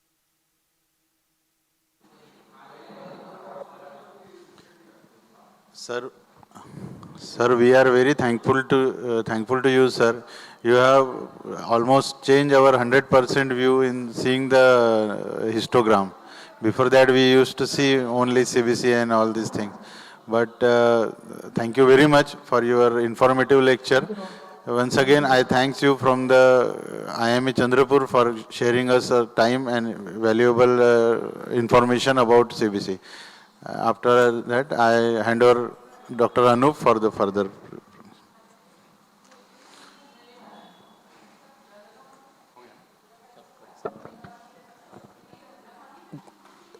Thank you very much, Subramaniam sir. Sir, I request you to please kindly log out so that we can log in next speaker. Thank you very much, sir. Thank you very much. Thank you very much, sir.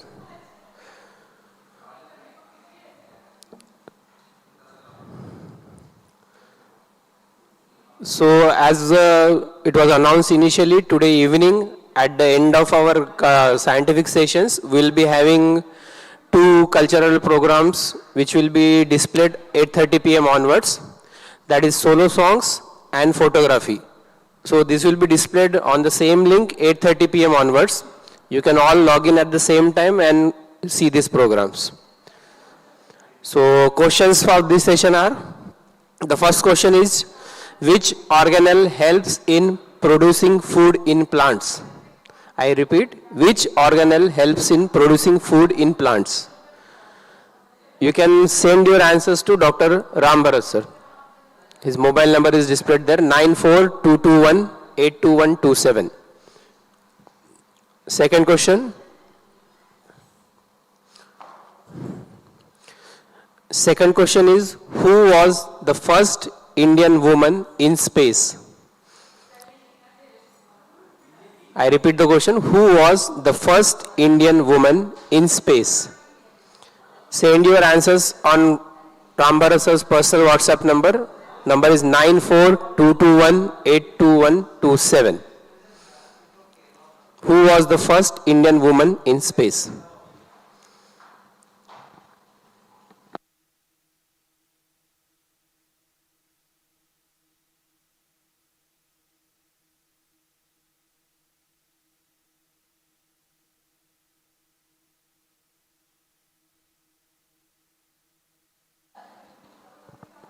Punde sir. Sir, are you logged in, sir? Punde sir?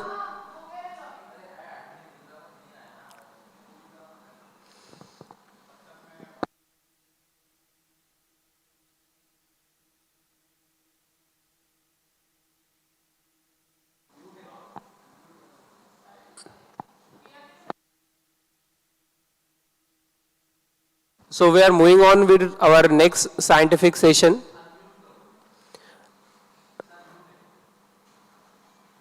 Punde sir, please unmute yourself, sir.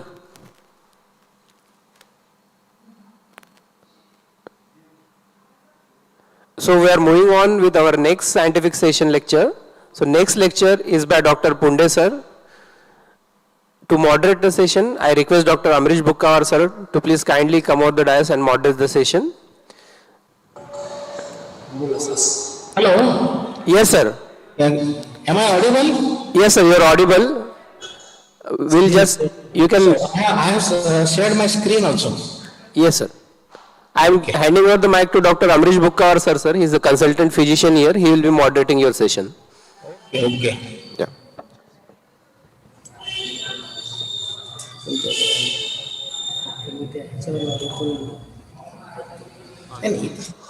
Good evening, everybody. Today we have a wonderful speaker for a very commonly unspoken topic of unknown bite. Whether we are at the backyards or mountain or in the water, we always face threat of some insect bite. And to know what is the bite and how we can manage that, here Dr. Punde sir is going to guide us.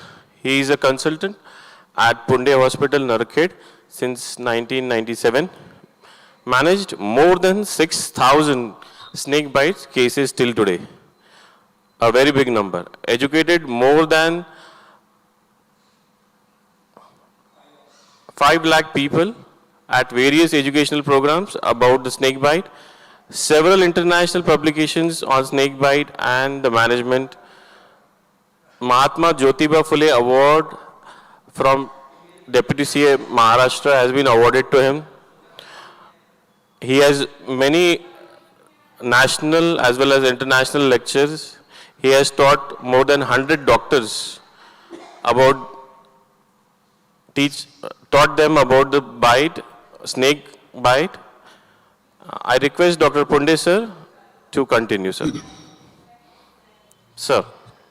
I'm grateful to IIM Chandrapur for giving me this opportunity. 10 years back, actually, I was in Mastapon, Chandrapur. So my topic today is unknown bites and stings.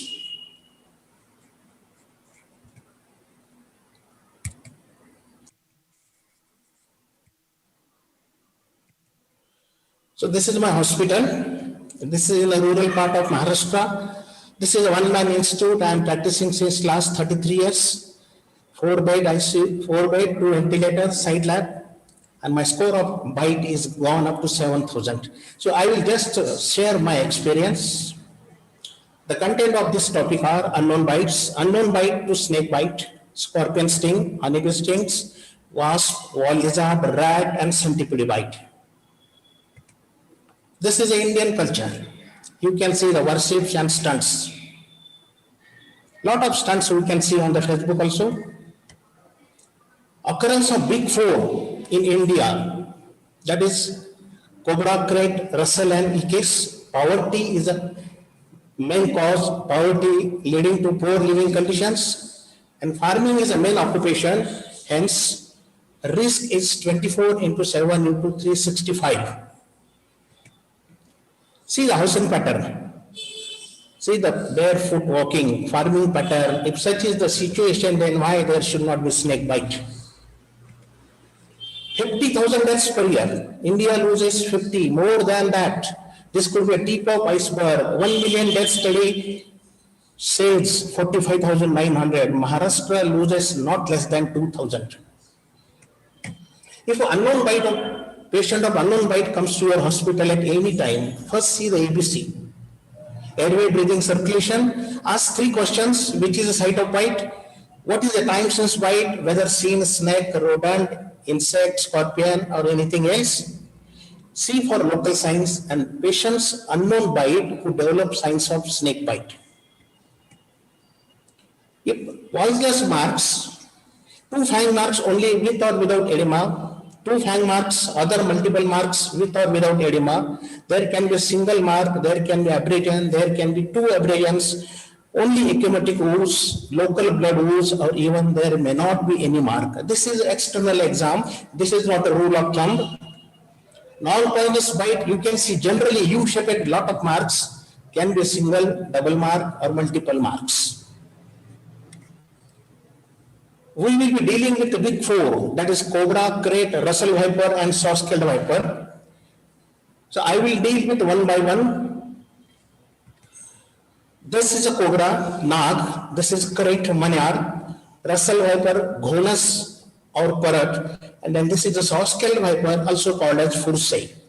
So this is a big problem of India. One should be aware of the non-poisonous snakes, because a lot of patients in our area, 30 to 40% patients, they come with a killed snake. Rat snake, trinket, dhaman, taskar, viroa, kauda, mandu, sandbua, gautya, and very important, this. You can see this is a crate, 10 times dangerous than cobra, and this is wolf snake. This is a non-poisonous, this is a highly poisonous. Majority doctors, they commit mistake and they treat wolf as a poisonous snake and they pour unnecessary ASV. Single mark, this lady had a single cobra bite mark and she has arrest. See the down lower slide, 2 necrotic marks. These marks definitely indicate this has to be a cobra. This child was put on ventilator, extensive necrosis. From mark also you can judge. Neurotoxic pathophysiology at neuromuscular junction. Cobra is a postsynaptic, while crate is a presynaptic. I will not go in the details. Neuroparalytic, cobra and crate. Always remember 5 Ds. Dyspnea, dysphonia, dysarthria, diplopia, dysphagia, and 2 Ps, that is ptosis and paralysis. Cobra bite.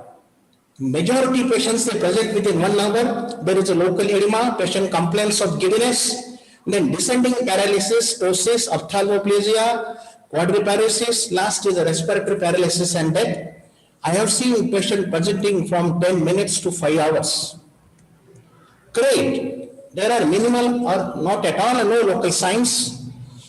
Abdominal pain. In a month of June, patient comes with abdominal pain. He goes to GP, treated with antacids and painkillers. And early in the morning, patient is referred to surgeon. Surgeon labels as appendicitis. Anesthetist comes and says that this is a crate bite. A lot of cases, they are happening in Maharashtra. It requires a high index of suspicion. This is called as a Surya Kanda, because bite in the midnight, respiratory paralysis, as soon as sun comes up, patient dies. So descending paralysis, ptosis, dysarthria, ophthalmoplegia, and lastly is respiratory paralysis. Crate is 10 times dangerous than cobra. I have seen signs developing after 56 hours. Locked-in syndrome. Patient is totally locked, quadriplegia, but vertical eye movements, he can see, he is totally conscious. This is a crate bite. Occult, there is no history of snake bite. Generally, patient comes with gastric pain, and after 3 to 4 hours, a typical neuroparalytic syndrome, this is a crate bite. Pathophysiology, I will not go in detail, but basic is a consumption coagulopathy and phospholipase A2, 3-finger toxin is a main culprit for the viper bite. Russell viper, that is Gonus, will present as a local pain, rapid progressive swelling, lymphadenopathy, nausea, vomiting, shock, collapse, bleeding, that is hematemesis, hematuria, hemoptysis, venipuncture site bleed, patient may have ARF, multi-organ failure, and lastly is a death. Most difficult to manage is a Russell. Capillary leak syndrome, you can see it, second or third day, ascites, effusion, shock, and more than 85% patient they die.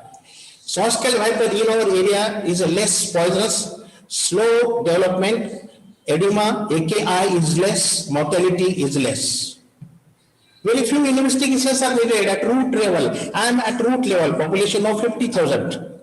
That is CBC, urine, LFT, KFT, and coagulation profile. In many rural setup, it is not possible. Simple test, that is whole blood clotting test. Take a 2 cc of patient's blood, pour in a new test tube, wait for 20 minutes. After 20 minutes, just reverse it. If blood is unclotted, that means that is viper bite. If it is clotted, that rules out vasculotoxic snake bite. See, clotted and unclotted. Management is very difficult in rural setup. Lack of facilities. Fight is not only with the disease or accident. I will not say disease. This is an accident. Misbeliefs, quacks. Every village there is one Baba. Poverty, load shedding, improper primary aid, ASV reactions, delayed admissions, and high cost. One ASV costs 625 rupees. Immobilize the patient, primary aid, fright and flight, keep beaten part below heart level, allay of anxiety. Tourniquet is a controversial but properly applied lymphatic tourniquet definitely helps. Care of the wound, shifting to the proper hospital, vital time should not be wasted with the tantrics, mantrics and faith healers. Just remember, right, R for reassure, immobilize, go to hospital and tell symptoms and signs to the doctor.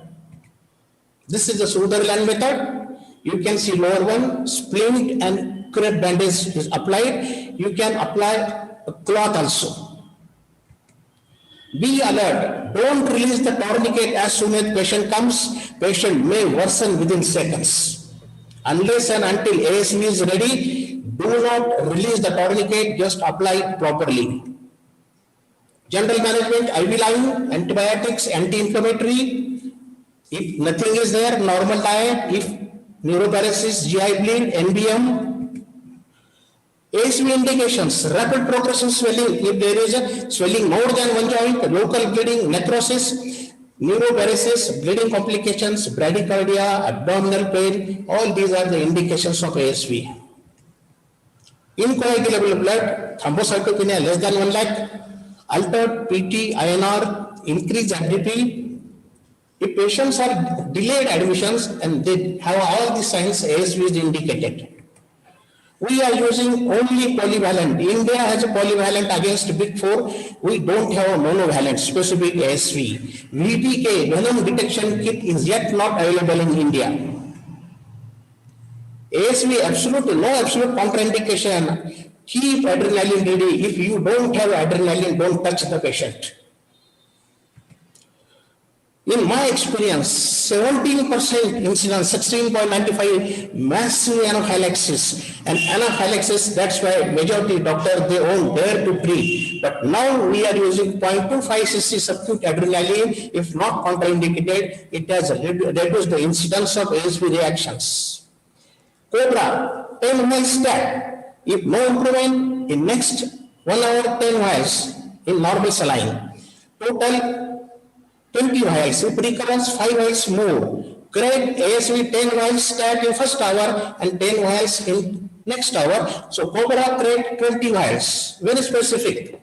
Russell Viper 10 vials stat. If no improvement in the bleeding, pour 10 vials in next hour, then repeat this WBCT and then pour ASV 5 vials 6 hourly, maximum 30 vials. Soft scale 4 to 6 vials. There can be anaphylaxis.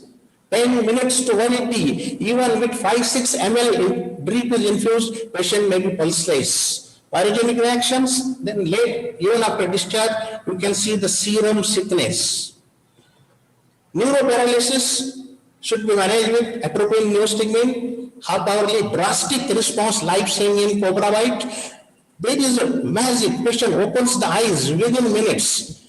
Even 3 doses should be tried in Crate Bite. And 5 to 6 doses are sufficient to manage Cobra Bite.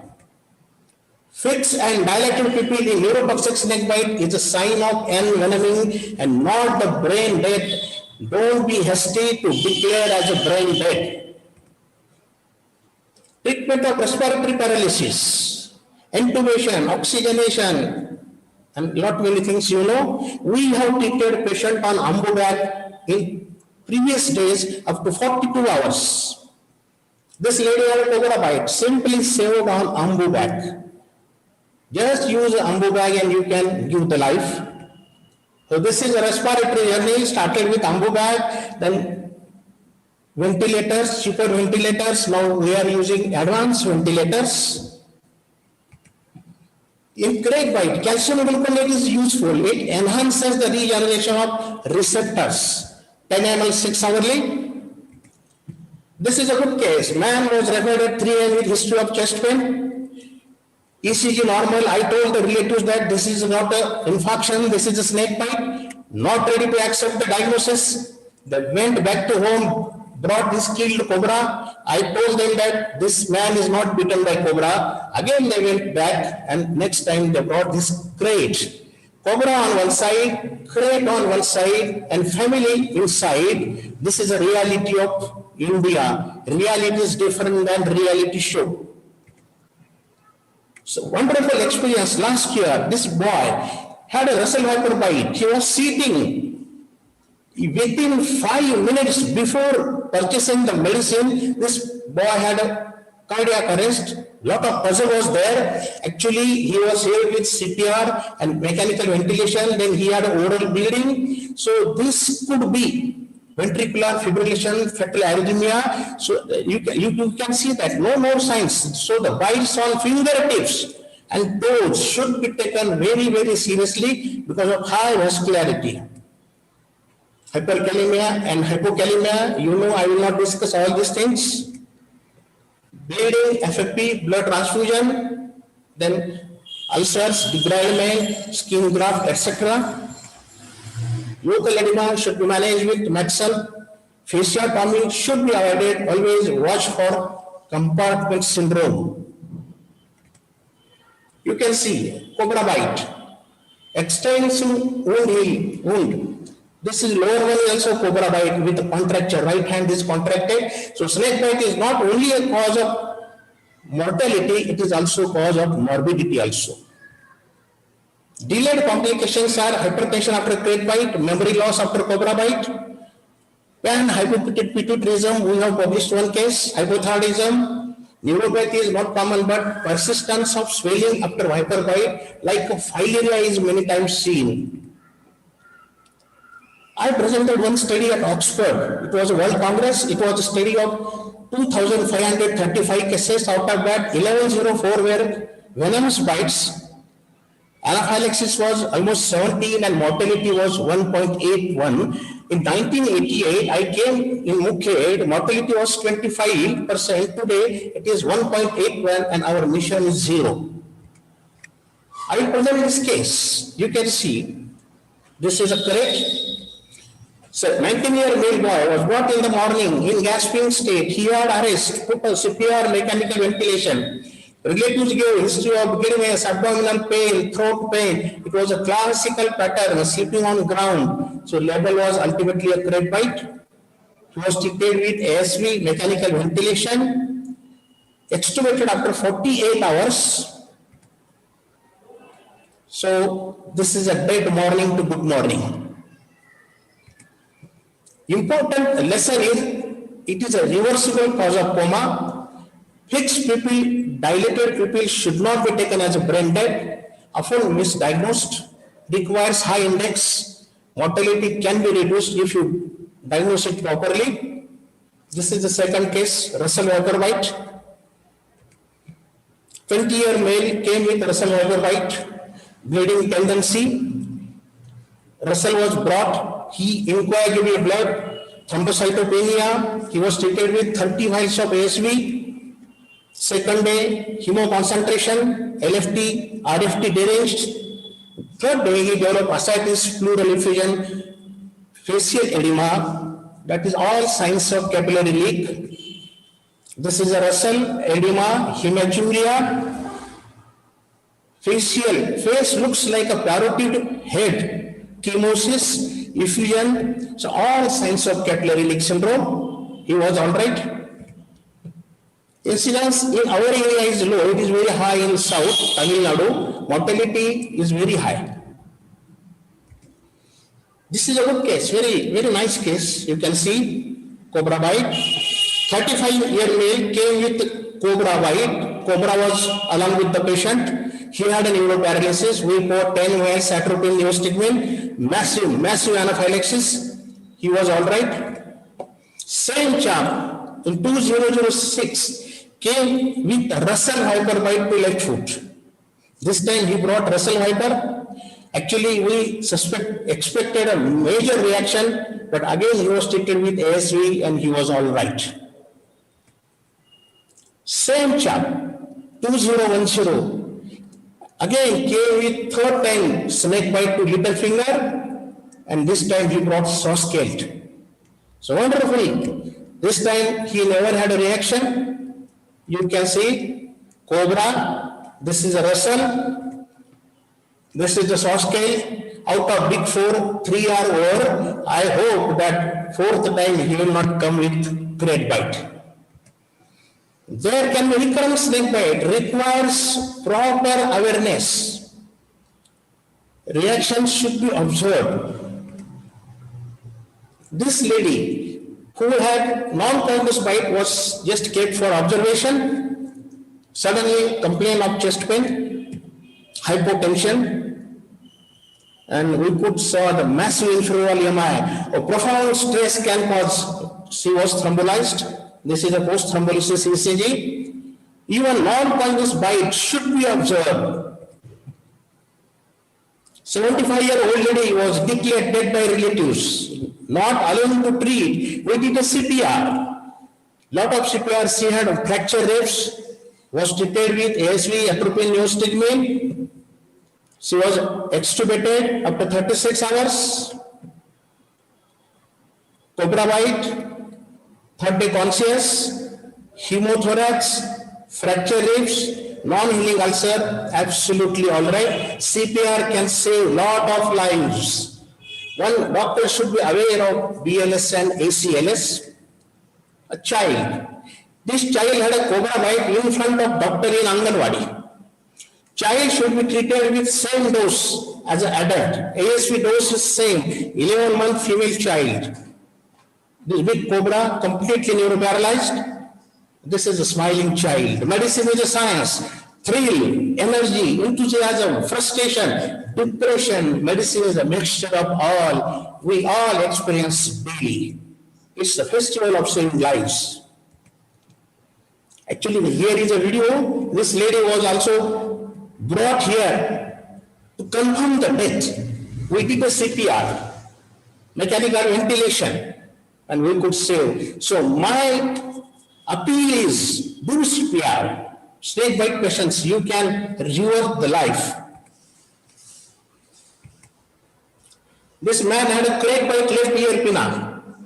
He went to many quacks And one of them declared dead and his funeral was ready. A lot of gathering was there. Somebody brought me in a gasping state. For 52 hours he was on venti. After 52 hours he came out. We celebrated Raksha Bandhan in our hospital.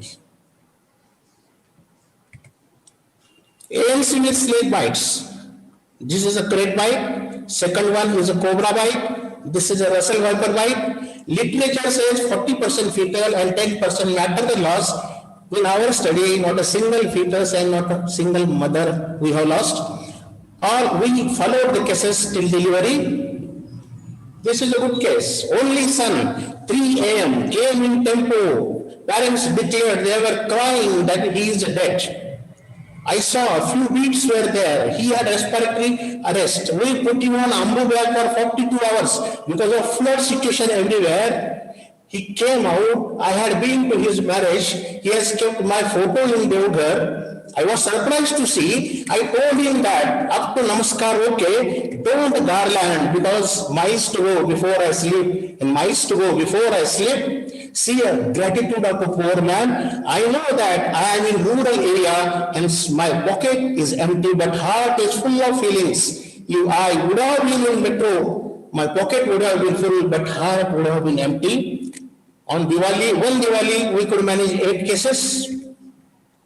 This is a great chance for me. 11-11-2009 morning cobra bite on 20. 10 a.m. Ikis bite. 2 p.m. Russell. Afternoon again Ikis bite.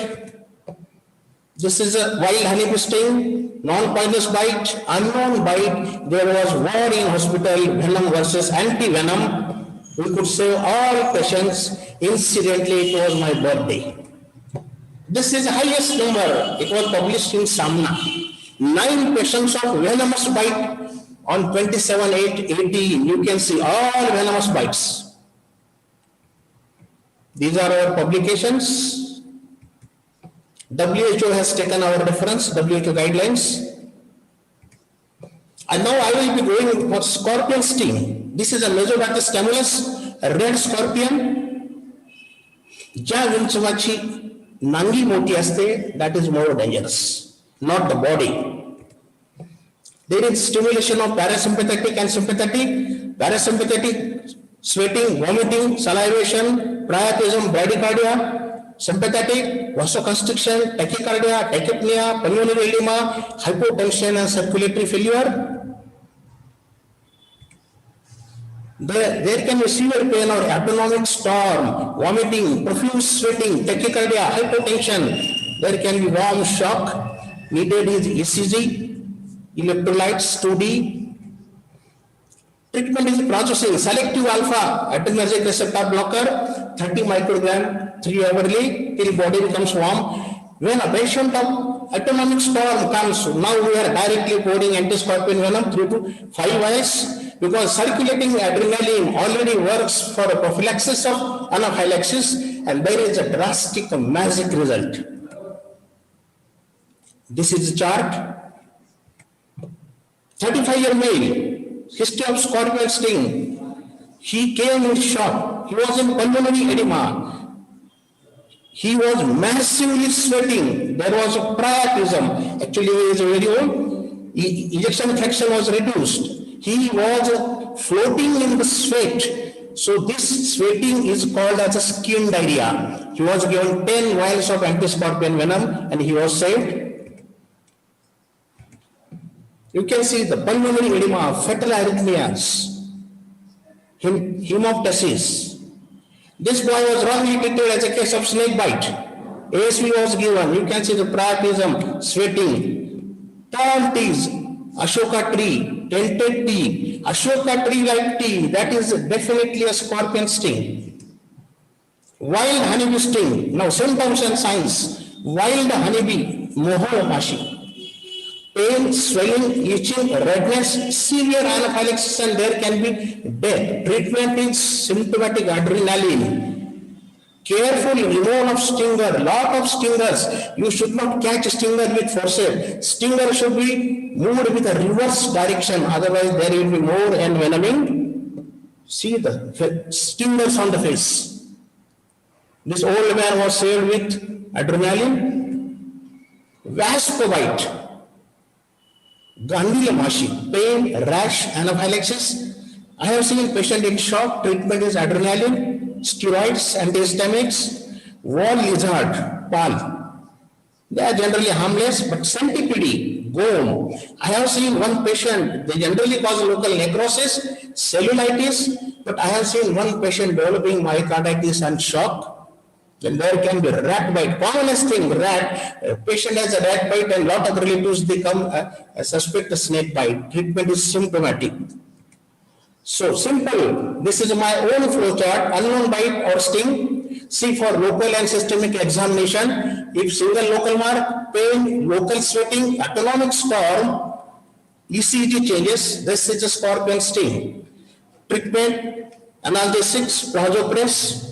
If there is a local swelling, neurological, cobra crate, ASV, atropine neurostigmine. If there is a swelling, shock, coagulopathy, it has to be Russell Akis. If rash, swelling, hypotension, then insect bite, wild honeybee, etc. If nothing is there, non-poisonous bite. Last few slides. Health education is must. Doctors and public should be educated. Multiple tourniquets, amputation of fingers. This lady had a cobra bite and this man did a mouth suction. Actually, it should not be done. Vertex cobra bite, occiput viper bite. This child caught a live snake and put into oral cavity. Actually, nothing happened. This lady, the neck was wrapped by a snake and she had a bite. Lot of anxiety, fear, and public was there. Bite on the penis, defecating while defecating. This was a crate and cobra. You can see these 4, 5 ladies, all of them have a bite on left arm because while working, they catch the crop by left hand, cut by right hand, hence majority bites are on left. This man had bite by cut part of cobra while using tractor. This is awareness. I will not go into the details. Shoes, torch, sticks, sleeping habits. One should not touch while sleeping to the walls. Use a mosquito net, cot, will save from snake bite, crate bite, mosquito, dengue, etc. Gum boot. We have prepared this chart. Now this is circulated, almost majority PSC. Our education programs will conduct thousands of people at festivals. My message is catch a breath and save the life. One should have all this. This is a great tribute. This mule from Marathwada only, Muley, in 23 years donated 4,520 liters of blood. ASV produced 35,000 vials and lives saved were 3,500. If an animal can do this much for a man, then why man should not do for a man? Recommendations are snake bite as a national program. We demand education of doctors, GPs, need of more ASV, regional ASV centers, regional snake bite centers, more research. We are now waiting for a chemical antidote, insurance of the farmers and updating of the medical syllabus, and only Maharashtra has passed the anti-superstition law. It should be passed all over the country. So tell me, I will forget. Show me, I may remember. Involve me, I will understand. This is a universal responsibility. I appeal to all. Let us come together and let us try to save a poor man. So in a nutshell, A for awareness, B for basic life support, C for clinical assessment, counseling, corrective measures, compensation, D for development, that is national programs, centers, establishment of poison centers, drug discovery, E for education, update the medical syllabus, and F for first aid. This is Dr. Bavaskar and David Worrell. You must be knowing Bavaskar. This is my Oxford presentation. So my journey was from Gully to Globe. I presented a biggest rural study there. HCM, he visited my hospital and he has promised me to have one poison center in our area. Last year I spoke in WHO conference at Nepal. President of Nepal inaugurated the conference. Nepal is more cautious than India. These are the references. I deeply acknowledge all of them, my staff, my wife, my friends, my colleague, my patients. And this whole study is dedicated to my parents. Dear friends, this is my experience of 33 years, which I have shared to you. Thank you.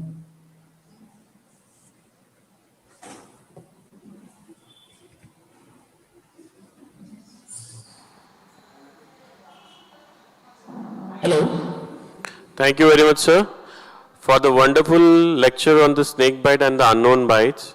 It is very magnificent to know that you have been working in this rural setup for last 33 years and saving so many lives. I will go ahead with some questions. Yes. The first question is it true that Hopkins Institute has come up with some intramuscular medicine for snake bite?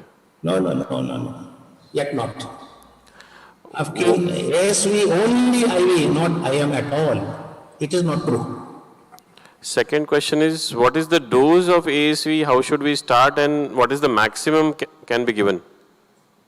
Actually, treating snake bite patient, you should sit by the side of the patient, put the intracat, start with 1 drip of normal saline with ASV, keep another normal saline drip ready, give prophylactic adrenaline, first loading dose is 10 vials, initially start slowly and see, watch for the reaction, yawning, coughing, itching. If this happens, close this drip, start another drip, treat with adrenaline. 20 vials for great cobra, 30 vials for Russell viper, and 4 to 6 vials for sawsquirrel. Those may vary also. Bite is unknown, then what should be our strategy? If bite is unknown, then first you will have to see the history, local examination, then CBC, PT, INR, whole blood clotting test. Majority times WBCT is incoagulable, thrombocytopenia, PT-INR increase indicates a viper bite. If patient develops edema within 20 minutes, that is definitely a venomous bite. If unknown bite, first strategy is admit, wait and watch, evaluate and see for the syndrome, that is syndromic approach, and then treat. Patient develops which syndrome? Yes. Other question is the snake bite, scorpion bite declared as occupational hazard?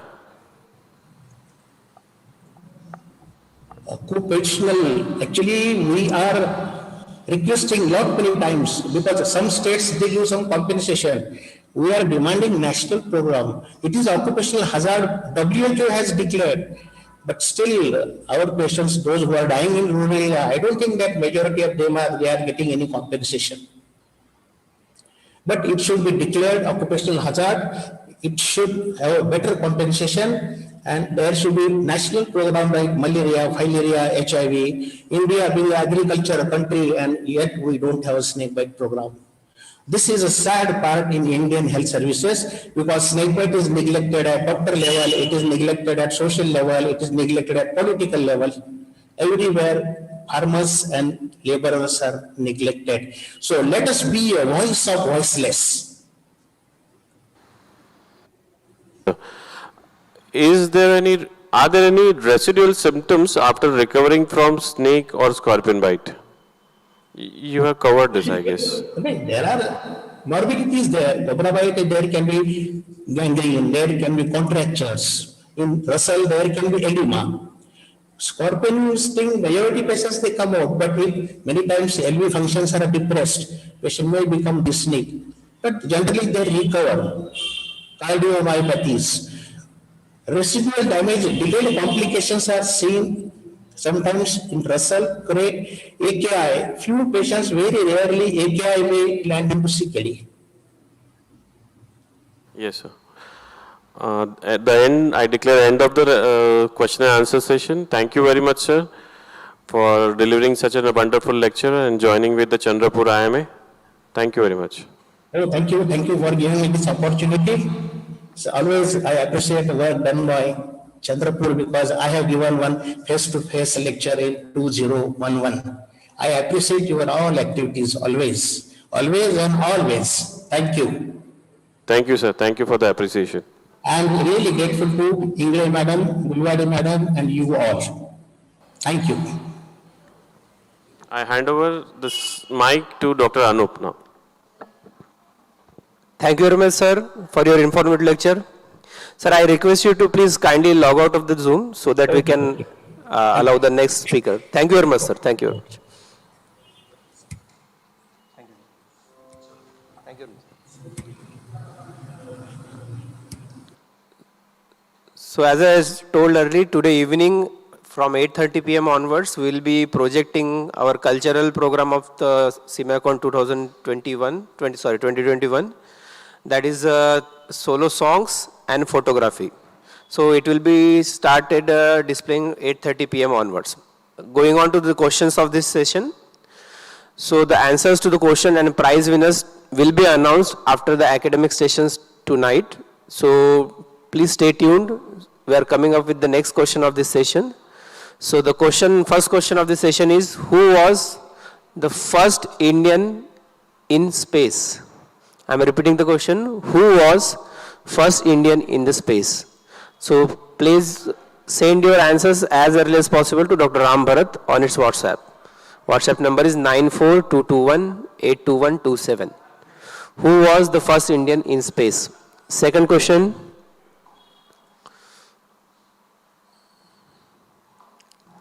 Second question is, who was the first Indian scientist to get a Nobel Prize? I am repeating the question. Who was the first Indian scientist to get the Nobel Prize? Send your questions answers as early as possible to Dr. Ram Bharat. His mobile number is 94221-82127.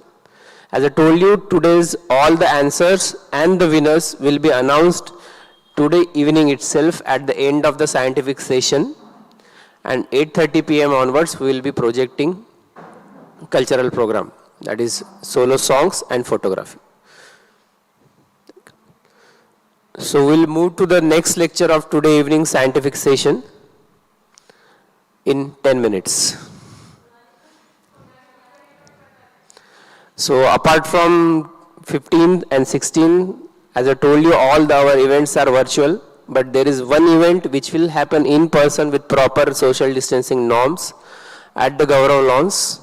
That is on the morning of 17th, that is 6:30 a.m. onwards to 8 a.m. It will be a fitness session, will be a live relay of fitness activity and exercises which will be demonstrated by famous actress Sonali Kulkarni, and that will be displayed to our IMA members at this Gaurav Lawns. So it will be a proper activity followed with social distancing norms. We request everyone to please bring your own yoga mat. Please come with your mask. And at the end of the session, everyone will get a packed breakfast that can be taken at home. And Sunday after this, we will have a COVID symposium which will start on 10:30 a.m. onwards, which will go up to 12:30 p.m., which will have 6 speakers, both national and international, which will be speaking on different aspects of COVID, which will go up to 12:30 p.m. Then 1 p.m. onwards, we have a very interesting session by Dr. Tushar Shah. He is a consultant physician. He will be speaking, or he will be giving a very interesting, we can say, talk, or it will be poems, laugh with the COVID session. That will be a kind of an Hasya Kavi session, and followed by valedictory at 2 o'clock.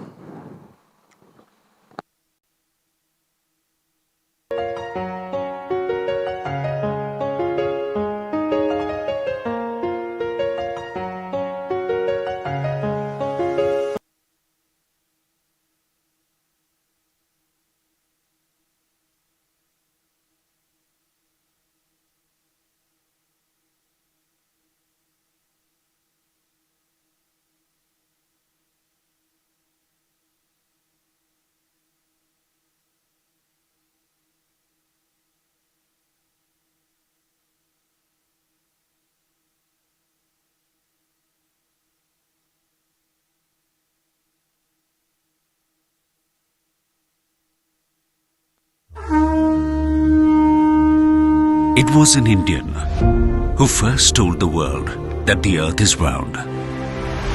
Over 100 years ago, an Indian invented wireless telecommunication. It was an Indian who first told the world that the earth is round. Over 100 years ago, an Indian invented wireless telecommunication. Named as an unsung hero, the one to introduce the world to fiber optics was also an Indian. The father of USB, also an Indian. It took an Indian space agency to discover the presence of water on Moon. And in 2019, India witnessed the first Indian pharma company to develop dihydrogesterone. There was something that each one had in common. Passion. Passion to do the unimaginable. To always find a way to never say never. Passion to innovate for the greater good. Because when you do something with passion, you don't just say it. You make it happen. Mankind में हम सिर्फ दिखाते नहीं, हम कर दिखाते हैं.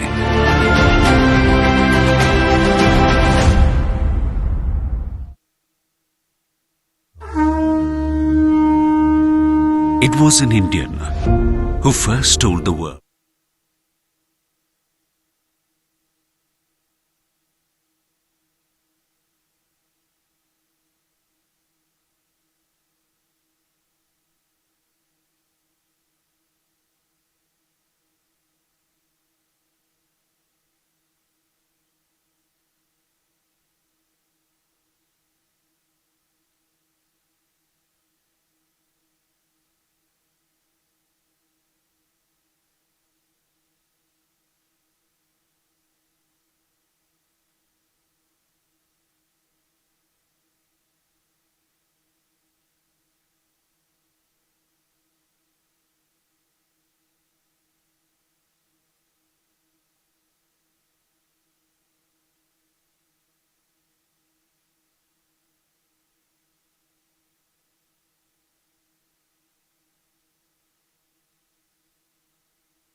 Can you see me?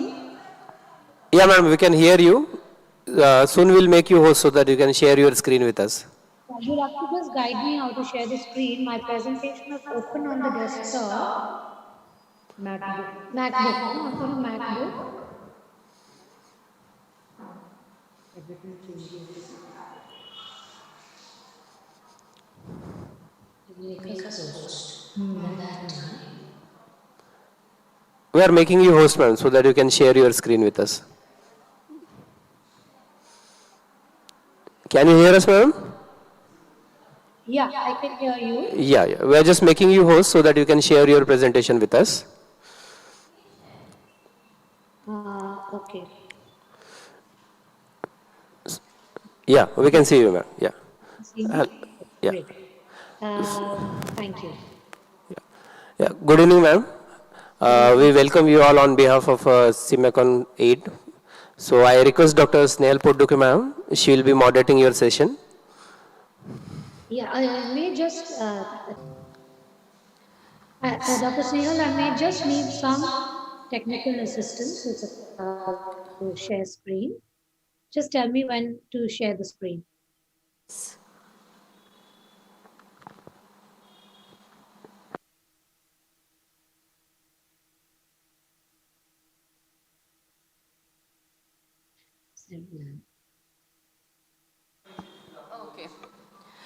Okay.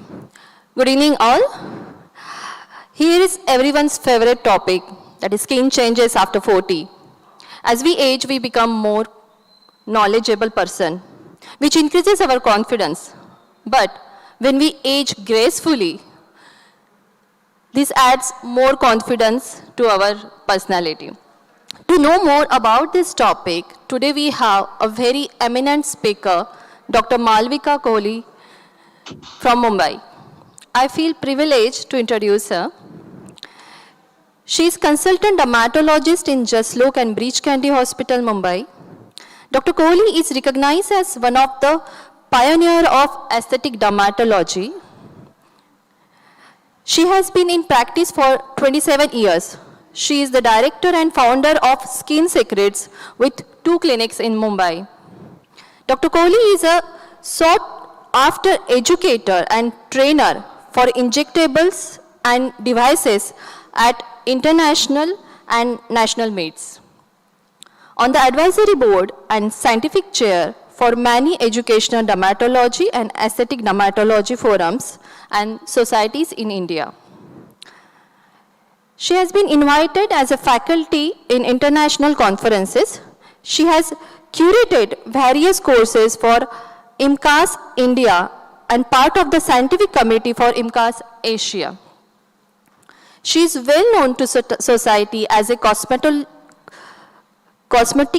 consultant to Lakme India, Fashion Week and Femina Miss India.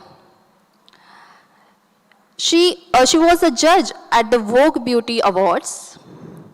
So let's be ready to listen her valued and trusted opinion. Over to you, ma'am. Thank you very much. And thank you for E-CIMACON for this wonderful invitation to be part of your conference. And I'm really going to enjoy sharing my experiences and then taking forward with the questions. And yes, I agree with you. 40 seems to be a milestone and it hits everybody. And therefore, we all want to know how what our skin needs, what we need, and how we can look after ourselves, as well as when we extend it to ourselves and we know how to do it for our patients as well. And so this is now trending hugely all over, even in lockdown, even in when people were at home. In fact, they paid more attention to themselves. So I love the topic that you've given me, which is skincare at 40 and beyond. And I love the fact that you said be lovely and be handsome. So I'm glad that you included all the men in this talk of mine. And so I have included some male patient photographs as well. So I'm going to now start screen sharing. I may just need some technical assistance. So just bear with me for a few minutes. Okay, so that's done. Okay, here. Right. Okay. Can you see my screen? Yes, ma'am. Oh, wonderful. Okay, great. So thank you for that very kind introduction. And yes, I've been in practice 27 years. It's been a great journey of learning aesthetics even before it started off on the curve, riding with the curve, and now going with the rising curve and the plateau that will soon come. And both men and women have an equal right to be lovely and handsome. And 40 seems to have become the new 25, and everybody wants to look good, feel good, and honestly, everybody wants to be the best version of themselves today. So really, when earlier everything was all about, you know, injectables and threads and devices, what happened was that we also got some very, very strange looking results, not very aesthetic results. And so therefore, the whole trend came about of combinations of combining, strategizing, injectables, threads, and devices. And today, we actually customize it to make it a bespoke, personalized, customized to that particular face to bring out the best in that face, the best features, and give a totally good look, which is natural, soft, relaxed, refreshed, and yourself. So, like I said, we all want to be the best version of ourselves, but be ourselves. That is today the strongest take home message, and that's why I like to use the word bespoke. Combinations, because today almost everything is about combining therapies, is because we've got so many more tools today, but we need to know how to master them and how to plan our patients out. And that's the beauty of the cosmetic consult. And the cosmetic consult helps us to place for our patients what are their concerns, how we look at them, and how we can do the best for them, and plan a roadmap. So, the most important thing for somebody who's in their 40s is, like I like to say, you're running a marathon, not the sprint, which means we're all running the long race. We all want to keep looking good. We just don't want to do it for a short time. Yes, for some people, it's a sprint. We just want to do it before an event or wedding. But for most of us, it's all about looking good and continuing to look good, continuing to look natural, fresh, relaxed, youthful. None of us want to put back 2 decades, but all of us want to look 2 decades ahead and see that at that point, we're going to be always looking our best. So let's look at how we can go about achieving this. So, early aging. When we say early aging, I'd like to share with you a few new concepts. So, early aging is, let's put a number to it. All of us would think that aging starts at 30. Well, no. Aging actually starts from the day you're born with wear and tear and mechanical aging. And then comes chronological aging as the clock ticks, then comes hormonal aging, and then comes mechanical aging as well. So, early aging actually can start, usually now the ballpark figure is 25 plus. From the age of 25 plus, if your patient comes and says, Doctor, I've got a few lines, I feel I'm getting a few pigmented spots, please don't dismiss it and say, oh, you're too young. Come back to me when you're 30. No. You can start even with a good cleanser, a sunscreen, a vitamin C serum, and a moisturizer. I want to talk about the difference now between rejuvenation, prejuvenation, and aging. So, let us look at first aging. Aging for 40, yes, you are beginning to age. Why? Because there is repair required. What is rejuvenation? Trying to get your skin into its best health. So that can even start 25. But for those who've not done it at 30, not done it at 35, even 40 is a good time to start rejuvenating. So there are some people who at 40 have great skin, they can rejuvenate, and some start showing signs like you can read in the slide of fine lines, wrinkles, dehydrated skin, tired look, open pores, loss of glow and radiance, and pigment changes. That means at this point, there has been some damage which requires repair, and that is what I would like to call anti-aging. Let's talk a little bit about pre-rejuvenation. That is something which is that even before the signs start, Okay, you can start even at 22, 23, 21. You don't want the signs to start. You don't want damage to start. That is pre-rejuvenation. That involves basic skincare with a vitamin C serum, sunscreen or moisturizer tailored to your skin type, and a good cleanser. So, when we talk about early aging, we're saying that the signs are already showing. It can start at 35, 38, and even can go up to 40. Okay, and then beyond. So, what are we trying to achieve when at 40, 42, 45, 48, 50, 52, 55, as the clock ticks? What are we trying to achieve? We are trying to alter the light reflex of the skin. That means we want the skin to have a smooth, even toned appearance. We don't want to have the two-tone patchy look. That's what patients come and say, Doctor, I'm looking dull, I'm looking tired. The patchy look has gone. That means there is an altered light reflex from their skin. You want to improve hydration, and in certain cases who have already good skin, you want to rejuvenate. So which would be my favorite products and approach? I would like to use a sunscreen with SPF 50 plus. I would definitely like to use a vitamin C serum with hyaluronic acid, vitamin E. Ferulic acid would be a boon. Anybody who wants to rejuvenate or have anti-aging should use a vitamin C, vitamin E, hyaluronic acid, ferulic acid serum, at least about 2 to 3 squirts all over their piece, evenly applied, followed by a sunscreen with SPF 50 with a good UVA, UVB filter. Ideally, I would like to have a broad-based sunscreen today with UVA, UVB, infrared, blue light, and visible light coverage, which means you need zinc oxide, titanium dioxide, a few of the chemical sunscreen agents like octocrylene and maybe benzophenones, and also ferric oxide. This makes a sunscreen tinted. This also gives a light coverage. If it has silicone, it also hides the flaws and makes a great sunscreen for the day. You can even put makeup over it. If I have to then use something at night, and have to prescribe for my patients, I would definitely like to give them a good hyaluronic acid based cream. I would like them to start using retinol or all the retinol derivatives at least 3-4 times a week over the hyaluronic acid moisturizer, and alternate this retinol with a brightening agent such as combinations of arbutin, there's White, there's White, there's kojic acid.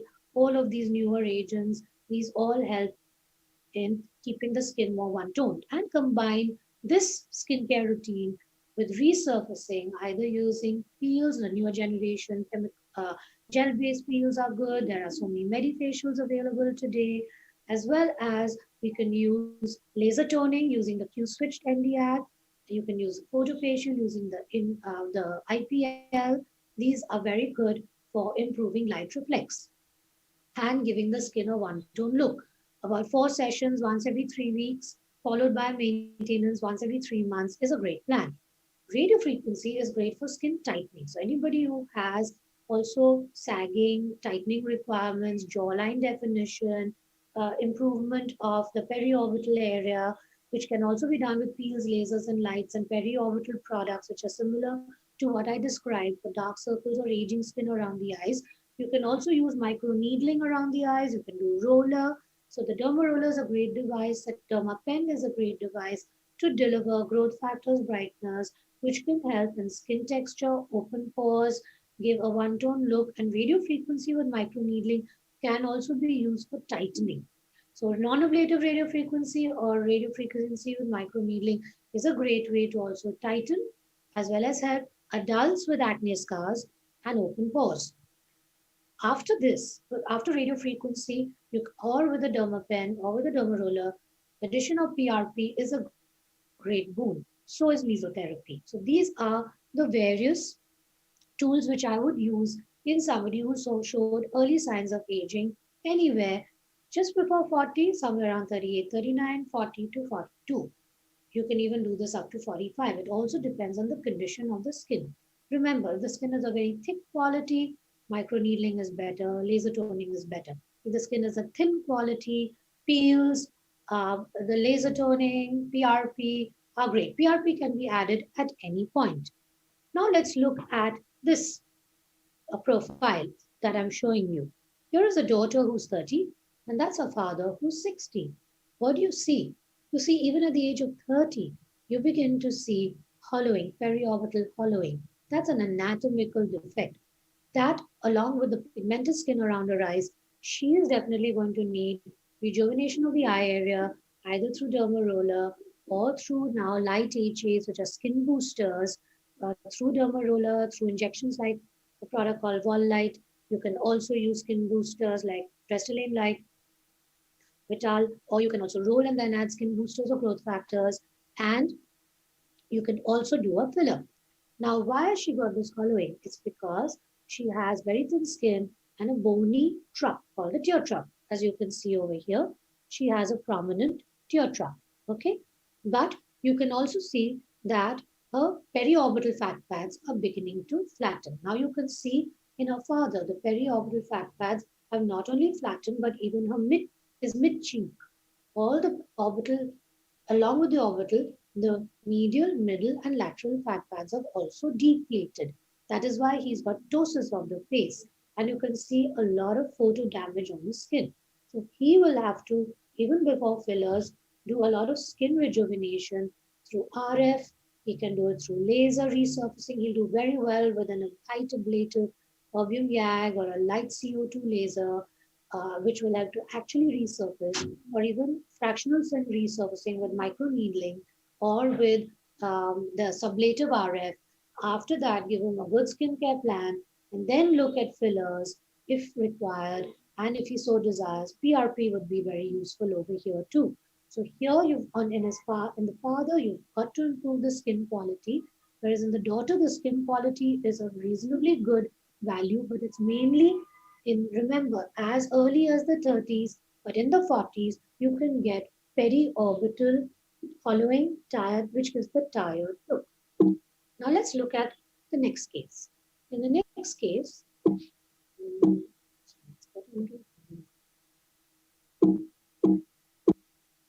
just give me a minute, please. My laptop has got a bit there's somebody waiting to get admitted. Please, can you admit them? Have you made me host? My cursor's gone behind. Is anybody there in the AV, please? Yes, ma'am, we have made you host. Yeah. Yeah, but there's somebody who wants to get admitted. Dr. Latif is waiting to get admitted. That's what's flashing on my screen. And my laptop is not moving now. I'm going to escape and come back, okay? Is somebody there? Yes, yes, ma'am. I'm escaping and re-entering. So I'm going to stop sharing and I'm going to go back and start sharing again, okay? Okay, one moment, ma'am. My laptop is not moving because somebody is waiting to... Yeah. Can I just... Yeah? Yeah, one moment, ma'am. Dr. Latif wants to enter the waiting room, so... Can you admit him, please? Yes, yes. One moment. Okay, sure.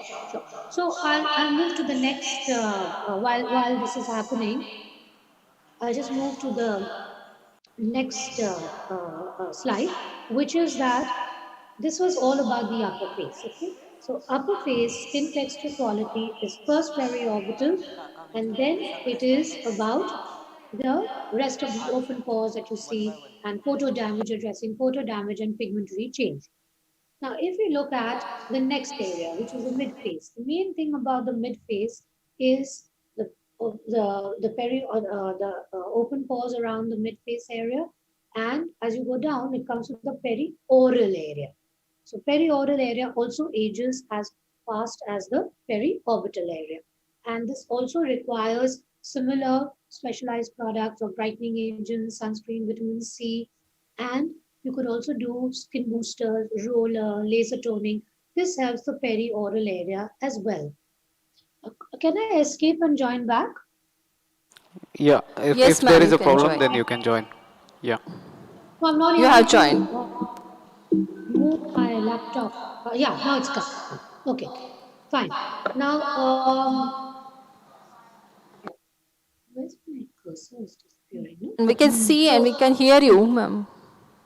You can see and hear, right? Yeah. Yeah. So let's go back here. Now, this is a 40-year-old, okay? So I'll start telling you about the next slide is this. So you have a 40-year-old who's calm and who has a budget because she's a young lady who's working and is has kept aside some amount for herself. So obviously she has a budget, and she wants to do a filler, and you have only one syringe budget. So can you work with one syringe? You can, but can you see the change is very subtle. So I would rather use, instead of doing a filler for her, okay, you can see the change is extremely subtle. She was happy. She wanted a natural look. To me, the skin texture could have done with a lot more work, and I would have liked her to concentrate, especially what I was telling you, in the perioral area and in the chin. So remember, when patients have this kind of quality of pigmented skin in the perioral area and around the chin and lower lip area, think of acanthos nigricans, look at the insulin levels, rule out whether they have any polycystic ovaries, rule out any thyroid, hypothyroidism, check their thyroid levels, check their B12, check their D3. And this is a very stubborn area. And what we have found to work the best here is 12 milligram per ml hyaluronic acid, comes as an injectable skin booster, which improves the texture, tone, color, and elasticity, lasts for 6 months. And these skin boosters are injectables and they really work well over here. And you can also use one syringe is required in the perioral area. You can also put it in the perioral and the periorbital area. And another 2 syringes are required to inject the entire face. And this lasts for about 6 months, gives a great result. Let's look at the next slide. Now, this is another age group on 40s who comes to us. These are achiever makeover women who, I just gave you an example of her.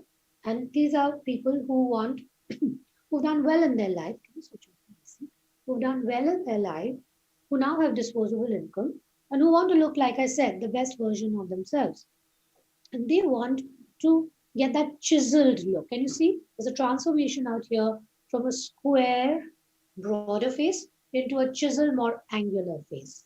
And then you get another age group in the 40s who are the influencers, or who are very big on Instagram and fashionistas, celebrities who once again, either they've lost a lot of weight and need to, fill up their faces into, or they want to change the proportions of their face. They want to do their lips. What's really trending now in the 40s are doing the lips, the jawline, and the chin. Actually, mid face was earlier trending a lot, and that was really the focus because that was where first aging starts. But now it's the jawline and chin which is really trending and where people are coming for refinement to meet with international trends. So that's what social media has done. It's made people look into international trends. Now here is a patient who has had extreme weight loss due to bariatric surgery. So that's another trend we're seeing. Extreme weight loss either due to intermittent fasting, trends and diets and fads, and then, or they go in for bariatric surgery for various reasons, and then they come with this extreme weight loss, extreme sag, and in such a patient, she wants a youthful chisel look. Now, if you're going to do an energy-based device like radio frequency or high-intensity focused ultrasound, HIFU, you are not going to get much of a result because there is hardly any volume. So remember, volumization is very important, but such a patient is going to require up to 6 cc's of filler to get this result. Now, even after 6 cc's of filler, 3 on each side of the face, she still wanted a lean look. So the trending look is to have a lean, chiseled look and look youthful. So if you're a plastic surgeon or you want to also fill your patients more reasonably because 6 cc's costs a lot, autologous fat is really trending. The microfat and the nanofats. The microfat and the nanofat together can give great improvement in volumization, stem cell benefits, as well as it can help in the textural improvement of the fat. So this is what is really trending now for when you need more volume or the patient has to have a higher budget. And my suggestion would be that when you have extreme volume loss, volume is important, then come the EBDs. If you have a heavy face, which I'm going to show you next, okay, after this, it is first tightening and then volume. Okay, so let's see the next case later. But remember, this is the look that today patients want. And look at a 40-year-old over here. She has so many skin changes, dullness, acne. So adult acne has become so common nowadays. One treatment that I find works for tightening, open pores, and adult acne and scars is microneedling RF. So that's a great win. So if I had to treat her, first I would do microneedling RF, 3 to 4 sessions, and then I would fill her. That would be my preferred choice today over even HIFU or monopolar RF. Now, here is a big bag of questions for those of you who are doing hyaluronic acid fillers and injecting fillers. Our preferred choice today is HA because it is reversible with hyaluronidase. You know it's predictable. In a year and a half or two, it goes away. You don't have really any hypersensitivity reactions. Would you use needle or cannula? I like to use both. You can master both. You can do needle where you're comfortable, cannula for larger areas. And today, the injections are in the deeper, more supraperiosteal or subdermal plane. This was the other case I wanted to show. That was a lady who was just 40, who had done bariatric, and her face had shrunk, and you saw how he chiseled it. Now here comes another lady. She is 46.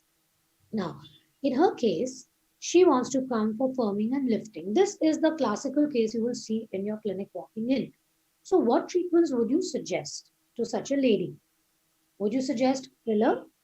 Would you suggest a laser? No, she wants firming, she wants lifting. So that is why I titled my talk Bespoke Combinations. In her, I would first investigate her to rule out any metabolic issues, insulin resistance, diabetes, pre-diabetic, thyroid issues, and I would also check her B12 and D3 to make sure that there is no metabolic issues because she looks really heavy. But remember, a lot of us age by getting heavier, getting jowls, and getting submental fat. I would also check on her diet, lifestyle, exercise patterns to optimize any weight loss that could help her alongside with treatments. So this would be a holistic plan.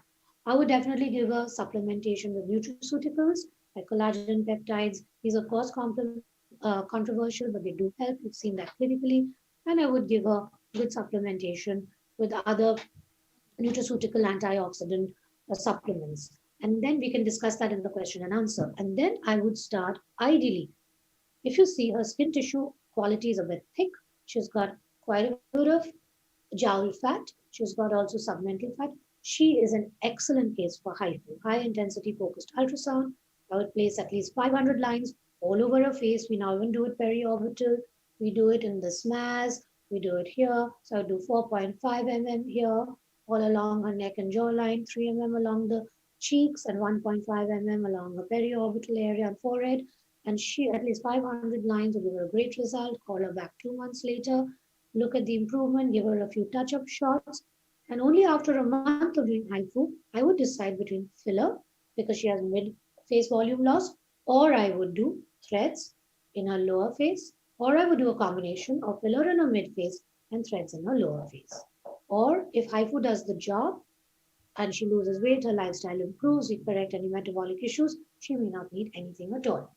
And then, of course, I would work with her skin texture. So if after HIFU, her skin texture is good, fine. After that, otherwise, I would work with either derma roller or do some laser toning with the Q-switched Nd:YAG. And also, she would do very well with some peels, especially the retinol peels. Now, let's look at the modern man, because you talked about lovely and handsome. So lovely is done. Now let's come to handsome. So modern man, look at him. The skin looks clean, he looks fresh, and he has a really good jawline and chin. That is the key for a modern man. And a modern man also wants to look, have clear skin.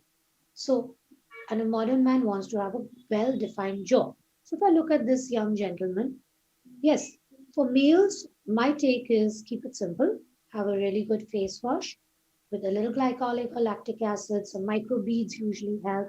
Nowadays, the polyhydroxy acid containing products are very useful because they help in cell renewal, hydration. And a modern man, even after 25, 28, also needs a bit of anti-aging.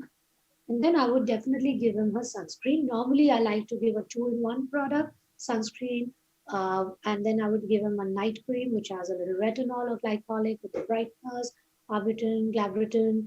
These work really well. And if it's a young man, then I just give him a good sunscreen and a good hyaluronic acid cream.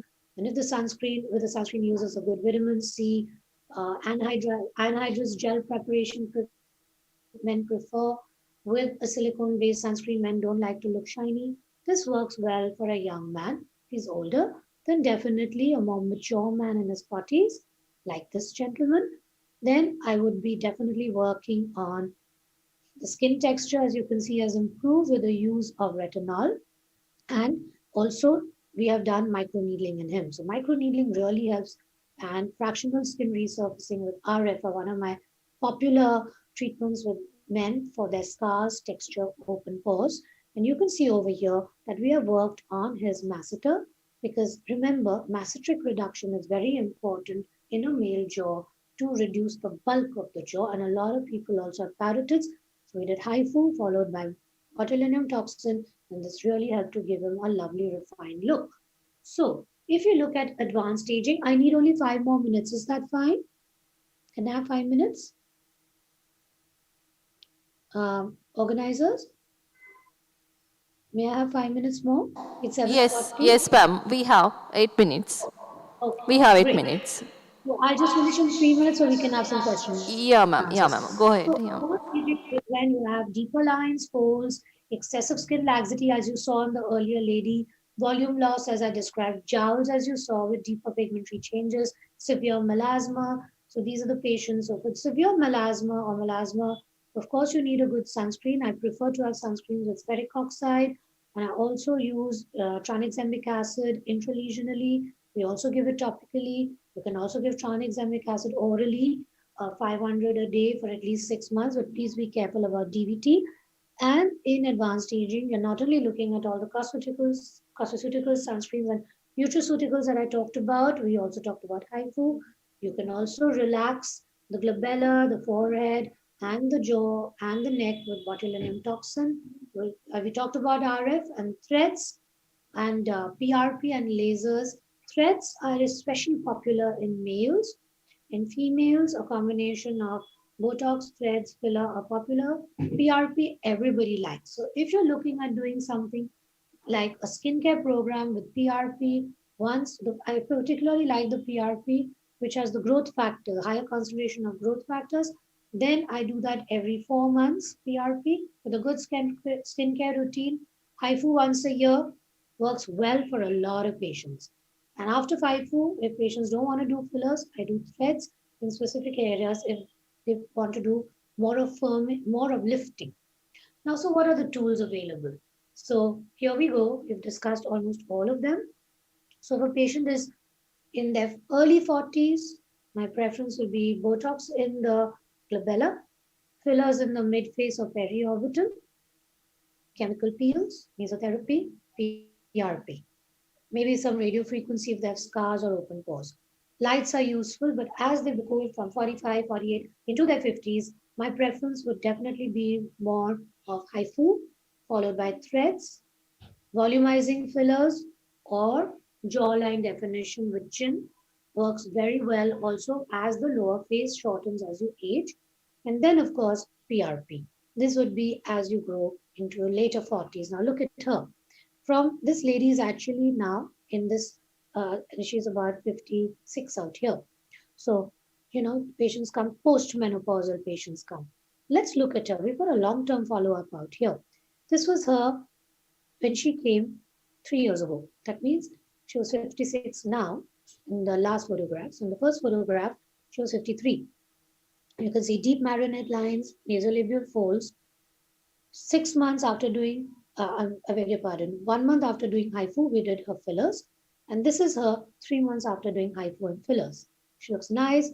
The square face has got converted into an oval face. Her marionette lines are better. Nasolabials are better. And then she came back. This is her in 2019, just before lockdown. And she said, Doc, please do something more. I don't like the marionette lines. So we did barbed threads. So can you see how she's been with us for 3 years, how she's pre, how she's post, she looks herself, but how we have moved with time. So the reason I did barb threads over doing another session of HIFU was you could see how heavy your tissue is and how you need actually to lift and re-drape and reposition. That's where threads help. And the barb threads with the double needle are particularly useful. For the cone threads, like the silhouettes of cone threads, or the barb threads are really good. So this is what helped. I need to get a little hung again. I just have 1 or 2 slides left. Yeah. So here is the aging neck. So in an aging neck, the combination of botulinum toxin followed by hydrating fillers. And in such an aging neck, I would actually first do HIFU.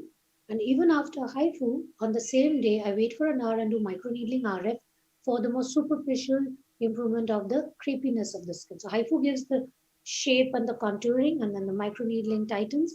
And then I call them back about a month later and do threads. So that's where you see HIFU and RF. Then I do botulinum toxin to relax. That I can do on the same day. Call them 3 weeks later, do threads. Do skin boosters to improve the quality of skin. If they can't afford skin boosters, PRP is a great way to maintain. HIFU once a year, Botox every 6 months. Threads as and when it sags, depending on the threads, either 6 months or a year later. PRP every 4-6 months helps. So sequencing procedures in the neck is extremely important. So we then move to the, this is a more advanced case. These are patients in their 60s. Ideally, they're surgical cases. Whatever you do for them, never overpromise. You cannot give them more than a 30% benefit. And so even if a patient who comes in their 40s has severe changes, please underpromise. You cannot give them more than a 30% benefit, whatever work you may do on them. Next slide. So, my friends, when you're looking at your patients, we are the artists. It's for us to stand out from the rest, to be able to understand what are the 3 golden rules that I would like to end with, which makes you different. 1, the first golden rule is identify between the upper, middle, and lower face, which is the area that needs the maximum attention. First work there, then go to the other zones. Now, rule number 2, which is the best feature of that face? Preserve it, don't overdo it. Work around it, like you saw on that young girl. We worked around the eyes rather than trying to make her eyes better. So, if the lips are good, work around it. If the jawline is good, work on the chin. So, preserve the best part, work around it. And lastly, don't try to do too much in one day unless you're extremely experienced. And sequencing of procedures will give the patient a natural result, as you could see some of my cases, long-lasting results and best versions of their self, and you remain the artist. Thank you very much for this wonderful opportunity, and I will now be ready for questions this time, and I'll stop sharing my screen. Yes. Thank you, ma'am. Thank you for such a informative session on skin changes after 40. I'm very thankful for joining us for E-CIMACON VIII Chandrapur IMA branch. Ma'am, we have some questions. Hello? Yes, I'm there. Yes, ma'am. We want to know how effective are these anti-wrinkle creams to reduce the aging changes? So, when you're saying anti-aging, you really mean retinol containing creams, or topical retinoids. I mean, simple tretinoin, which we even use in acne, can be used for anti-aging lines and wrinkles. Retinoids remain the gold standard. So that is a given. Glycolic acid is more exfoliative, good for cell renewal, but it also has some more superficial anti-aging benefits.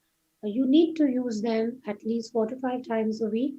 The newer generation anti-aging creams such as peptide containing creams, so-called stem cell growth factor creams, those are not so clear they really work, but the peptide containing creams, especially the newer ones with signaling peptides, they work well because they are biostimulators, but they have to be used regularly, at least 4 or 5 times a week, and on a long-term basis combined with vitamin C serum and a sunscreen. And this is a lifelong commitment. Okay. The next one, ma'am, we want to know how long this micro-fat auto-transplantation will last. Means, what is the duration between the 2 sessions? Or when we have to repeat it?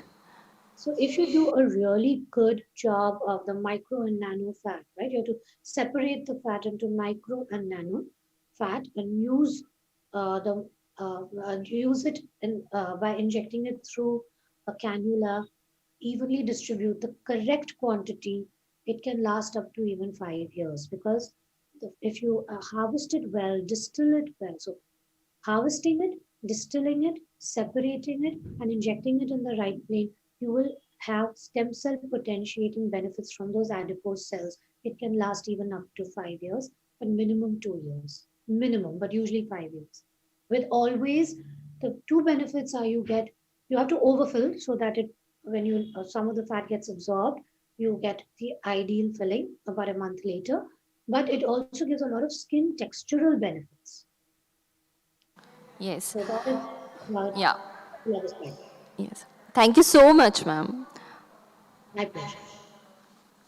Thank you very much, Nikon. And uh, I think we're done with the session. Yes, ma'am. Thank you. I'm going to leave now. Thank you. Thank you very much, ma'am. I request you to kindly log out from the meeting. Thank you very much, ma'am.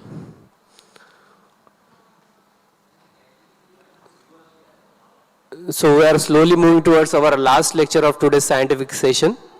But before that, last two questions of the day. So this is the first question. Who was first Indian to win Miss World contest?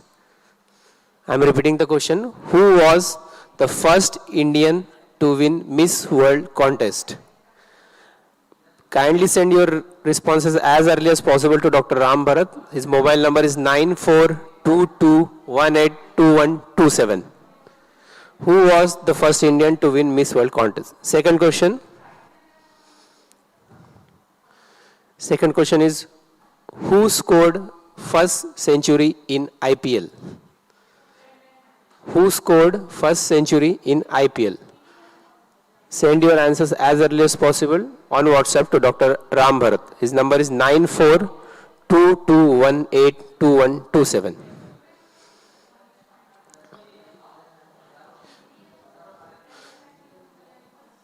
So dear IMA members, we are moving towards our last lecture of the evening. So last lecture of today's evening. So the lecture is by Dr. Vinay Nagia sir. He will be speaking on glaucoma. So I request Dr. Surbhi Mehra madam. She is secretary of Indian Medical Association Chandrapur branch. She will be the moderator of this session. I request Mehra madam to continue.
respected guest speaker, and my dear attendees. A very warm good evening to every one of you. I, Dr. Surbhi Mehra, a glaucoma consultant here in Chandrapur, welcome every one of you to this session of our conference on glaucoma. This is a disease which comes without symptoms and advances without our knowledge. So it is all the more important to get educated about this.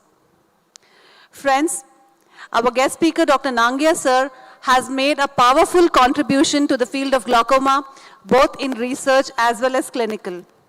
I feel proud to introduce to you our incredible speaker today. Dr. Vinay Nangia sir is currently the chairman of Suraj Eye Institute, Nagpur. He is trained at Shankara Nethralaya and then at Manchester and Aberdeen Universities in United Kingdom, where he was awarded the Fellowship of Royal College of Surgeons. He further did his fellowship at Harvard University, Massachusetts Eye and Ear Infirmary, Boston. He founded the Suraj Eye Institute in Nagpur. He's trained both in retina and glaucoma.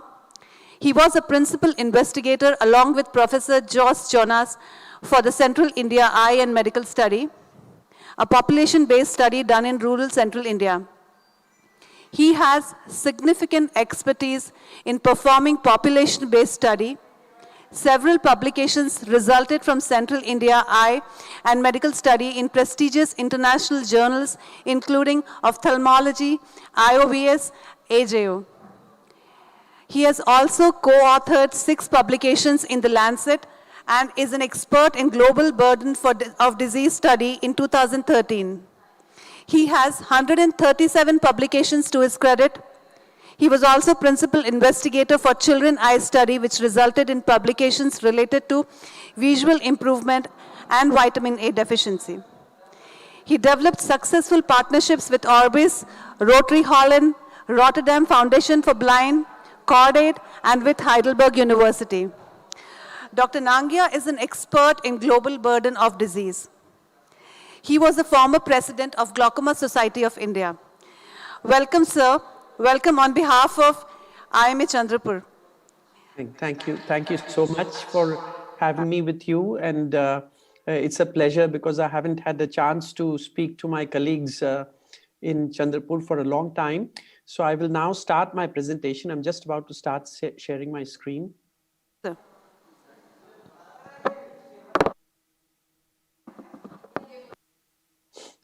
Can you see the screen?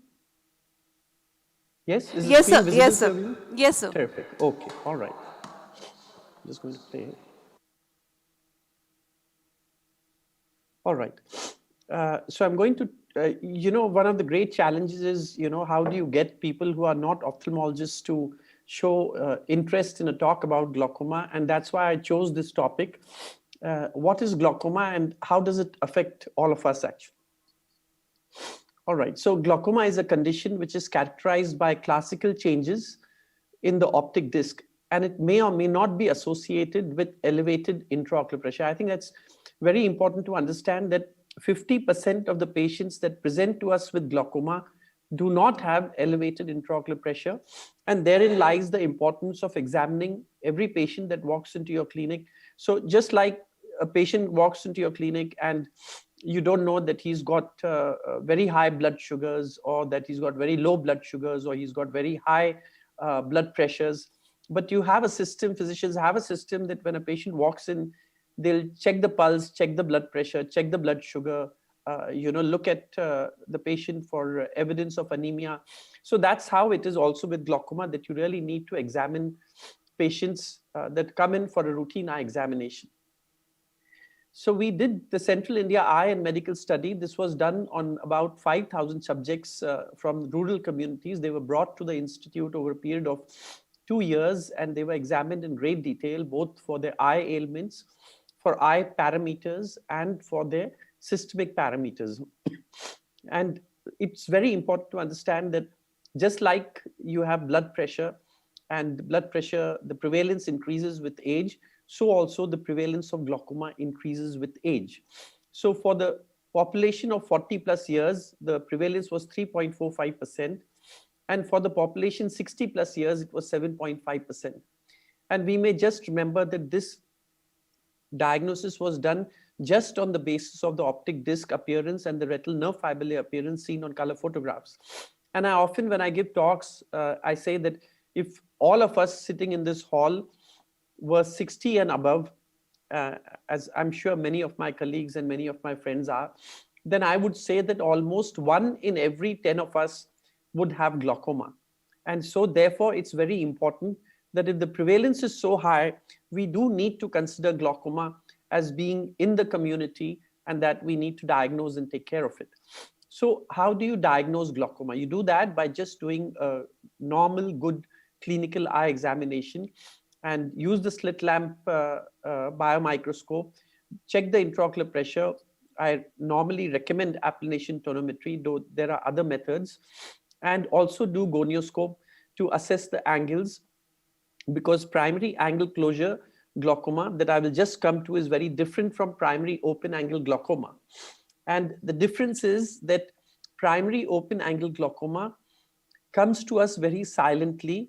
It stays silently with us and the eyesight is lost silently. Whereas with angle closure glaucoma, there is a much higher possibility that they will have elevated intraocular pressure and they may be symptomatic. But what is the critical difference between the two is that with primary angle closure glaucoma, it may be only 6 months or 1 year before the patient goes completely blind. That doesn't happen with primary open angle glaucoma, which is a very slow disease. And the only way of diagnosing primary angle closure glaucoma is by doing gonioscopy and assessing clinically the patient. And these are some signs that we all look for, that there is iris atrophy and iris swirling in patients who have primary angle closure glaucoma. The most important thing in glaucoma is to assess the optic disc and retinal nerve fiber layer. So this is a photograph taken of a normal optic disc because it's a confocal scanning laser fundus camera. Therefore, the disc color may appear a little different, but this is a healthy disc. And you can see the yellow arrows point to the very healthy retinal nerve fiber layer that is seen in both eyes. So you're able to assess the disc and you're able to assess the retinal nerve fiber layer.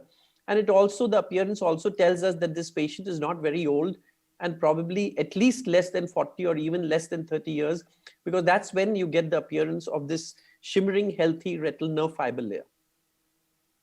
When you go to a patient of glaucoma, you'll see that the red arrow on the left image points to the loss of the neuroretinal rim, and the red arrow superiorly points to the retinal nerve fiber layer defect that you can just make out. So when you repeatedly look at these color photographs, you're able to make these things out. So that was a huge clinical expertise that all of us tried to develop over many, many years. And there was a study that suggested that it takes anywhere between 10 to 15 years of assessing the optic disc before you can reach what one might call an acceptable level of optic disc assessment. So that tells us how difficult this assessment is. This is the visual fields that all of you know about, and the red arrow points to just the smallest central visual field that is remaining. The black area is the loss of visual field that has taken place in the right eye, and the image on the right side is that of the left eye, where you can see that there is a black patch that represents the visual field defect. So obviously both these patients have got significant glaucoma and you will need to treat them appropriately. Now we come to the retinal nerve fiber layer. Besides seeing the retinal nerve fiber layer on the color photographs, we can also assess the retinal nerve fiber layer using a device which is known as optical coherence tomography. It's a little bit like what the physicians say the CAT scan means to you. That's what the OCT means to us. And I often joke with my colleagues that if we didn't have the OCT, I don't know what I would do with my patients. So I think an OCT now has become a modern slit lamp actually. And I think that in the future, all of us will have OCTs as a normal routine part of our assessment, both for the posterior segment and the anterior segment. But you can see that, this is a very healthy retinal nerve fiber layer. And then this is from a glaucoma patient. And you can see the yellow arrows point to significant retinal nerve fiber layer thinning. And so this patient has got significant glaucoma And we know objectively, because we can measure the thickness of the retinal nerve fiber layer at each and every point in a circle around the optic disc. But we divide it up into quadrants just to make things a little bit simpler for us to understand and also to follow up. The other important parameter is the neuroretinal rim that I touched upon in one of the earlier photographs. And we did a study and we assessed the neuroretinal rim on the OCT. And we found that, in the patients, there were more than 80% of the patients had a percentile value of less than 5 actually. And more than 65% of patients had a percentile value of less than 1. And that tells us that when the average patient presents to us, then he has already suffered roughly about 80% glaucomatous damage. And that is, of course, very frightening, because these are the patients that present to us. The patients that don't present to us will just simply be going blind. So this is a great challenge that we have. And we have to, as I often say, that, as the country shows improvement with healthcare delivery, we hope that this startling figure will also improve. One more parameter that has come forward is the ganglion cell loss, which is just one of the layers of the retina. It lies just underneath the retinal nerve fiber layer. And you can see in the lower photograph, there is an arrow in the central image, and you can see that red patch. So the software calculates that the ganglion cell is thinned here. So when you have so many structural tests and functional tests, one is able to come to a diagnosis of glaucoma relatively much earlier than it has ever been possible before. And I think that's the key, because every one of us that is now about 25 or 30 years of age is going to live till they're 80 and beyond 80. That means that some of the patients that come to us at the age of 50 or 60 are also going to live till 80. And if they are going to live till 80, that means that you want to be able to ensure that they have good vision and that they don't go blind from glaucoma, at least till they are alive. And if that's the case, then you need to be able to assess and diagnose much earlier glaucoma so that you can treat these patients and ensure that they keep their sight. Another important advance that everyone is looking at is OCT angiography. The top right figure shows the small blood vessels around the optic disc. These blood vessels, these are the parapapillary blood vessels, and they show a dropout. So we're looking at these blood vessels, and we are developing experience to see whether they might also be important in identifying patients early and following up patients. It will also be very helpful because it's non-invasive. You don't have to inject anything in the angiography, and that perhaps it will also tell us when we're giving medications to patients that we think improve the vascular flow, we'll see whether some blood vessels that have closed up, if they ever open up. And that would, of course, be an entirely new era for us. This is the anterior segment OCT, and the big red arrow points to the angle. So in primary angle closure glaucoma, besides doing gonioscopy, we're also looking at the utility in Indian eyes of doing anterior segment OCT. The anterior segment OCT is not widely in use in our country.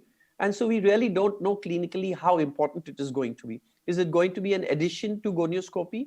Or as some people in East Asia tell me that, it could be even more important than gonioscopy because it's more objective. But this is something that we are unable to say at this point, but perhaps in the future, we'll have at least some answers to this. How do we treat glaucoma? Glaucoma is treated by many, many medicines that we can use. So we have the beta blockers, we have the alpha agonists, we have the topical carbonic anhydrase inhibitors, we have the prostaglandins, we have pilocarpine, we have rho kinase inhibitors, we have systemic carbonic anhydrase inhibitors. So the problem is that I hate to give medicines to my glaucoma patients, and I hate to operate on my glaucoma patients because the medicines cause so much allergy. They affect the quality of life. And when you operate on a glaucoma patient, he suffers actually for a month to 6 weeks. It's not pain or anything like that, but there are frequent visits. We're all anxious, and he's also anxious. Is the intraocular pressure going to come down? So he has to take a lot of time off from his normal work. So we don't really have a great therapy that I would say keeps the quality of life intact. Sometimes I think taking one tablet for control of hypertension, may be much better than putting 3 or 4 drops, even though it's topical. But a lot of people come back with red eyes and they're intolerant and they complain of irritation, and that takes away a little bit of the quality of life. So the best way, the best surgery that exists today is trabeculectomy for glaucoma surgery, and the red arrow points to the scleral flap that we make under the conjunctiva, and the blue arrow on the right image points to the opening that we made into the anterior chamber, and the bottom image shows what it looks like when the surgery is completed.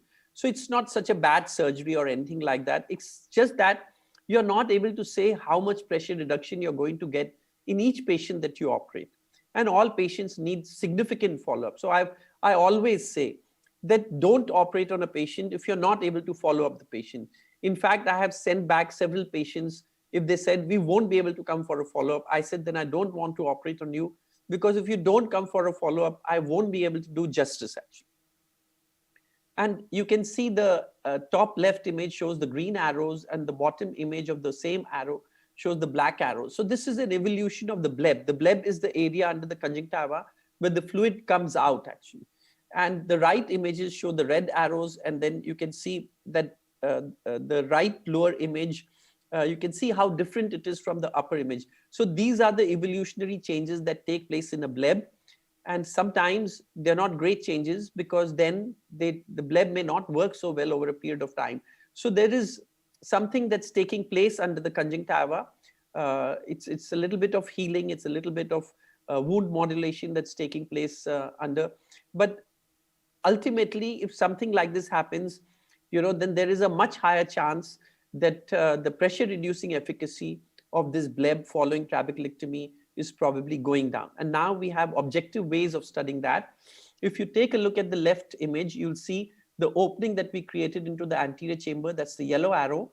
And then you see the bleb. Superiorly, there's a black area actually that is encapsulated. And there's another black area. So this is the image of the bleb. So we are now in a position to assess these blebs when they come to us.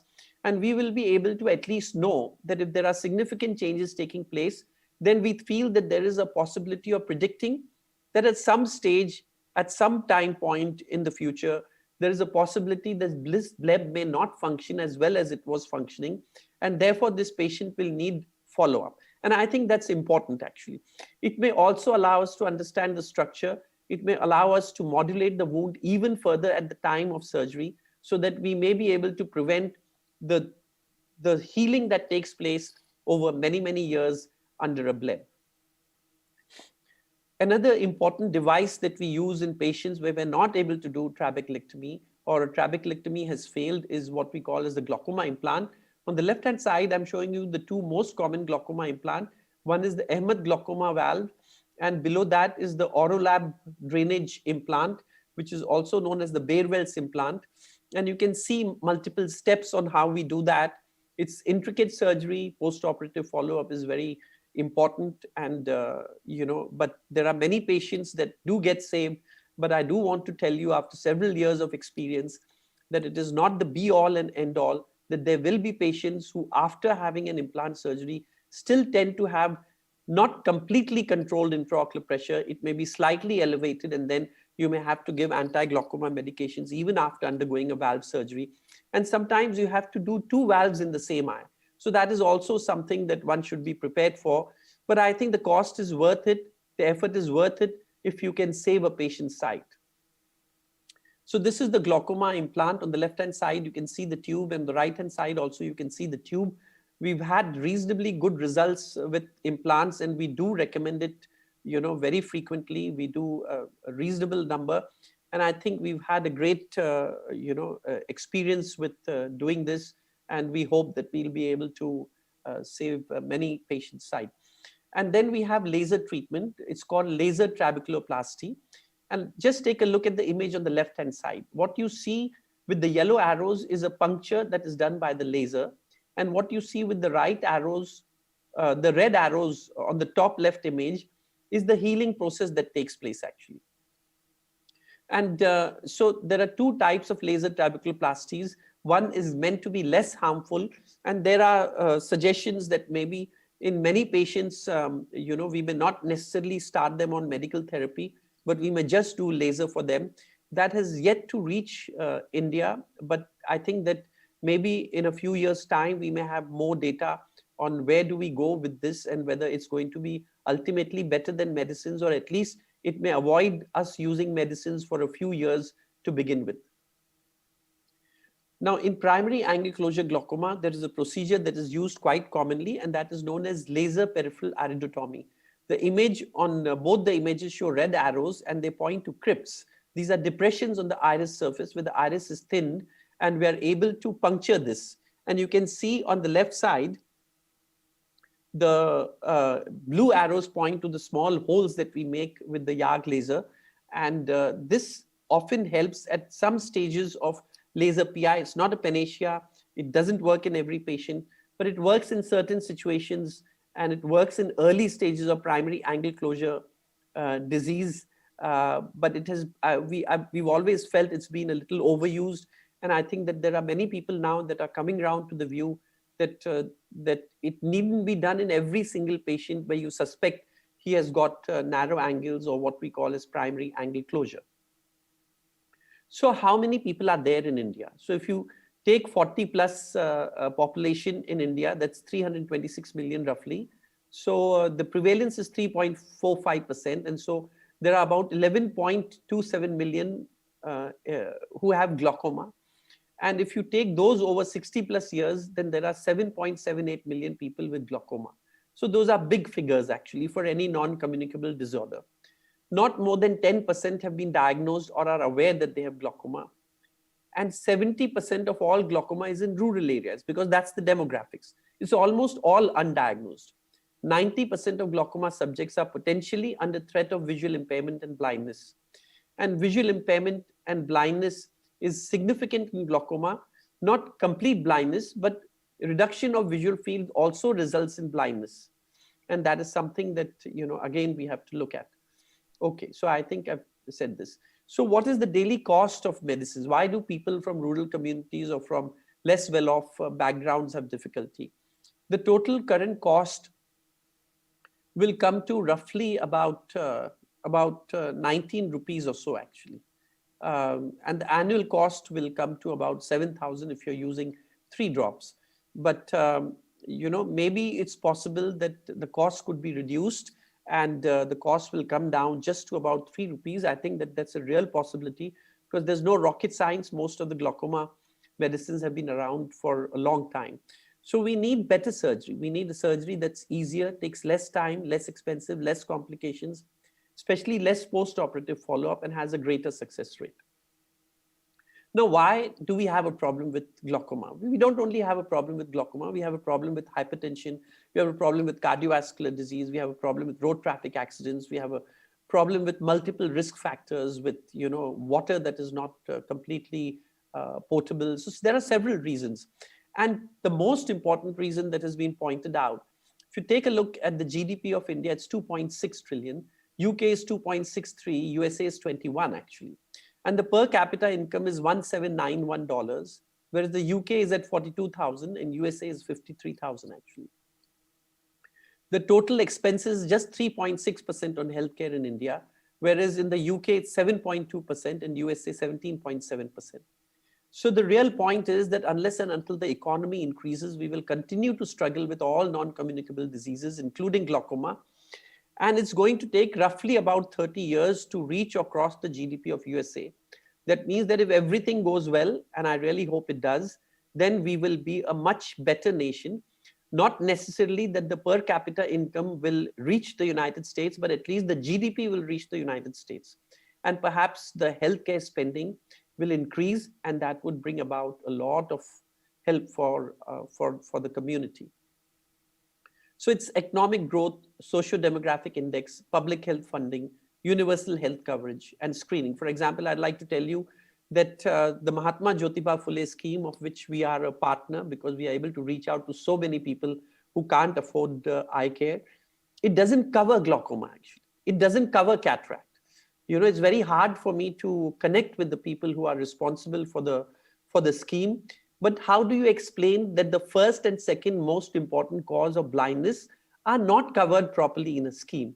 I think that it will take much greater awareness about glaucoma for it to be included, and perhaps we will be able to reach out to many more people actually.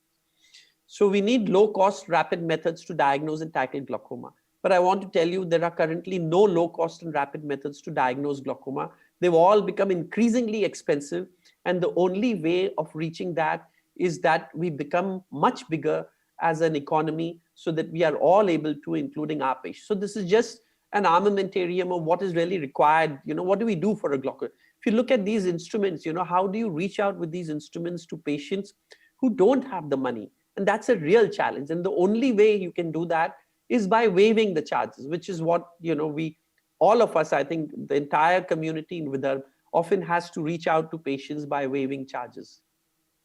So thank you very much, all of you. It was a great pleasure giving a talk, and I will look forward to answering a few questions if there are any.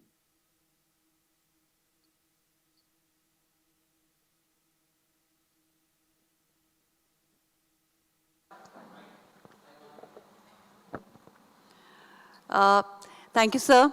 It was a wonderful talk. Practically, you covered everything for everyone to understand glaucoma in a better way. Do we have any questions there? Sir, for the people, the non-ophthalmologists attending, I would like to ask a few questions.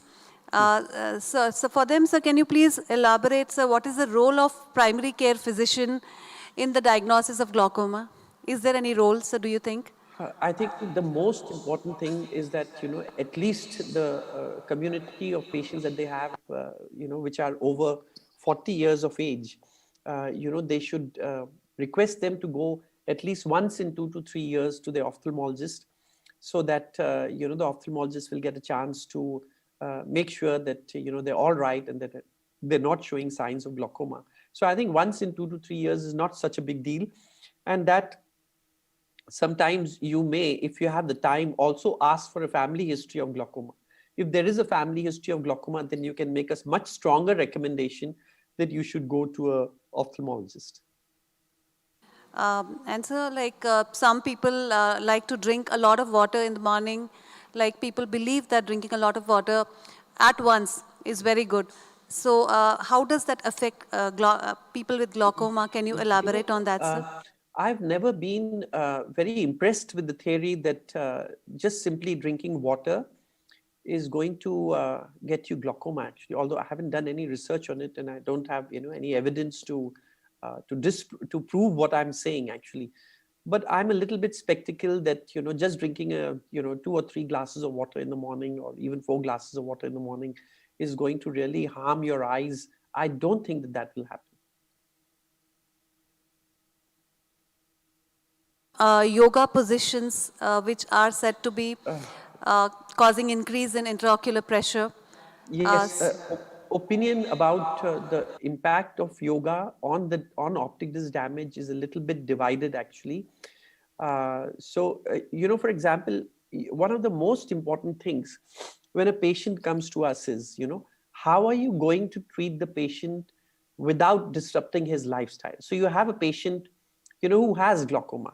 He does 5 or 10 minutes of yoga.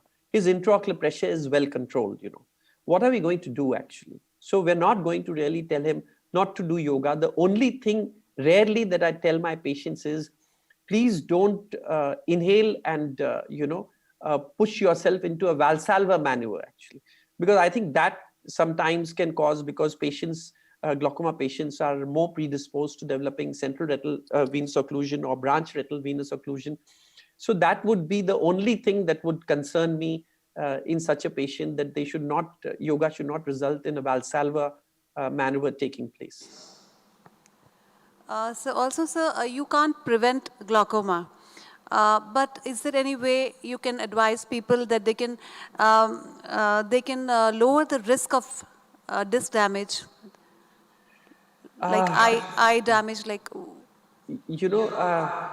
Somehow, I've always felt that the eyes want to be just left alone to themselves, and I'm not sure that there is anything that we can do to prevent glaucoma from happening, because I think it's a little bit genetic, and sometimes it's just vascular. With as I age, I become more and more sure that the choroidal vessels that supply the optic disc are very, very responsible, and also that myopes are very, very predisposed to the development of glaucoma, to the extent that I would like to explain that, in the Central India Eye and Medical Study, the mean exit length was 22.6 or something like that. And if you added a standard deviation to it, then, the outer level reached 23.5. And we found that roughly about 60 to 70% of our patients had an exit length of more than 23.5, and in the glaucoma subset. So I think that if you have myopia, then there's a much higher chance that it's a very, very tremendous risk factor that could lead to glaucoma. So if you have patients coming to you who are myopes, then the general physicians can actually even further insist that please do go to your ophthalmologist and get yourself seen so that they could rule out glaucoma. Last question about lifestyle again, sir. Do you feel that there is a role of caffeine and the diet that people take on glaucoma progression? Well, I think that, I couldn't say that, diet affects glaucoma directly, but I would say that, when you put on weight, you're going to get diabetes actually. When you put on weight, you develop high blood pressure. You're not exercising. So when you develop high blood pressure and you start exercising again, then that reduces the need for antihypertensive medicines, that reduces the need for, so I think it works like that it's not only just the circulation to the optic disc, it's the circulation everywhere that is affected. And I think, many of our colleagues who are mildly hypertensive or otherwise, they would know how blood pressure comes on and how they feel that, somehow or the other it's affecting circulation. So I think that it may have an effect also, because when you develop hypertension increases the cerebrospinal fluid pressure, but hypertension also increases, may increase in some patients the intraocular pressure. So there are many ways that all these parameters are acting actually. So if you have hypertension, it will increase the cerebrospinal fluid pressure. But if you have a raised body mass index, that may also increase the cerebrospinal fluid pressure. If you have low body mass index, that may decrease the cerebrospinal fluid pressure. So if your cerebrospinal fluid pressure is decreased, that will increase the translaminar cribrosa pressure difference. So I think there are many ways that that lifestyle and your weight will work. In a sense, I would, I trust what the physicians tell us, that if you have a good body mass index, then I think that you're going to live much long, and you're going to avoid many diseases that we consider to be vascular, or at least limit the damage that may possibly take place, or delay the development of diseases for which as yet, like glaucoma, for which as yet there is no evidence, because the population-based studies that have largely been done have been cross-sectional actually. But yes, this is how lifestyle, working through body mass index and working through blood pressure and vascular parameters can affect eye care and may have an effect on glaucoma.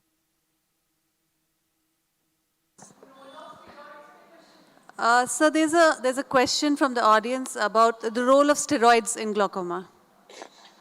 Thank you for asking this of me. I'm sure that Dr. Surbhi also would be telling everyone repeatedly at your IMA that please don't give topical steroids. If some patient comes to you with redness, you can prescribe antibiotics, they're relatively harmless. But if you think that you need to prescribe steroids because there's allergy, please send the patient to an ophthalmologist, because you need to explain to them that long-term steroid use can result in glaucoma, and that glaucoma may not be treated by medicines. You will have to operate actually. And many of these patients, because the central visual field is intact, they may not realize, they may be very young, between the ages of 15 and 20, but they may be going blind because of intraocular pressures of 40 and 50 millimeters of mercury, and they just don't realize that. So I think please be very cautious with giving topical steroids. However weak the topical steroids are, just be cautious. The second is the issue of giving systemic steroids. So I think systemic steroids are relatively safe. And the most common complication that I've encountered with systemic steroids is not elevated intraocular pressure, but early cataract. For example, in patients who have renal transplant and they're on immunosuppressives and steroids, they tend to come with posterior subcapsular cataract and they're young and then they need to be operated and they end up doing quite well. The third category of steroids is ointments, actually, that whenever you apply ointments, especially around the eye, or if you have conditions like psoriasis and you're a long-term steroid user, then there is a significant absorption. And so please be cautious that if you put someone on steroids, please also with that, recommend that they should go to an ophthalmologist. And then when they come back for a follow-up, when you're prescribing the next dose, tell them that, may I take a look at the ophthalmologist's report, so that they know that, you're reinforcing the visit to the ophthalmologist, so that the ophthalmologist has told you they're using steroids. There's a 6-monthly visit. The ophthalmologist says everything is all right, sir. You can still continue steroids. So that's how you may deal with these patients.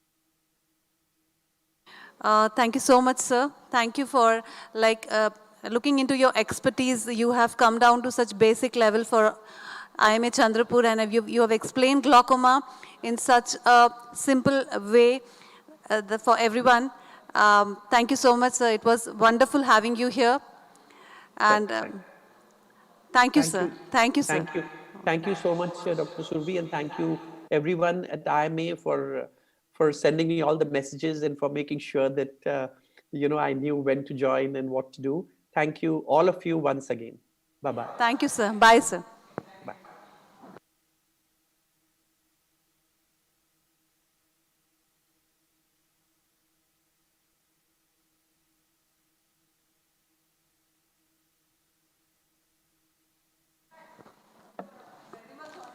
Thank you very much all.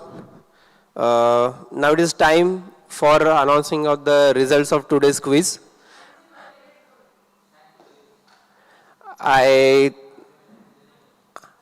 Once the results of quiz are announced, I am welcoming Dr. Rambharat sir, today's quiz master.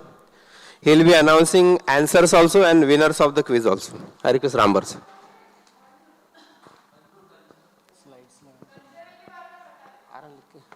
Immediately after the prize distribution of the quiz, there will be telecasting of the cultural program of E-CIMACON VIII, that is Vanjul. So today we are going to play solo songs sung by our IMA members and also photographs taken by our IMA members which have been submitted for cultural event. I request Dr. Rambharat sir to come over and announce the winners of today's quiz.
Good afternoon, respected E-CIMACON VIII committee members and all delegates.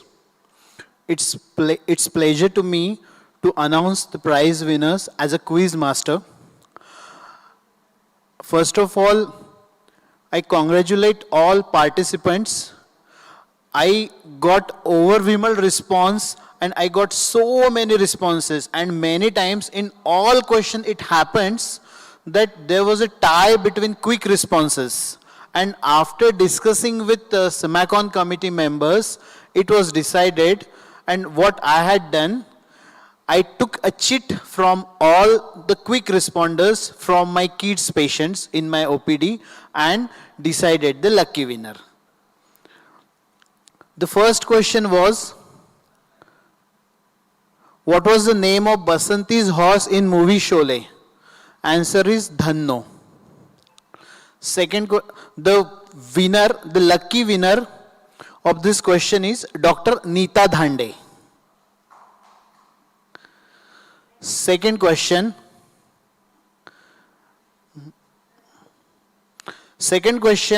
Which food doesn't get spoiled? The answer is honey, and the lucky winner is Dr. Prasun Vaidya from Nashik. Third question was, the movie Black of Sanjay Leela Bhansali was inspired from which Hollywood movie? It was Miracle Worker, and the lucky winner is Dr. Dipti Sankhari. The fourth question was, who scored highest number of goals in World Cup football matches, in World Cup football tournaments? The answer is Miroslav Klose from Germany, and the lucky winner is Dr. Amit Premchand. Fifth question was, which team scored highest run in 50-over match? The answer is England, which scored 481 for 6 against Australia in 2018 at Nottingham. The lucky winner for this question is Dr. Rama Raman Madam. Question number 6 was, which organization is named as Iceberg? And the correct answer is US National Ice Center. And lucky winner for this question was Dr. Rafiq Mawani. Question number 7 was, which organelle in plant produces food? And I got 50% response as chlorophyll and 50% as chloroplast, but the correct answer is chloroplast. Name of organelle is chloroplast and name of pigment is chlorophyll. So the correct answer is chloroplast, and the lucky winner for this question is Dr. Jaya Bhalme. Question number 8 was, who was first Indian woman in space? For this I got highest number of answers, highest number of replies, and proudly I announced the name of winner with big hands, Dr. Sharath Salfray sir.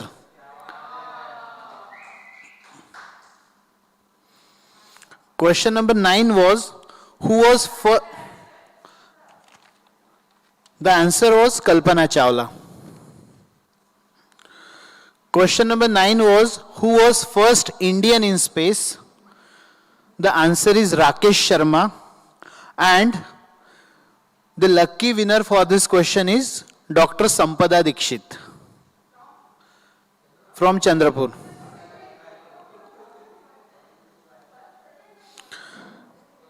Question number 10 was, who was first Indian scientist to get Nobel Prize?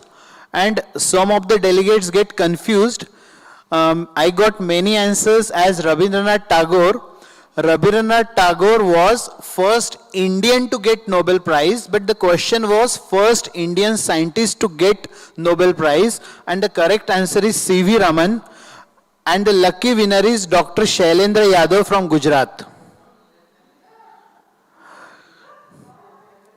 Question number 11 was, who was first Indian to win Miss World contest? And the correct answer is Rita Faria. And the lucky winner for this question is Dr. Kiran Patel. And the last, that is question number 12. Who scored first century in IPL cricket? And the answer is Brandon McCullum. And the lucky winner for this question is Dr. Ashish Varkhede. Thank you. Congratulations to all winners from CIMACON 8 committee. Thank you.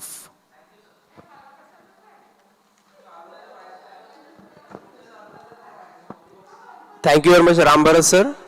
So all the winners who have won their prizes today for the quiz, their prize will be distributed after the validatory function on Sunday.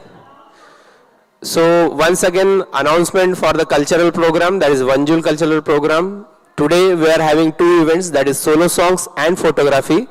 So we are shortly going to start these songs and photographies for the cultural event. Tomorrow again at 3 p.m. we'll be starting our scientific session. So enjoy the cultural fiesta. It will be songs and photographs today. See you all tomorrow afternoon at 3 p.m.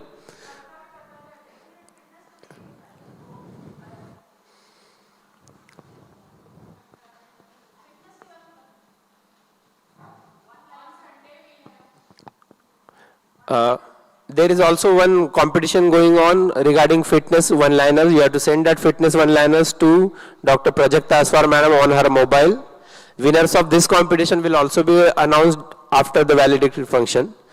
So fitness for me is. So you have to complete this one-liner. Prizes for best one-liners at the fitness session with Sonali Kulkarni on 17th of Jan, morning 6:30 a.m.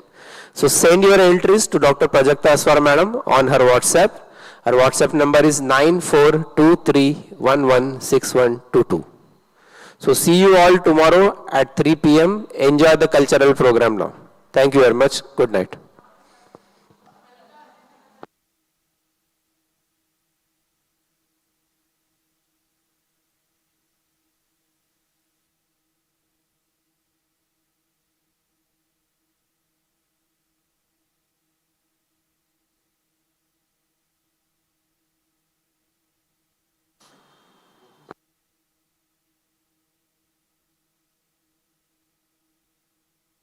So all delegates are hereby informed that the session will start at 3 p.m. sharp on day 2, that is 16th of January. The lectures which will be held will be, the first will be a session by RPL by About India, which will be presented by Dr. Aparna Devekar. We will have trade partner videos too. The lectures will be Wo Kaun Thi, a non-pharmacological measures in dementia by Dr. Sushil Gawande. The next lecture will be Suno Gaur Se Duniya Walon, an ENT update by Dr. Ashish Bhumkar. The next lecture will be Look Pretty All Over, an aesthetic and regenerative gynecology emerging subspecialty by Professor Dr. Narendra Malhotra sir. After that, we will have Aankhon Mein Kya Hai, that is cataract surgery in special situations by Dr. Suhas Haldipurkar sir. After that, we will have Hemophobia, making of a surgeon by Dr. Dilip Gode sir. And the last lecture will be Aha Se Aha Tak on chronic pain management by Dr. Chandrasekhar Cham sir. So this is the scientific agenda for tomorrow, ladies and gentlemen. We hope you will enjoy the sessions as you did today. There will also be quiz questions between and after the lectures, for which the prizes will be announced after the valedictory. And now we present Vanjul, the Jungle Beauty, the cultural show of E-CIMACON.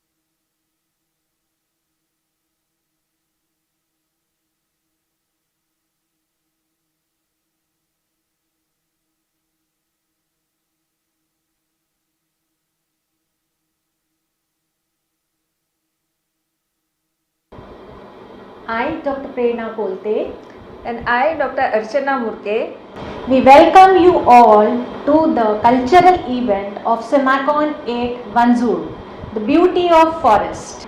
A very good evening, ladies and gentlemen, Your Excellency, honored delegates, and my dear friends. Namaskar, Namaste, Namaskaram. So what we are going to see here for next 2 days is not less than any carnival. Yes, and you know, this time we have more than 700 delegates participating in this conference. And dear all, let me tell you that an appreciable number of people have participated in the Jungle Beauty Vanzur. Light is life, so we can think of light as giving a new directions to life. With this noble thought, let us start this evening by praying to Goddess Saraswati, a symbol of knowledge, music, art, wisdom and nature. May the divine power bless us. Opening event for today's evening is Tarang. जी हाँ, आज है महफिल गानों की. नमामि शमीशान निर्वाण रूपम विभुम व्यापक ब्रह्मदेव स्वरूपम. चलिए हम इस नश्वर जीवन का सत्य इस गाने से जानते हैं. प्रस्तुत करने जा रही है हमारे चंद्रपुर IIMA की गान कोकिला डॉक्टर करुणा रामटेके.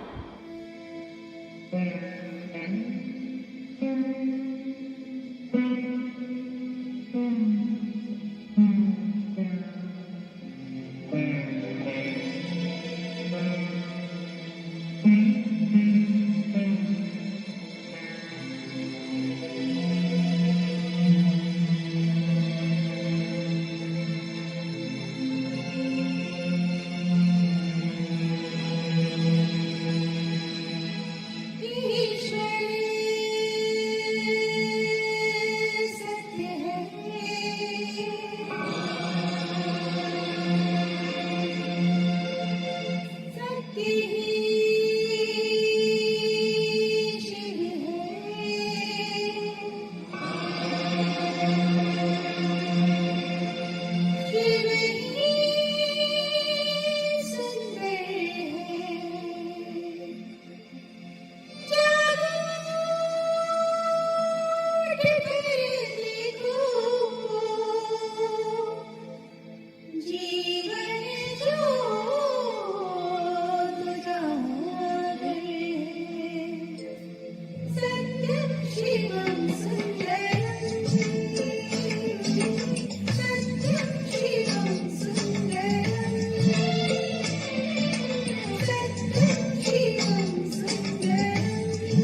विझून गेलेल्या क्षणांच्या पेटवणी वाती पुन्हा, विझून गेलेल्या क्षणांच्या पेटवणी वाती पुन्हा, मन वेडे शोधत राही पुसट त्या पाऊल खुना, पुसट त्या पाऊल खुना. आपले आधारस्तंभ, आपले माता पिता यांना हे गीत समर्पित करीत आहेत doctor Pallavi Ravi Allurwar. Hi friends, this song is dedicated to my mom and dad. Mummy, Papa, I love you. I miss you a lot.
तारुण्याच्या उंबरठ्यावर उभी असलेली तरुणाई बघा.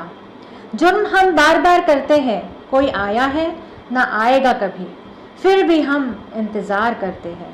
Presenting you our youngest lady of E-CIMACON Chandrapur. Just hold your breath. She is none other than Dr. Nilima Mule.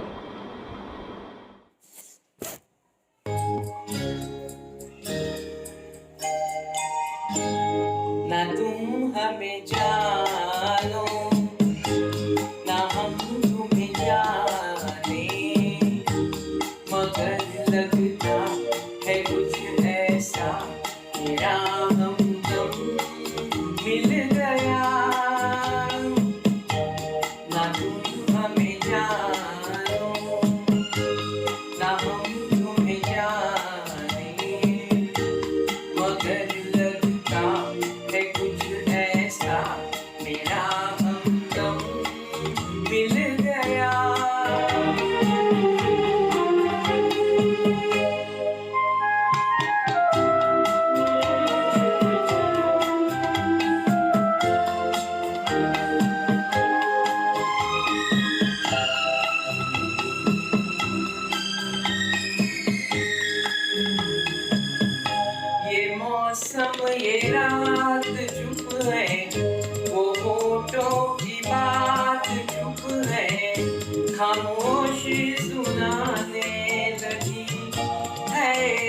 दास्तां, ये मौसम ये रात चुप है, वो होठों की बात चुप है, खामोशी सुनाने लगी है दास्तां। नजर बन गई है दिल की जुबान,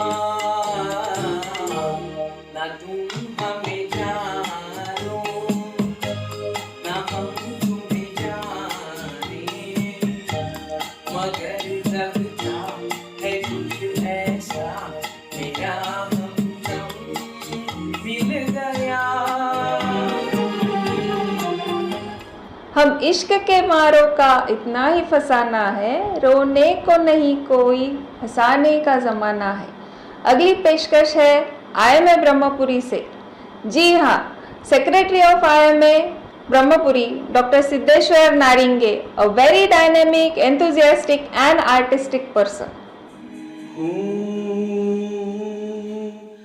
आते जाते खूबसूरत आवारा सड़कों पे, कभी कभी इत्तेफाक से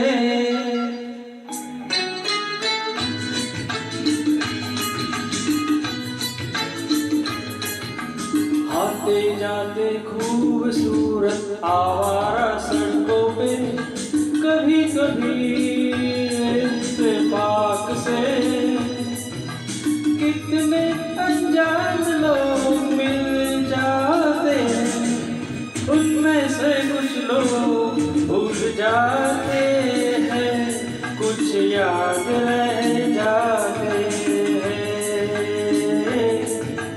उनमें से कुछ लोग भूल जाते हैं, कुछ याद रह जाते हैं। आते जाते खूबसूरत आवारा सड़कों पे, कभी कभी इत्तेफाक से कितने अनजान लोग मिल जाते, उनमें से कुछ लोग भूल जाते हैं, कुछ याद रह जाते हैं, उनमें से कुछ लोग भूल जाते हैं, कुछ याद रह जाते हैं।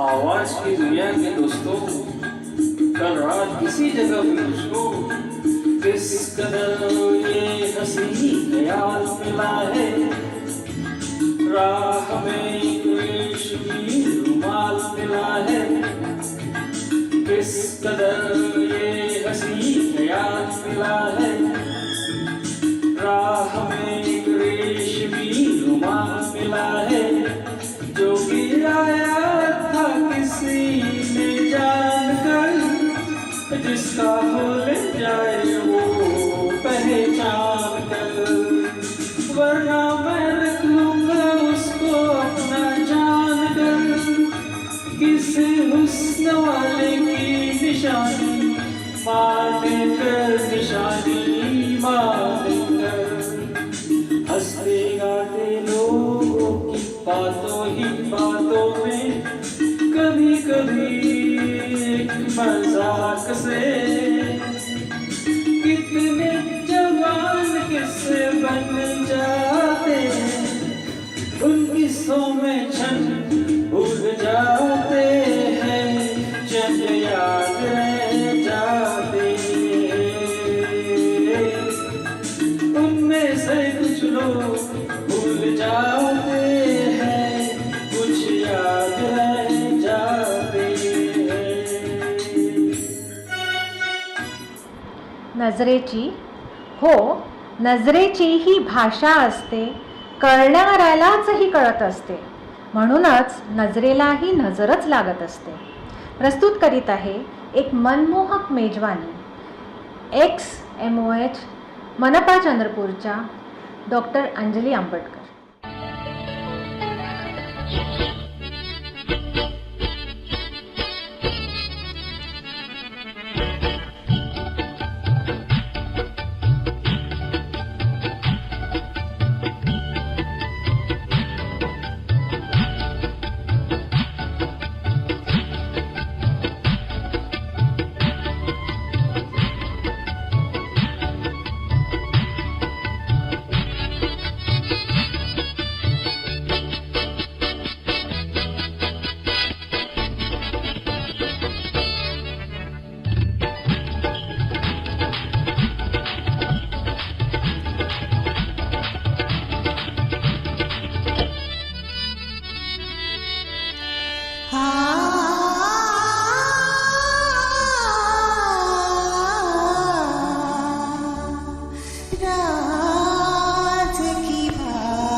चेहरे की चमक के सामने सादा लगा, आसमां पे चांद पूरा था मगर आधा लगा. अगली पेशकश है IMA ब्रह्मपुरी से डॉक्टर रवि अकरेजी की.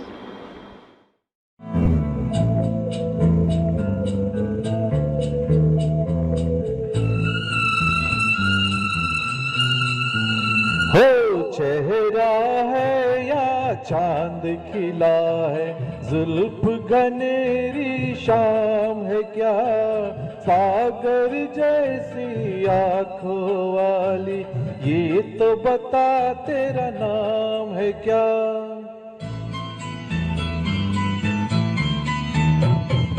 चेहरा है या चांद खिला है, जुल्फ घनेरी शाम है क्या, सागर जैसी आंखों वाली ये तो बता तेरा नाम है क्या.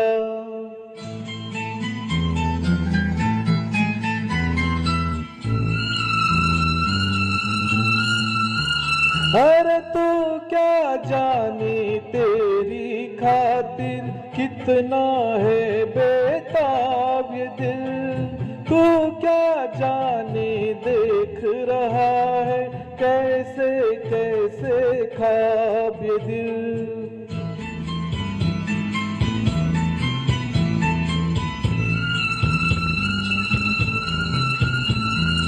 दिल कहता है तू है यहाँ तो जाता लम्हा थम जाए, वक्त का दरिया बहते बहते इस मंजर में जम जाए.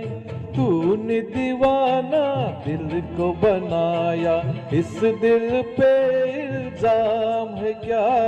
सागर जैसी आंखों वाली, ये तो बता तेरा नाम है क्या? निळ्या सावळ्या ढगाढगांनी बरसून आला ऋतू, इथं चिंबला कणकण परी, कसे चेतलो मी आणि तू. पुढची प्रस्तुती डॉक्टर सुधाकर पझारे यांची. आपल्या मखमली स्वरांनी ते आपल्याला मंत्रमुग्ध करणार आहेत.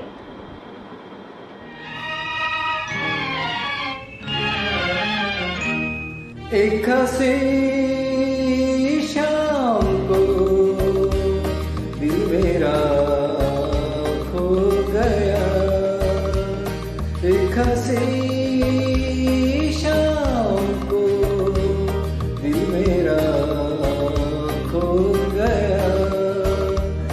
पहले अपना हुआ करता था, अब किसी का हो गया. एक हसी शाम को दिल मेरा खो गया.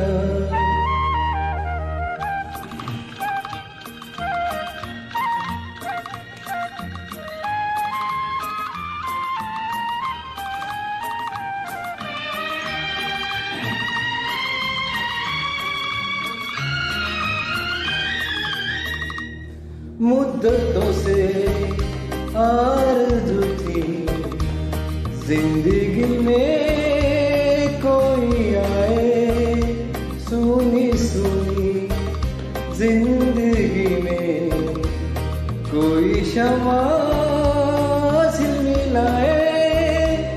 वो जो आए तो रोशन जमाना हो गया. एक हसी शाम को दिल मेरा खो गया.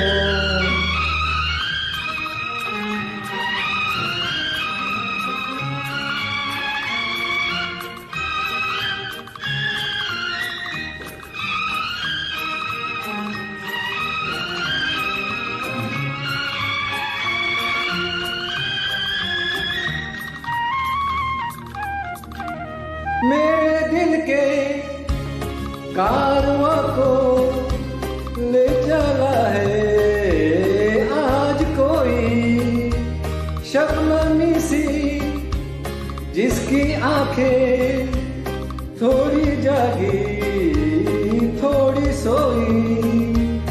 उनको देखा तो मौसम सुहाना हो गया. एक हसी शाम को दिल मेरा खो गया. एक हसी शाम को दिल मेरा खो गया. अब अगली पेशकश है आयम है वनी से. डॉक्टर संचिता नगराळे और डॉक्टर जुमना के ला रहे हैं इस शाम का डुएट सॉन्ग.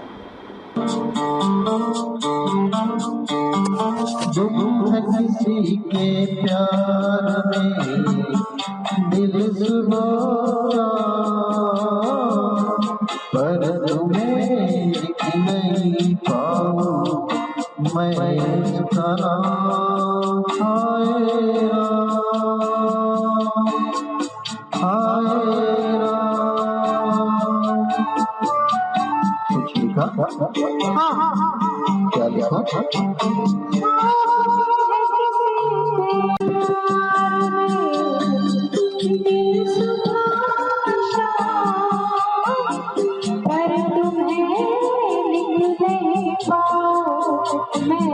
उसका नाम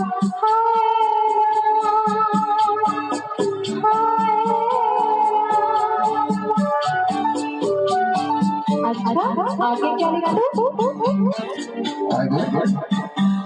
सो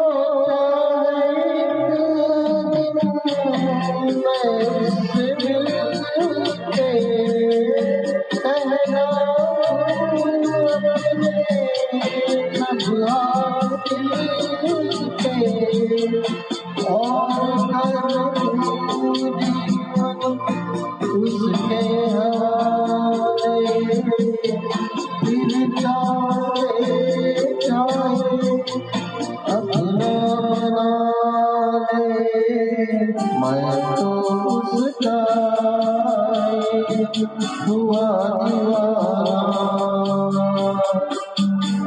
तो जैसा भी मेरा अनजान किसी के प्यार में दिल सुना पर तुम्हें नहीं पाऊं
मैं उसका जरा पढ़ के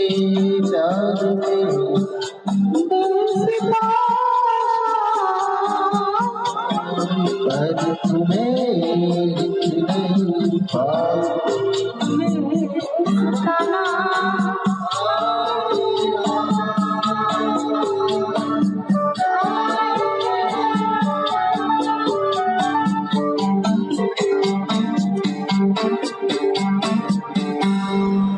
बांधून ठेव मज न तुटणाऱ्या बंधनात प्रेमाचा फुलोरा फुलत राहो सदैव अंतरात. IMA ब्रह्मपुरीकडून आलेलं हे गीत. It was the first entry that we received for Tarang and therefore it has a special place in Tarang. आणि हे गाणं प्रस्तुत करीत आहेत डॉक्टर लक्ष्मीकांत लाडूकर.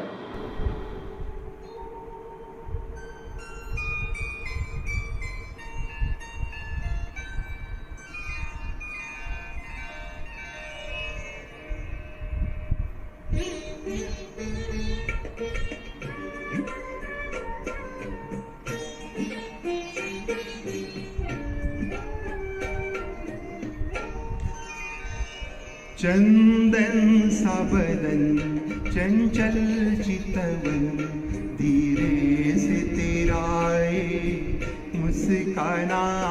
चंदन सा बदन चंचल चितवन धीरे से तेरा मुस्काना. मुझे दोष न देना जग वालों, मुझे दोष न देना जग वालों. हो जाऊं अगर मैं दीवाना. चंदन सा बदन चंचल चितवन.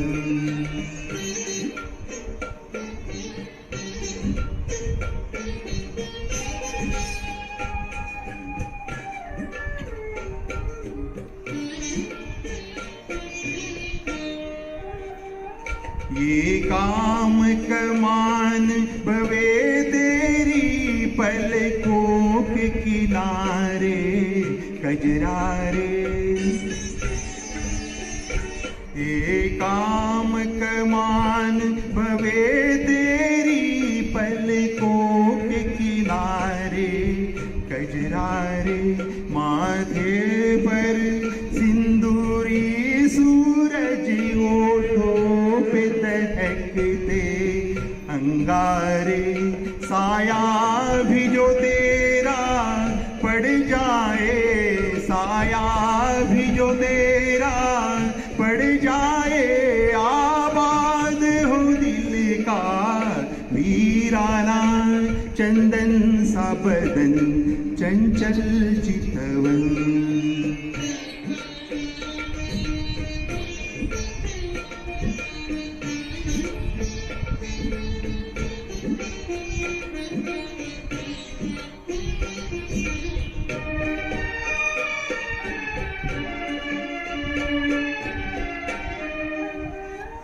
तन भी सुंदर मन भी सुंदर, तू सुंदरता की मूरत है। तन भी सुंदर मन भी सुंदर, तू सुंदरता की मूरत है। किसी और को शायद कम होगी, मुझे तेरी बहुत जरूरत है। पहले भी बहुत मैं तरसा हूँ, पहले भी बहुत मैं तरसा हूँ, तू और न मुझको तरसाना। चंदन सा बदन चंचल चितवन, धीरे से तेरा ये मुस्काना। मुझे दोष न देना जगवालो, मुझे दोष न देना जगवालो। हो जाऊं अगर मैं दीवाना, चंदन सा बदन चंचल चितवन। चूड़ी कंगन काजल झुमके और गले का हार रहने दो, पर जुल्फों को तुम खोल दो, माथे की बिंदिया रहने दो। अगली प्रस्तुति है डॉक्टर सीमा शर्मा की ओर से।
नववधूच्या हातावरील मेहंदीचा रंग दरवळतो आहे.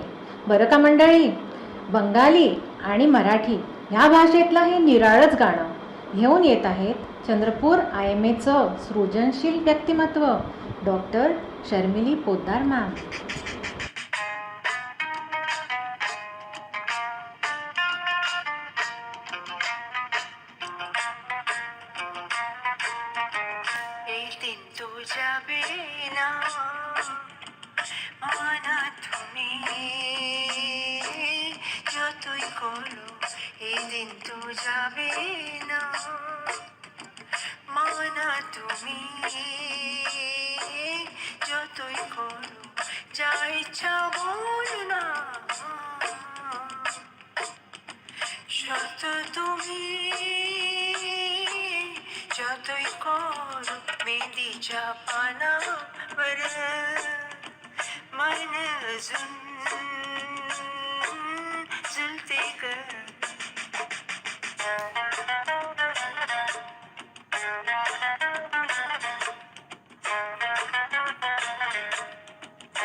प्रेम, खरं तर प्रेम शब्दांनीच व्यक्त करता येतं असं नाही.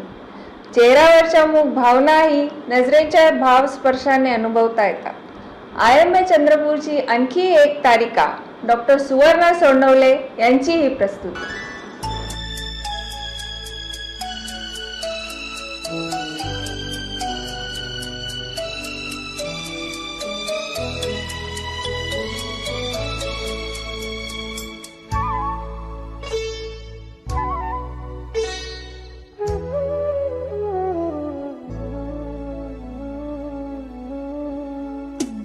बाहों के दरमियाँ दो प्यार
मुझसे कह रही है कि बढ़िए दे खुदी मिले यूं कि दौड़ जाए नस नस में बिजलियाँ बाहों के दरमियाँ दो प्यार मिल रहे हैं जाने क्या बोले मन डोले सुन के बदन धड़कन बनी जुबान बाहों के दरमियाँ आपण आपल्या अगदी जवळच्या व्यक्तीवर जीवापाड प्रेम करतो आणि मग त्या व्यक्तीचा जाण्याचा जो विरह असतो तो सहन न होण्यासारखा असतो आणि मग अलगद ओठावर काही शब्द येतात आणि हे शब्द आपल्यापर्यंत गझल स्वरूपात अतिशय शितापीने पोहोचविणार आहेत डॉक्टर इंदू अग्रवाल.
मुस्कान है जिंदगी का अनमोल खजाना, मुस्कुराहट से बनता है सफर सुहाना।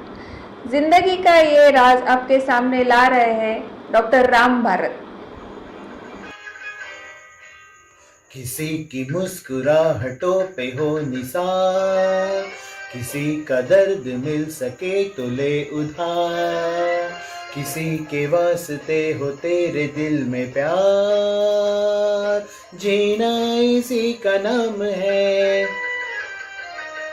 किसी की मुस्कुराहटों पे हो निसार, किसी का दर्द मिल सके तो ले उधार, किसी के वास्ते हो तेरे दिल में प्यार, जीना इसी का नाम है।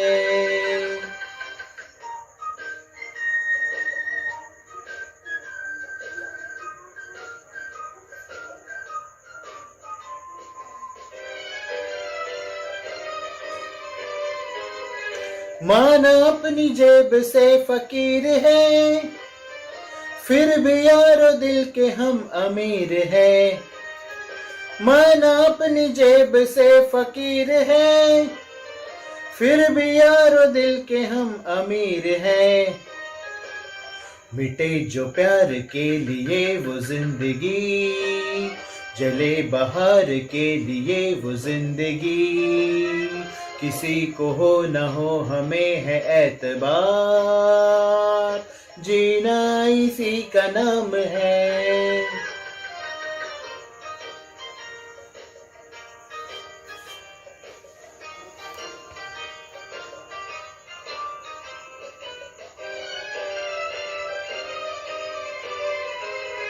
रिश्ता दिल का दिल से एतबार का, जिंदा है हमी से नाम प्यार का।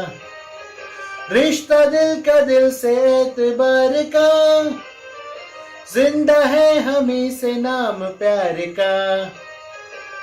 कि मर के भी किसी को याद आएंगे, किसी की आंसुओं में मुस्कुराएंगे, कहेगा फूल हर कली से बार बार, जीना इसी का नाम है।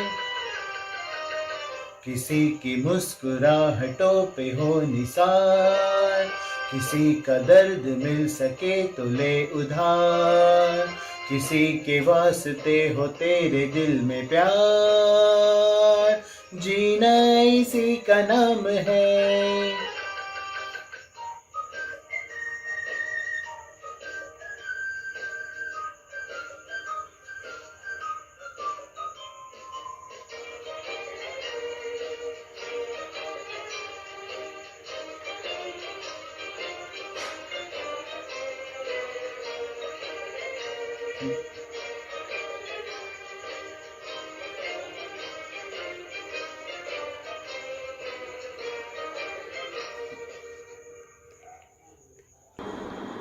आतापर्यंत आपण मनोरंजनात गुंगून होतो, पण करोनाने आपल्याला सुप्रीम एनर्जीची प्रचिती दिली आहे. अध्यात्माचा टच घेऊन येत आहेत young at heart doctor Ashok Vasalwar in his classical way.